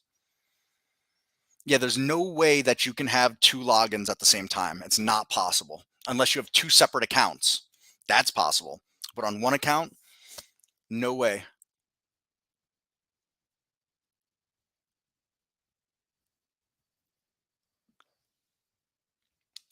Um,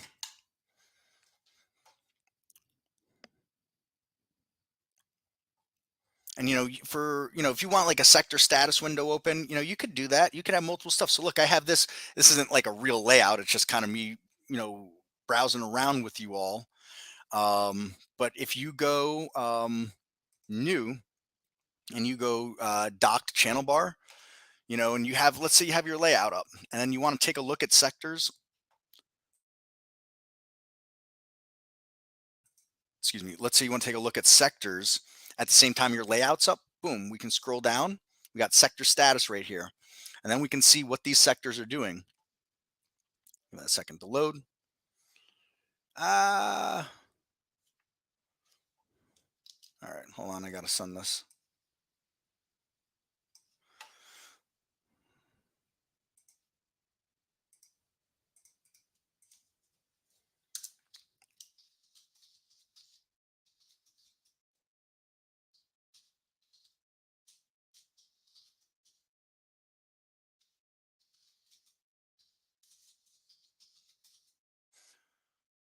Excuse me 1 second here, everybody. I don't know what that's going to do. All right.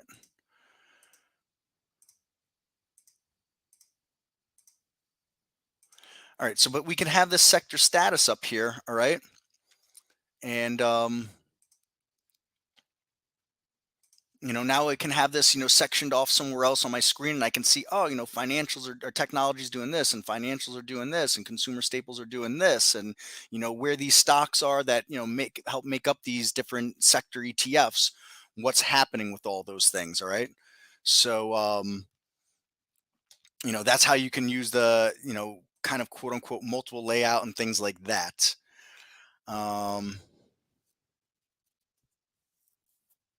Oh no, I didn't think that was a hit on Holly at all, Jesse. I didn't think that was a hit at all. Look, I listen. I don't go over in my live streams. I used to go over Holly a lot. I stopped going over her a ton, but I always um, I always did it like this, 1 or 2 days I'd start with the winners and then move to the losers when I cover Holly. And then other days I would start with the losers and then move to the winners, because the bottom line is we're trade ideas, not trade guarantees in every sense of the word. We're trying to find you actionable ideas. Some days Holly's hitting on all cylinders. Some days she's a total poop show. It's just how it goes, Look, look at this yesterday. If I was risking $100, based on a conservative exit on every one of Holly's trades, Now I would have had to got her entry on all of them, which isn't realistic. But realistically, risking $100 per trade, I think realistically, you could have seen a $700 day yesterday in conservative mode. Realistically, all right. I don't think that's outside the realm of thought. But we can go back other days, and I can show you days where I'm sorry, but it was, it wasn't very good. Look here, the other day, conservative, and that's saying 17. That would have been a losing day if you had, you're trying to follow Holly exactly. It happens like that, and there. I could point to other big time losing days on Holly. I can point to other big time losing days on Holly. Um, but, I never mix words with Holly. Some days, unbelievable. Other days, unbelievable in a bad way. Just kind of how it goes. No magic bullet, no magic pill. Um,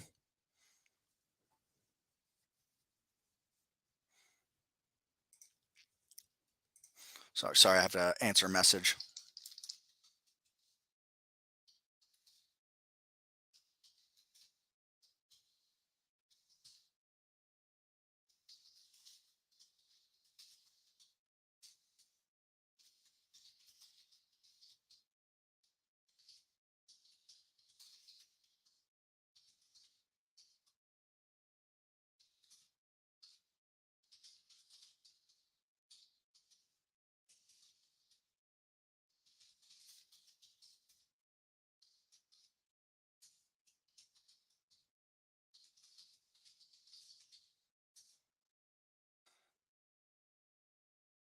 Miss Tally changed the date on Holly. Yeah, so right click on, remember, you got to be on the strategy window, history, and we can go previous trading day. Right now is going to show Thursday because we're still working off of Friday data right now.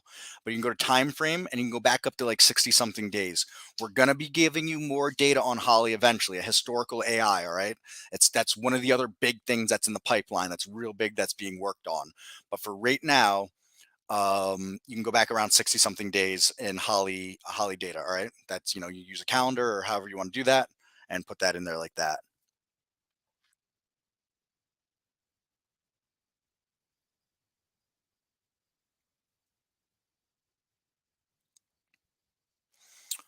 What's the history of trade ideas? So the real basis of it is Dan Merkin, who is one of the old SOS traders, short order execution traders from back in like the 90s, early 2000s.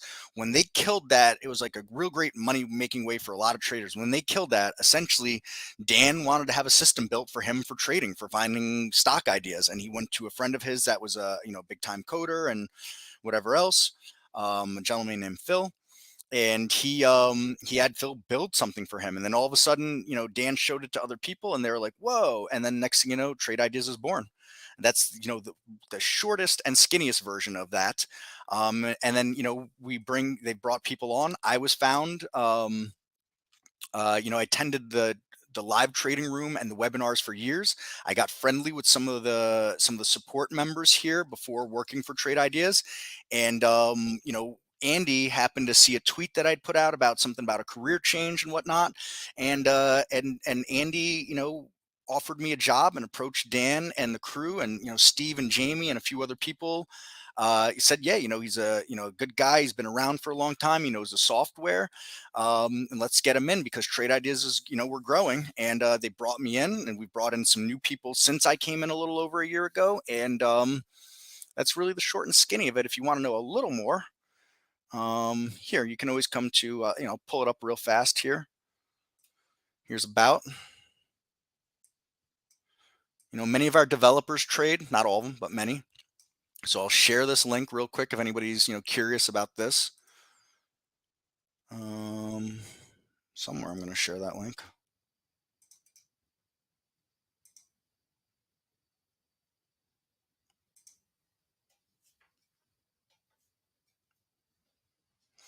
And so here, here's the backstory.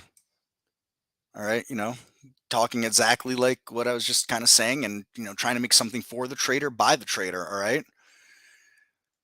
And also, Dan and a few guys, they at the beginning, they tried to do this with venture capitalists. They ended up getting their, not getting a good deal on the whole thing and lost the original company. And they decided we'll never raise money again. Everything is from us, by us, for us. We don't, our investors are our subscribers. That's who our investors are. Um, and a little bit, bringing you up to date here and what we've got going on. Yep, let's get rid of that and then meet the team. So, here we are. Here's Dan. This is Phil, one of the main architects at the beginning of all this. Brad, unbelievable coder and everything. David, been with the crew for a long time, helping bring ideas, business relationships, and welcome to go through this and take a look at who we are here. Here we all are, everybody. You scroll down and you'll even find me. There I am. That's me. So this is who we are, and what we do. So, all right, I'm going to any last burning questions here as I wrap up from this Saturday. And I'll be back again tomorrow morning, 9 o'clock Eastern time. I'll be back. All right. And then, we're live. Someone's going to be live from 9 o'clock in the morning Eastern next week till at least probably 5:30 Eastern next week in the evening. So, you're not going at it alone. All right. And I'm, when I'm wrapping in the next minute here, I'm going to go through one last spiel to help anybody that was either a latecomer or still looking for things. So 20 SMA, yeah, I mean, look, we can do this.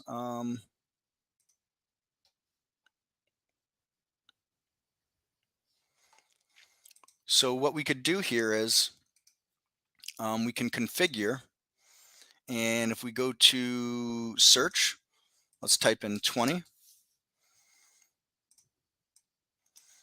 And here's all these different SMAs. So we have just the 20 period, change from 20 period. All right. So if we added this filter and we add that filter and we put this, we go here, we can say, with the show me function, let's see, let's put it, a -2. And so now we would be saying, show me stocks where the price is above the 20 SMA, it's at the 20 SMA, and it's no more than 2% below the SMA. We could also do this here. We could go 2. Now we can say, show me where it's no more than 2% above, it's also no more than 2% below, and it's also at the 20 SMA. All right.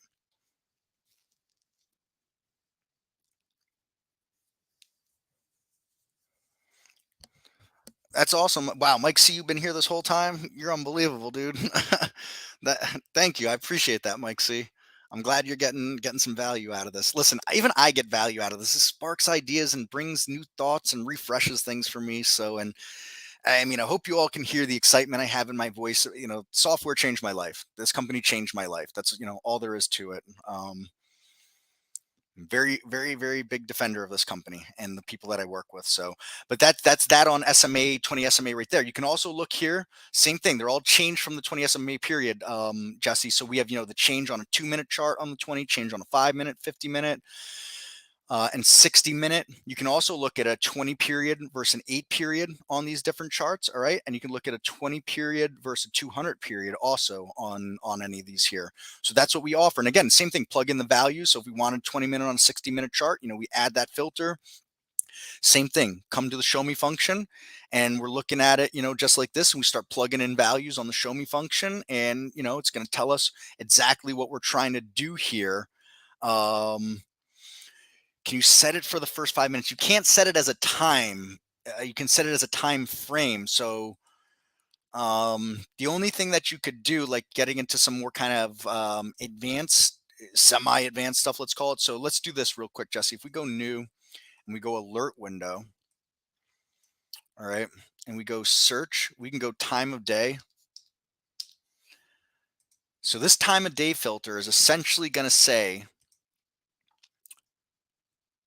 scan during only these times. So if I put a max and I put a max of 5, that means I'm only going to scan from the market open, the first 5 minutes of the market.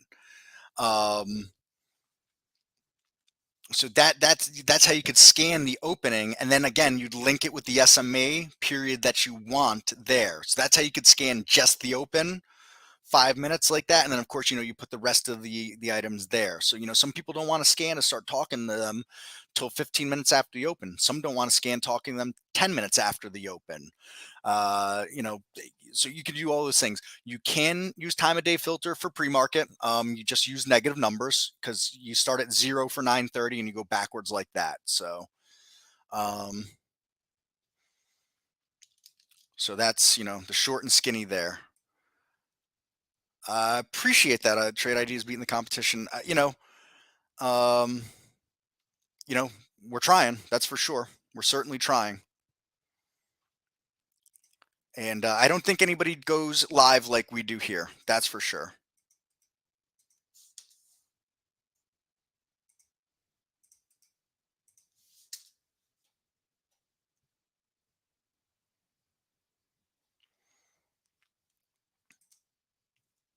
So, all right.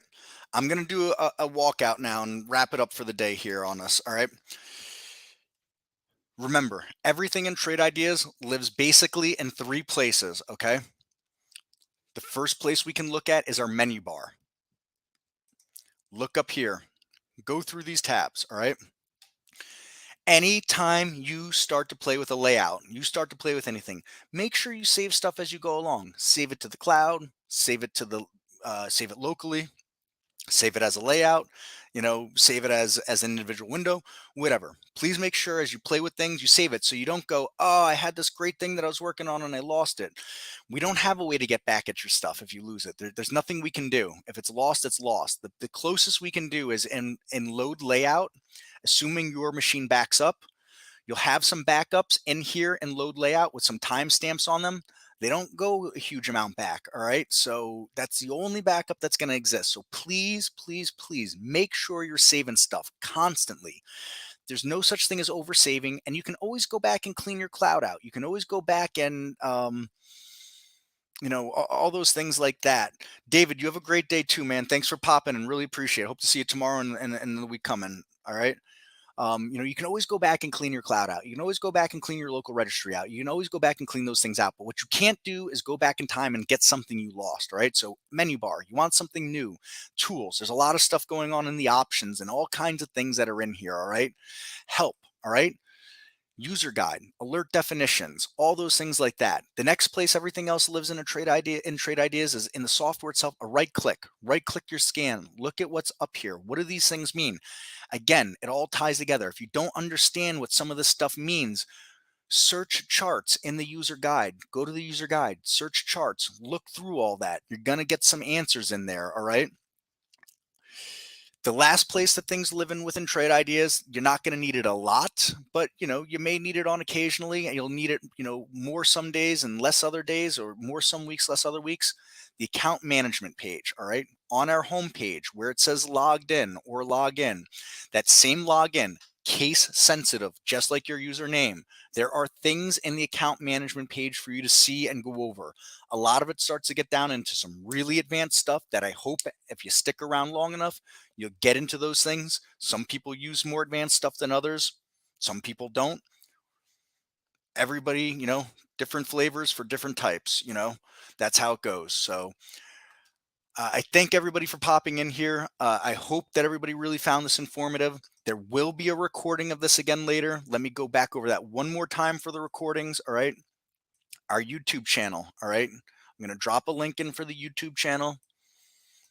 Again, I'd really appreciate people subscribing and people liking. Not just me, but we would really appreciate people liking and subscribing. Get that algorithm kicking in our direction.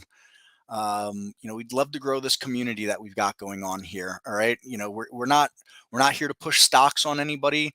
Yes, we have an agenda like everybody else, but our agenda only works if you succeed as traders. If you subscribe and quit, that doesn't help our agenda. If you subscribe, you're a successful trader, that helps our agenda. All right. So, growing this community, it all kind of comes together for us. So that's our Trade Ideas channel. You can look at old videos that are right here. Okay. So yesterday's video, I did a really great walkthrough yesterday. So if you're anybody new, if you're someone new and you want to go through a lot of really basic stuff that I covered, look at yesterday's video. Now, first off, look, it's 11 hours and 55 minutes. Go, if you're someone new and you've got an hour or two right now, go to yesterday's video on that channel. So again, look, if you start off, let me go back. Here we're on home, all right, for the Trade Ideas education channel. Come to videos, okay? Here's yesterday's video. Come to that video. Come to about the 8-hour and 10-minute mark. That's when I take over from Barry, just after that, all right? and you can go through here, and I go through some really excellent walkthroughs on building basic layouts from what we have. I go over docked windows really well. It's like a really, really good startup for anybody really just kicking the tires here on the software. All right. About an hour, hour and 15 minutes. All right. That's all going to be there. If you know you're someone that's still new and you want to go back over any of this stuff, this recording will be up later today. I don't know exactly when it will be up.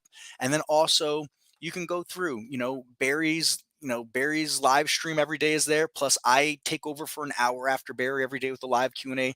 Some of my Q&As are more lively than others. Some are kind of boring and dull because nobody's asking questions and I don't always have stuff to talk about. But that's just kind of how it goes.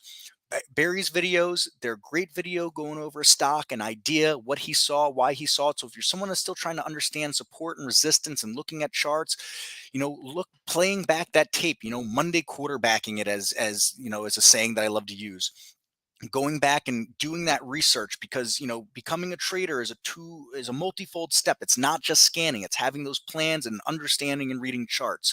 So, and while we can't just hold hands and teach trading, looking at charts with us, going over things, going over scans with us in these live streams, it'll get you there. If you want it, it'll get you there. So those are all those things that are there. Yes, Mike C. I'm here tomorrow at 9 o'clock Eastern in the morning. David, it's really hard to be here. Change job, Atlantic time zone. Go to work 8 to 5. No computer, no cell. Out at work. I find a way to be here after house purchase this summer. All right, yeah, David, that's wicked tough, man. I'm sorry. I hope that you can get that changed around at some point too for you. That you can get more free time like that. So I try to make myself available as much as possible, between the email and this. So all right, everybody, that's going to do it for me today. Again, I really appreciate everybody that came in here, and I will catch you all tomorrow. If you send an email, there's a chance you might hear from me via email later today. If not, I hope to catch all of you and even more tomorrow. And again, if you know anybody that's interested in this stuff, send them to the test drive. Send them to the test drive, please. Thank you. Another trade ideas pump there. All right, thanks everybody. Have a great rest of your Saturday, and enjoy whatever you're doing wherever you are. Appreciate it. Take care and bye bye.